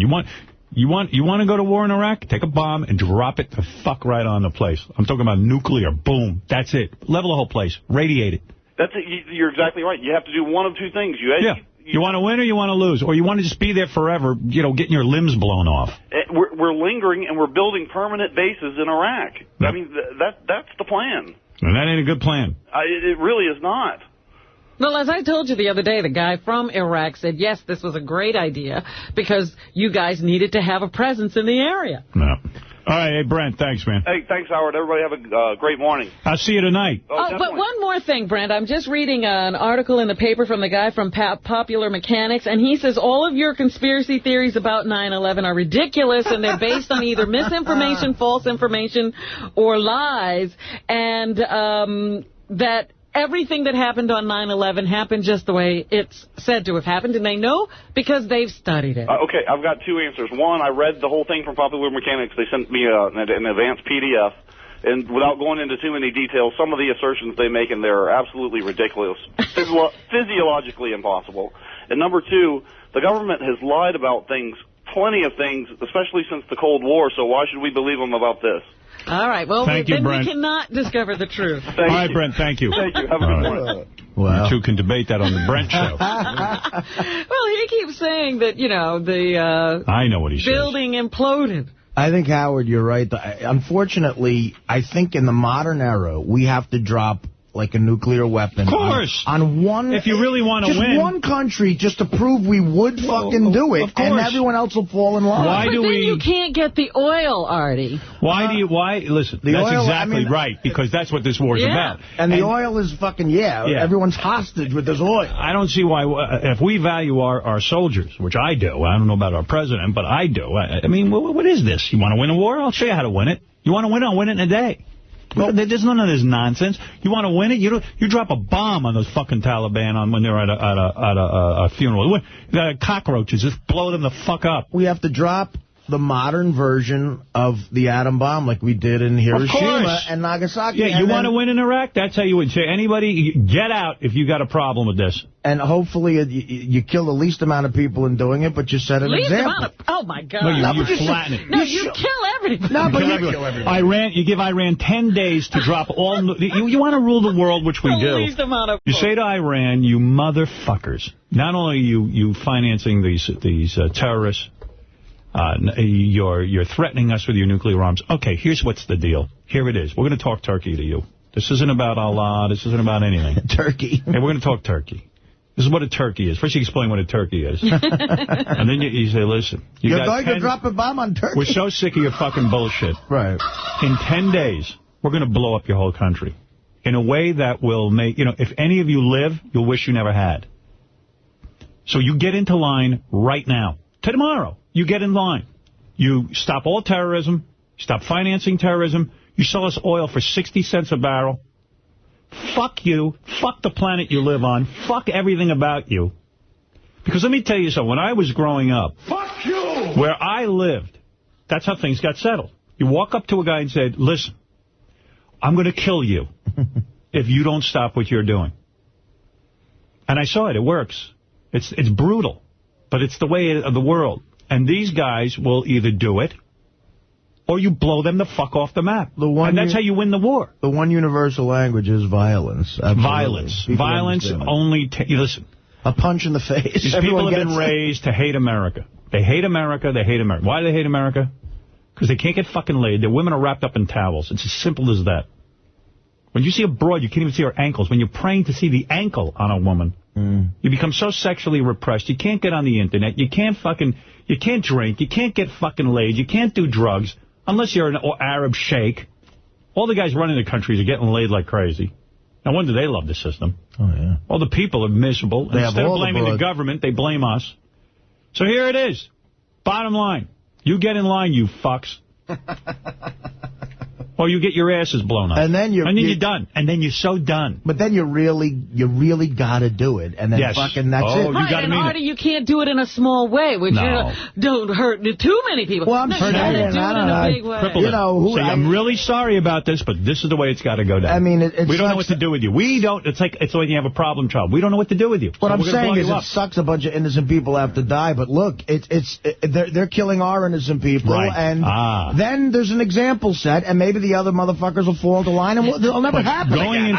Going into Iraq and the way we're doing it, if you really identified that Iraq is a bunch of terrorists that's going to kill us and they had nuclear weapons, okay, time to play.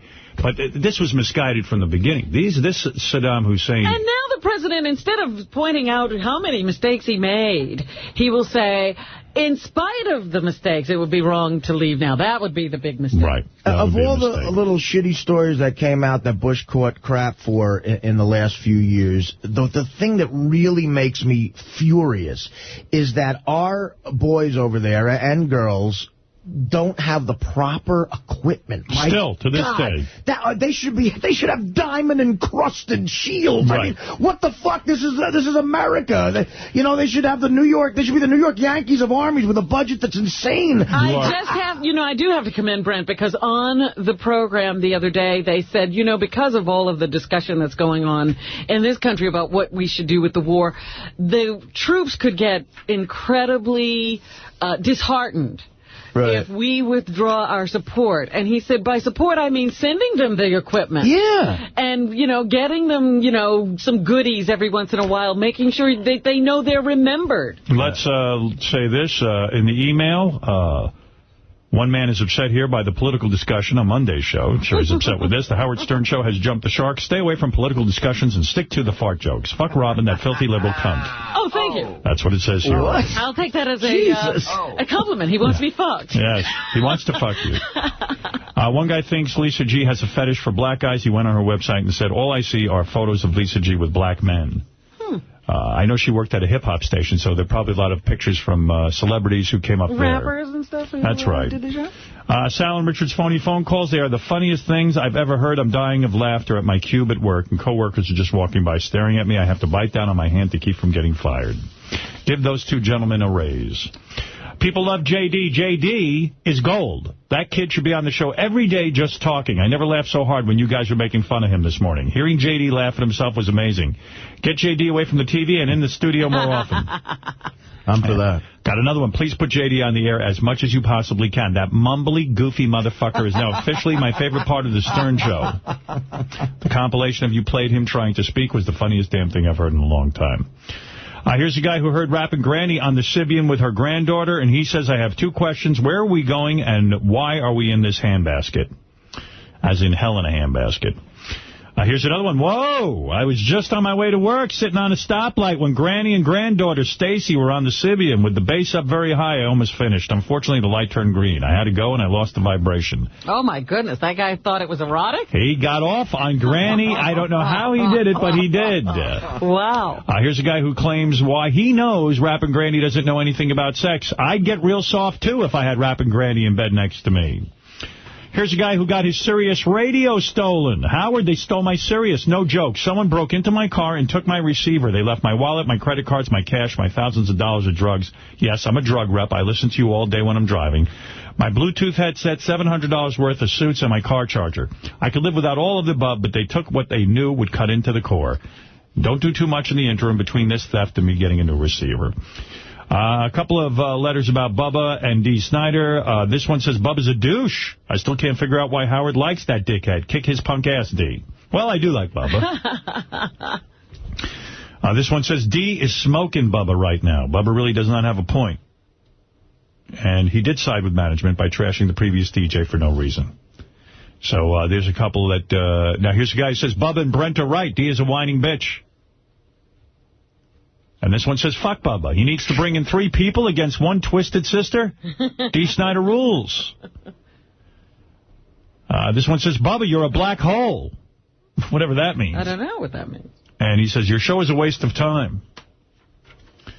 And this one says, thanks for bringing Dee and Bubba together to air out their differences. It showed one thing. Bubba and Brent are assholes. What? So, I don't know. There it is. There's some people, and then here's one. I love Bubba. I don't give a shit about Dee. Fuck him. So here you go. There's very, very... I guess people are on all sides of the fence here. Nobody was very clear, but they did make up those guys. And what can I say? Lots of mail about how gay the show has gotten, of course. And this guy says, bring back censorship. Oh, my God. Richard is very gay and very disturbing. Here's one about Mutt. Lay off Mutt, assholes. He's one of the few who actually stands up for you. Well, we love Mutt, and we're not against Mutt. Simply talking about Mutt at the meeting. Happen to like him a lot. And then tons of mail about Sal sniffing Mutt's daughter's panties, and everyone was outraged, and rightly so. And we said it yesterday, and I think Mutt said it to Sal directly on the wrap-up show, which is each and every day at 11 o'clock here at Howard 100 and Howard 101. In reference to the Andy Kaufman not dead email that we got, I think you will think this is a joke, but Artie Lang's father didn't die. He will be at the premiere tomorrow night with Andy Kaufman, Jim Morrison, and Kurt Cobain. Can we please stop these frigging conspiracy theories? I'm sick of it. And tell Brett and Bubba to stop with all the conspiracy theories. They're at the top of the list. I guess Brett and Bubba are talking about it. Well, Bubba doesn't talk about it. Brent talks about it, and there's another person on the show who talks about it. Bubba sort of zones out when they're talking. You don't like it. And finally, I'm disgusted by Eddie Van Halen's comments regarding Jimi Hendrix. Hendrix was a guitar innovator. Jimmy did much more to influence guitarists during his short-lived career than Eddie Van Halen ever has. So people were upset that Eddie was asked who his favorite guitarist was and who was the favorite, and was it Jimi Hendrix, and they didn't like his answer. And here's a Stuttering John-related email. I didn't know if you've heard this, but Stuttering John is going to be on the radio out in Boston this week with the Carlson and McKenzie show. What a douche. What? I don't know the Carlson and McKenzie show, so John's entitled to do whatever show he wants. Wouldn't bother me either way if he's on the Carlson and Kentucky show or McKenzie and McKenzie show. Jeff the Drunk, you're on the air. Hello, Howard. We heard a report that you're in Manhattan. So did I. And are you in Manhattan waiting to get to Artie's? I was sitting at work listening to it. So you are at work? Yes. Who was the one who had faith in you here, Jeff? I guess you. I think no one had faith in No, I said I don't think you're here. So you will not be at Artie's premiere tonight? No. Trying to get in? No, but I do wish Artie the best of luck. Oh, how nice. Are you changing your tune now from your evil voice message? Yeah, that's all. All right, thank you, Jeff. Really good luck, Artie. All right. I hope it does well. There's Jeff the Drunk making some sort of peace with Artie. Take care, people. I'll send you $20 to go see it with a friend. Oh, thanks. Thanks, pal. Bye. Who would have thought a homeless guy had been mistaken for Jeff the Drunk? Granny on the Sibian and Richard's Penis with Bubba and Brent are going to be on Howard TV tonight. They have rushed that one on, and it is pretty wild, if I do say so myself. That's got to be a 4-hour extravaganza on Howard TV. It was too crazy. Let's go to Pete. Pete, go ahead. You're on the air. Howard, you must have lost your mind. I mean, have you learned nothing since we invaded Iraq? You want to bomb all the Middle Eastern countries? No, I don't want to bomb anybody. I said to you, when you fight a war, a real war, you fight to win. We have the technology to win. Right, the idea of going into Iraq and doing a half-assed dance over there is just killing our boys. It's a waste of time. Yeah, all it would do if you drop a bomb over there is just incite more terror. No. When you drop a nuclear bomb, it stops everybody. They're right in their tracks. It's the end. It's the ultimate solution. If you're really serious about Iran, if you're serious about North Korea, and you wanted to say, you can say you got 10 days to straighten up your act. And if you can't do it, look, this is the consequence. And then you do it. This is the crazy Howard talking. No, it's not crazy. It's called winning a war. We're not at war. You can't tell me we're at war in Afghanistan when our military has 190 of the top-level Taliban, who we've been... The same guys who blew up the World Trade Center, they got them on a drone plane ready to drop a bomb on them. Our military says, no, we can't, because they're in a cemetery. How do you win a war? What kind of rule is that? I don't know. There's got to be a better way. You got to be a better way. Well, you tell me what it is. Who knows, man? I didn't grow up coddled by my parents the way you did. Oh, I know what the rules of the street are, and that's how it works. Thank you. Tough guy, huh? Yeah. I'm not a tough guy. I'm a realist. Go back to your hole. Well, what's his solution? He's laughing. None. Big pussy. Why hasn't he stepped up? Stop this whole big mess. He thinks it's better to have kids volunteer to go over there and get their limbs blown off for no reason. I'm not a pussy. What I am is a realist. What kind of war are we fighting? Yeah, let's send them over half prepared so they can fucking get killed. Let's send them over with no armor. No body armor. I mean, come on. Think about how fucking despicable that is. Why would you send in your army at half strength? We have weapons. Why are we not using them to protect our boys?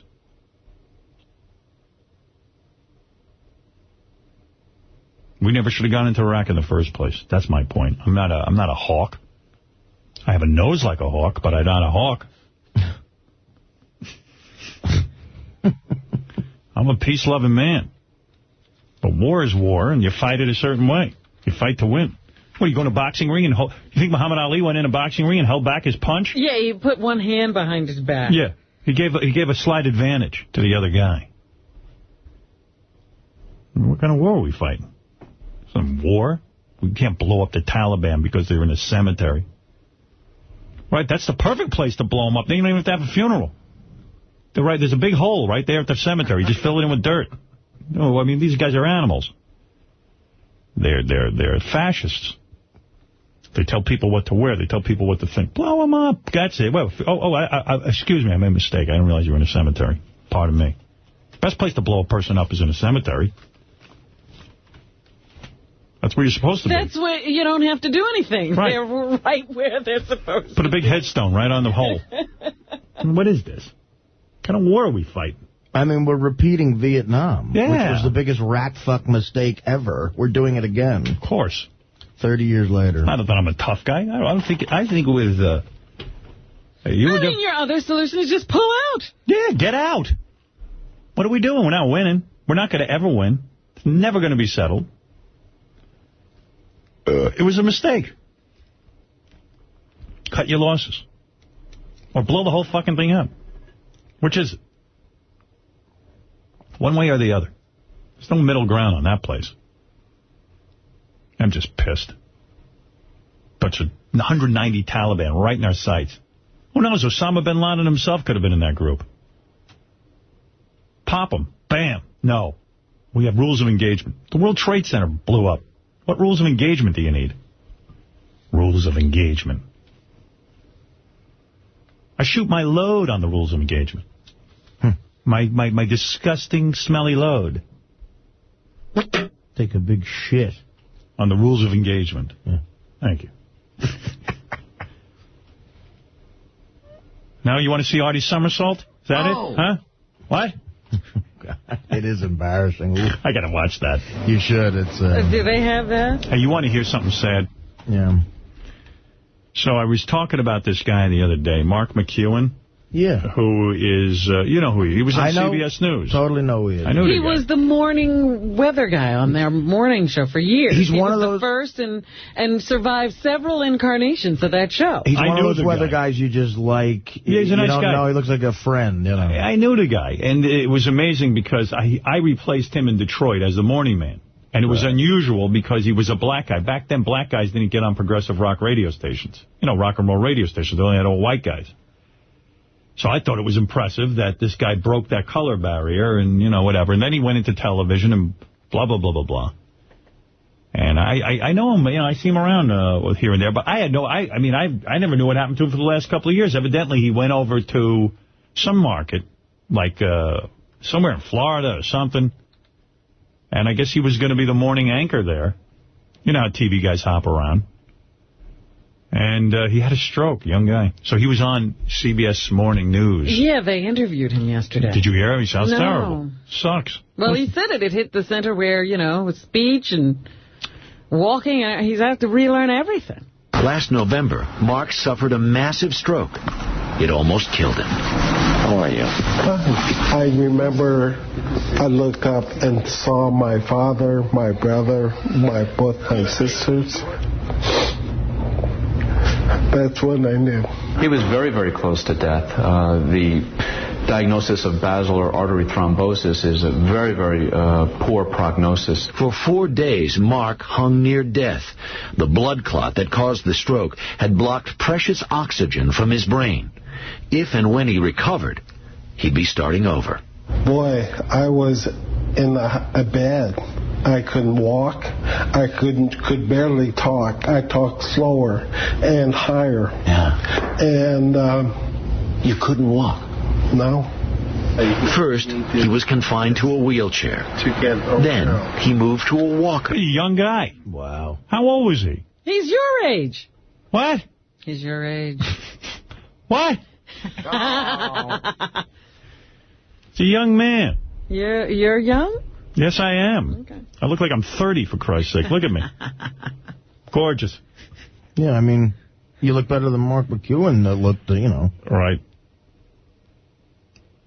Anyway, sounds he's in bad shape. That's depressing, man, because I remember, now hearing his voice, I remember what he sounded like. Yeah, well, his whole living was talking.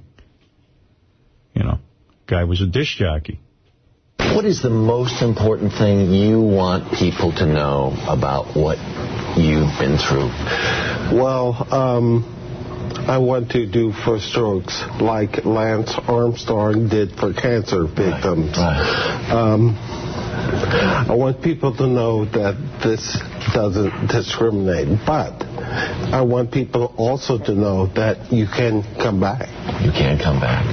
What did it mean to you during your rehabilitation to hear from so many people you care about? Oh, it meant a lot.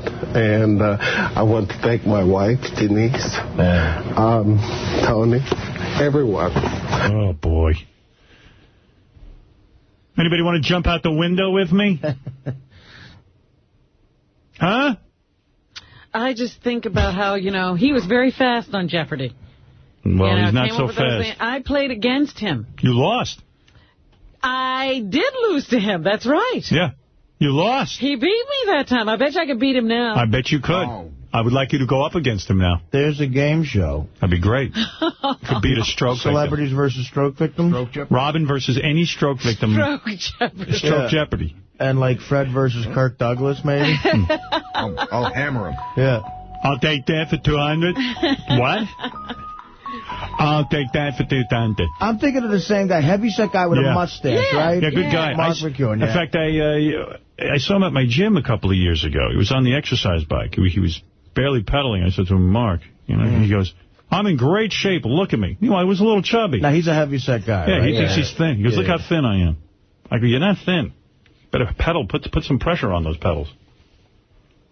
Nice guy. Good sense of humor. No, I remember him joking around with people on the air and, his voice, and that's really sad. So what are you going to do? You going to take a nap before your big premiere? Well, I am on the Jim Brewer show this afternoon. Oh, look at you, boy. You're a promotion machine. Brewer's in the movie. Oh. And he's coming to the premiere, so I figured we'd do a show up until he ends at 6, and, from the show, walk over to the premiere together. Oh, so you're going to go to his show? Yeah. And I thought you had a limo that was taking you. Well, the limo's going to come and grab us here and then take us around. And then I'll do Bubba's show tomorrow. I'm going to stop in and say hi to them. That'll be fun. And this is what you're going to wear? No. I have time to go home for about 2 or 3 hours, so I'll try to lay down a little bit and then get changed. I shaved this morning. Do you have a special outfit? No. I kind of just, Now, will you walk around with the chick who plays your girlfriend in the movie, like on the red carpet? We'll probably... Act like you're a couple? I don't think so. Because it was confusing in my premiere. I was walking around with Mary McCormick, but I was really married, but she played my wife. And Who do you walk around with? They want you to take all pictures with her, probably. Right, of course. Yeah, well, I probably have to do that with everybody in the cast, but I think Kara has a boyfriend, so she'll be there with him. Any chance of you falling asleep and missing the whole premiere? Yes. Seriously? Look, I've missed things before. No. That's not a possibility. I'm running on adrenaline right now. I don't think I could fall asleep. I'm going to try to lay down, but it's very nerve-wracking. Have you heard from Dana in the last couple of days? No.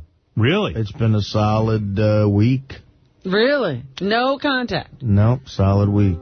I still say she's going to show up at the premiere. Her and Jeff the Drunk. No phone call saying, good luck, Artie. I know it's going to be a great weekend for you. Don't worry. I know how you get. Not as of right now, no.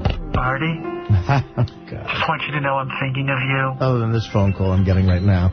Even though we've had our differences, I want you to know I still love you, and I'm thinking of you tonight. And I wish you the best of luck. Oh, Artie. What happened to us? My love. My big fat love. Look at you. Dirtbag. Artie. Good luck, my love. No need to call me back and invite me. Boo-hoo. Boo-hoo. Come on. I'll kill my dog for you. What? I thought about it. I want to kill my dog. Wait a minute. You. Now we're talking. I'll kill my dog and I'll start drinking with you. This thing is making some sense. You're going to kill the dog? I'm going to blow you. I'm going to fuck you. I'm going to kill my dog. I'm going to cook for you. And I'm going to marry you and never hassle you and let you watch all the games you want. Wow. And you don't have to go anywhere with me. Jesus. Take me to the premiere. Please. So humiliating. If those are the terms, I think we're kicking Wayne Siegel out of his seat. You're coming. And I'll have threesomes with other girls. Artie, my love. See, if only Howard's brain could be in a chick. They haven't managed that operation yet. Did you invite any to the Whack Pack? No, but I know there's an entire faction just showing up, Double A and... Oh, did Double A get tickets? No, but he's coming, I believe. I can't believe Double A is coming. He wasn't invited, Day. It's your greatest moment. Don't you want me there? Don't you want me there, Artie? Please, answer. I thought this was on the machine. No, I'm calling into the show. I've never done it before. If she does make one of these calls, will you call her back if it was on the machine? I'm going to try not to because Please, Artie, call me back. You don't have to call. Just Artie, know that I'm thinking of you. What's that sound? Are you getting a blowjob from that girl from the show? That Sibian bitch. That bitch on the Sibian giving you a blowjob? No, I'm just having some French onion soup. Again. Talk about you losing weight? Yeah, that was a fun talk.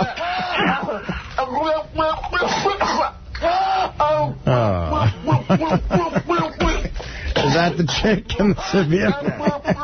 She's good. I love that Gary the retard calls you to taunt you. He's going to bang Dana. That motherfucker. Hey, Artie, you son of a bitch! I'm telling you, talking about Dana, you asshole! I'm going to fuck Dana, you retard! I'm going to fuck her like a fireman. I'm going to stick the fire hose up her piss and let it all wet up! See you, asshole! Bye, you cunt! I wonder who prompted him for that. Yeah, that sounds like right out of Sal's handbook. Sal taking time from sniffing young women's panties to Coach Gary the Rita. Well, I do wish you luck tonight. Let's bring in John Hine and Steve Langford. I'm sure Steve will be covering the big premiere, Robin.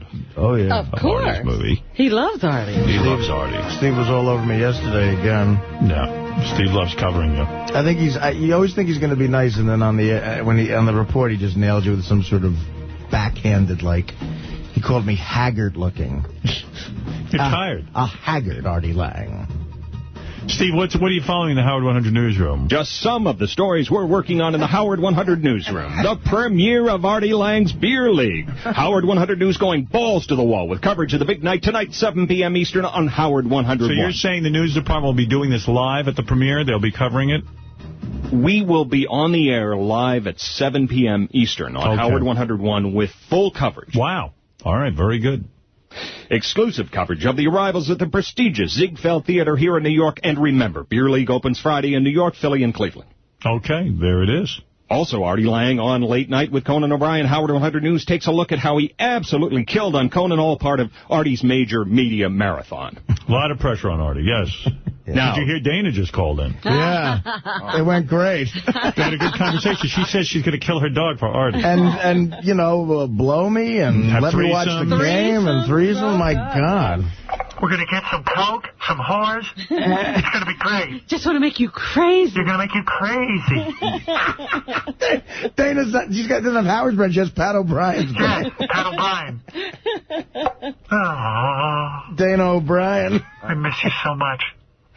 Oh, that's nice. Thank you. We'll do coke off my dog's dead body. Wow. Oh. What do you think of that, handsome? Sounds like a great afternoon, actually.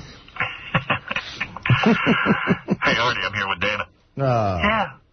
Howard's here. Fucker. Yeah. Since she can't go to the premiere, I'm going to hang out here with her for a while. Thank you, Howard.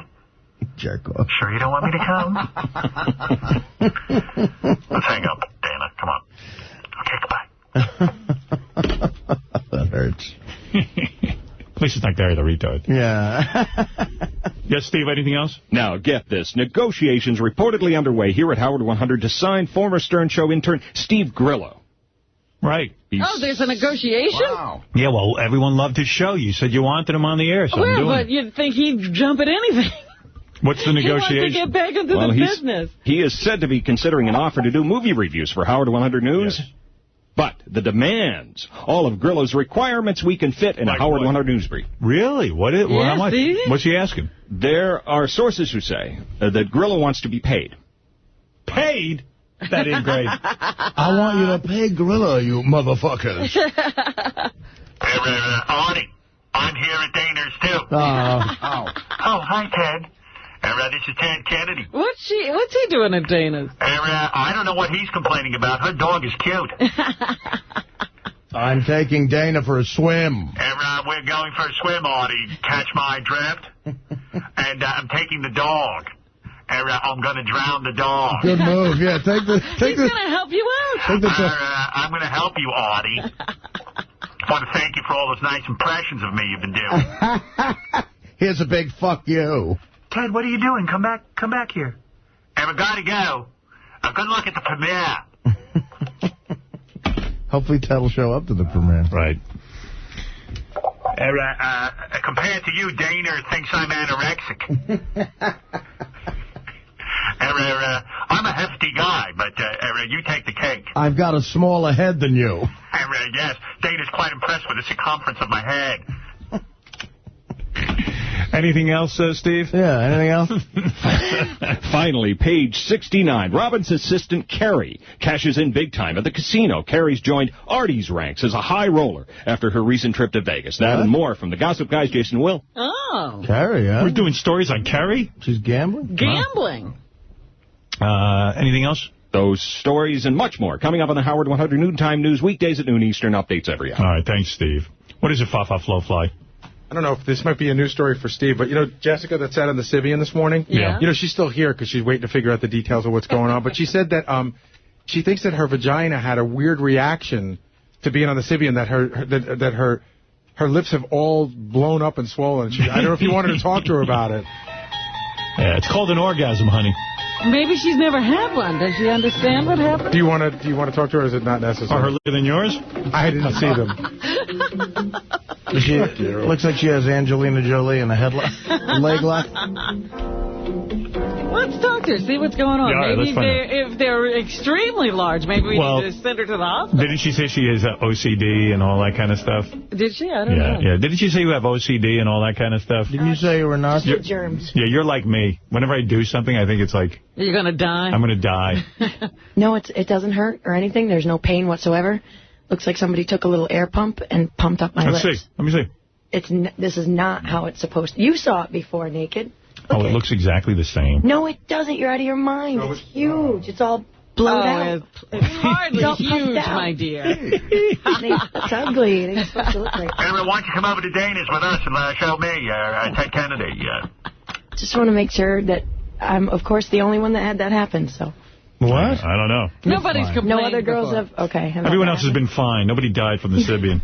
Not worried about dying. I just want it to go back the way it's supposed to look, because that's awfully nasty. Really? It looked pretty nice to me. Oh, my God. That's disgusting. Really? Yeah, it's supposed to be all, look. Ice it. Put some ice on your vagina. Idea, Fred. That'll take it I will. down. It's supposed to be nice and tight and Jump in the Hudson. There you go. I'll clean it out. Well, I think you have a pretty vagina. Don't worry about it. Yeah, you're fine. I've seen a lot worse. Oh, my God. You kidding me? Some vaginas look like Marty Allen. Howard, I forgot to tell you, some of the stuff we deliver, I'm being an airhead, we deliver bread to Nichols Market where Jeff works. Oh, excellent. Okay. We're the bread guys. He opens the door. All right. Go back and rest your vagina. It's obviously you've been under too much pressure. How do you like that, Robin? Her lips are blown up. Her vagina's blown up. My wife Joni had a blown up vagina. The Sibian blew up her vagina. Yes, you could float on her pussy lips. Thank God. When I tried to drown her, she floated on her pussy. Artie, who's the slut with the huge vagina? She's got a life preserver between her legs. I'd like to meet her. Take her for a swim. That's Artie's date. Blow me, you nut. Didn't Carmen Electra get a Charlie horse after she rode the Sibian? My lips are blown up. Let's go over to John Hein and find out what he'll be discussing. Well, this morning on a very special Howard Stern show, Sal shed tears over the panties incident. Wow. What a moment. Let's not forget what a moment that was. We should have gone home after that. Can't top that moment. Yeah, he's still walking around a little shell-shocked. Get him back into cry some more. Well, we're going to see how Sal's holding up, take calls on whether he's a changed man, and where this apology stacks up against the others. Right. It's the best, I think. Me too. I couldn't agree more. Also, Howard's best couple friends, Sarah Silverman and Jimmy Kimmel, talked about the Sibian, marriage, and did their best to get Eric the Midget to actually fly. We're going to talk about how they're fans of the show and how Sarah fared in the studio versus Jimmy on the phone. Also, Jessica came in, who was just here, and rode the Sibian to get tickets to tonight's big premiere and offered to blow Artie in his limo. Oh. We're going to talk about how that all came together, her blown-up vagina, and find out who will be walking who down the red carpet. And last but not least, tonight is the big night, and we'll get the latest on how everyone's getting ready for the big premiere and take calls on how everyone will react to finally seeing Artie Lang's Beer League. That's all on the wrap. John Hein has a busy show, so let's get to Robin's news right away so that John can get in with the most important wrap-up show of his career. That's right. All right. Out, whip your tits out. Those huge black markers I can't do without. Undo your bra. Robin, I'm talking to you, and I've got a heart on. Wow. I'm tugging on my rock hard dog. I'm so horny right now. I'm gonna make love to a cinnamon roll. I'm thinking of you while I bang the cinnamon roll. Whip your tits out. Those huge black numbers I can't do. This is definitely a new one. Undo your bra. Brand new. Robin, I'm talking to you, and I've got a heart on. Isn't that nice? Thank you. All Thank right, you there very you go. much. Speaking of undoing bras, how good are you at it? Artie's going back into the single world where he's going to have to practice. I'm going to have to wear one. Some of the bras are new, like there's new ways of undoing them. But it's very embarrassing to a guy if you can't get a girl's bra Right, the off. fumbling. And a girl always thinks, well, that has something to do with your lovemaking, too. When you're fumbling and you can't get the bra off, she's thinking, he's not going to be very good. That's why Artie likes hookers, because they remove the bra for you. Yeah, they'll do whatever. For an extra $10, they'll take it off. In the paper yesterday, they talked about a guy who just, I guess, broke the Guinness Book of World Records with opening bras. He's got some technique that he can teach anyone that will help you single-handed to open any bra in a very short period of time without any clumsiness or fumbling. It's a class? No, it's right here in the paper. You reach behind your gal with your left hand, firmly grasp the bra band where the clasp meets. And then you snap your fingers like the Fonz. Pinch it between your thumb and your first two fingers and gently pull. That should release the bra. What if there's a front hook? Oh. Yeah. Hey-oh. Then you're in trouble. But that's the one-handed way, and you use your left hand from what I understand. Fonzie was great at it. That's how you do it. And then when you unhook the bra, you find out she's a guy. Oh. And your life is Then ruined. you got big problems. Now, also in the news, Then you drown her. Yeah. I'm drowning you for being a guy. Harry, you're going under. Harry, deal or no deal? Also in the news, they've done a survey, and they discovered that stars are more narcissistic than the general population. I believe that. Era, no shit. But they actually got to test the personalities of stars really? to determine exactly what was going on there. And you know what? I have found the experts who conducted this study. I have the test. Oh. I think we should all take it. Yes. And submit our results to the experts to be analyzed and find out exactly what's going on with this staff. Oh, I already know my results. Well, you may be surprised. You know what? I bet you Artie's more narcissistic than you. You know, just to go into this business, you'd have to be somewhat narcissistic. And people do come up to me all the time. Oh, you're a regular guy. And I'm like, in my head, I'm going, dude, I'm the biggest egomaniac you've ever fucking met. This regular guy act. Yeah. You want to, I mean, think about narcissistic you have to be to think, okay, I think I can go on stage. I should go on stage. Or in front of a mic, and I know I can be interesting and entertain people. We got to be egomaniac assholes. Well, I got the test. We're going to all take it, and we will submit our results to be analyzed and find out what we are or how we are as a staff. What do you do if your 2-year-old daughter comes to you and says, Sal just smelled my panties? Yes, essentially. That she does not want to come home because of what happens to her with the neighbor man. You take a gun and kill the neighbor. Yeah, well, that's basically what is going on in a case in Bridgeport, Connecticut. The 2-year-old girl told her mommy that she didn't want to come home because of Barry next door, and then she described that he was exposing himself to her and I guess touching himself or her or something like that. The mother immediately informed her husband, and he went over to the neighbor's house and stabbed the man to death. Mm-hmm. Well, now there's a court case going on, and the family of the man accused is saying this man did not molest anyone. Right. In other words, you got to make sure that it's a legitimate thing. Well, it's a 2-year-old girl. Yeah. Do 2-year-olds lie? I don't know if they lie, but, I mean, how can you base your actions on the word of a 2-year-old? So the proper answer is you call the police. That's right. You get your daughter to a hospital. You get her checked to make sure that some abuse has gone on. Or, you know, you get experts to talk to her to check to see if what you think she's saying is actually what she's saying. Right. And then you go from there. But you don't just immediately walk into another person's house and stab them 13 times. Right. So there you go. But up in Bridgeport, Connecticut, they're trying to sort that all out. Harry, I would drown him. Yeah. Thank you, Ted. That's what I would do. Harry, I wouldn't ever stab someone. I'm a United States Senator. I prefer... Too messy. Yeah, I prefer underwater elimination. Underwater elimination. Yesterday was primary day. Time to go bye-bye. I prefer oxygen deprivation due to seawater. In a number of states across the country.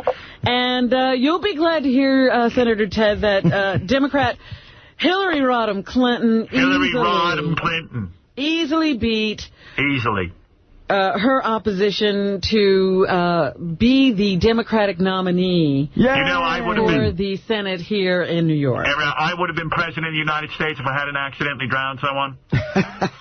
Do you realize that? I could have been the president, El Presidential. I would have done great things for this country. but my driving got me in trouble. Who could have foreseen that? Error. Terrible error. But you're still in the Senate. When are you going to give up that seat? I mean, you're getting pretty old. No, error, I love it. I love serving my country. Error, if I had only been president. Error, I could have drowned Monica Lewinsky. You never would have heard the name Monica Lewinsky. Error, she'd be deep under the sea. Under the sea.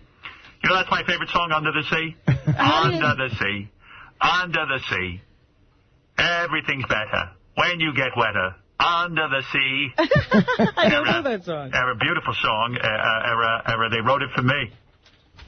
A lot of people didn't like that Shamalian movie, Lady in the Water, but I loved it. Anything with a lady in the water is a favorite. Yeah, but Clinton should have taken Monica Lewinsky for a little ride around the park. He wouldn't have been impeached. Should have taken her to the Tallahatchie Bridge.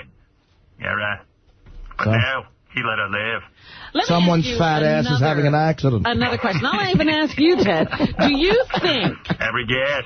I know it's Howard's show, but I thought I'd call in. Do you think a male teacher who molested a female student and had sex with her several times would be interviewed by Matt Lauer on the Today Show while he was serving time?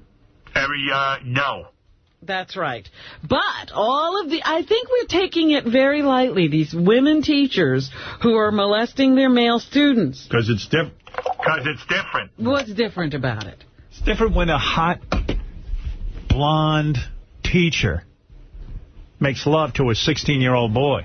This has been declared a crime. I know, but there's a double standard. She has to ask for permission to do an interview because she's being watched and, I guess, under house arrest or something. Right.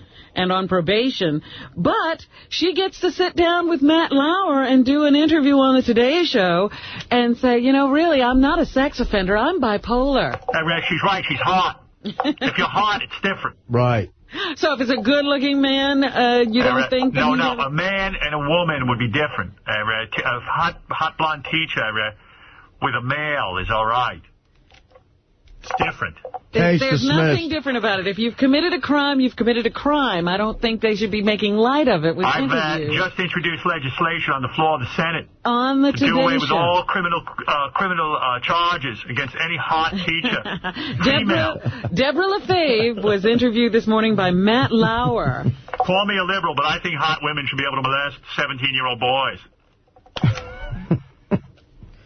She says the student that she wound up making love to was very flirtatious. Of course. Of course. Of course he was flirtatious. He's a boy. He's a real... And you're a cute... She didn't think of herself as a student, though. He's a real operator. Or a teacher. She thought of herself as pretty much on the same level as this 14-year-old boy. That's my other favorite song, Smooth Operator. Smooth Operator. She had been married just 3 months when she started having sex with a 14-year-old. She says she was going through a lot of stress and things were going on for her. She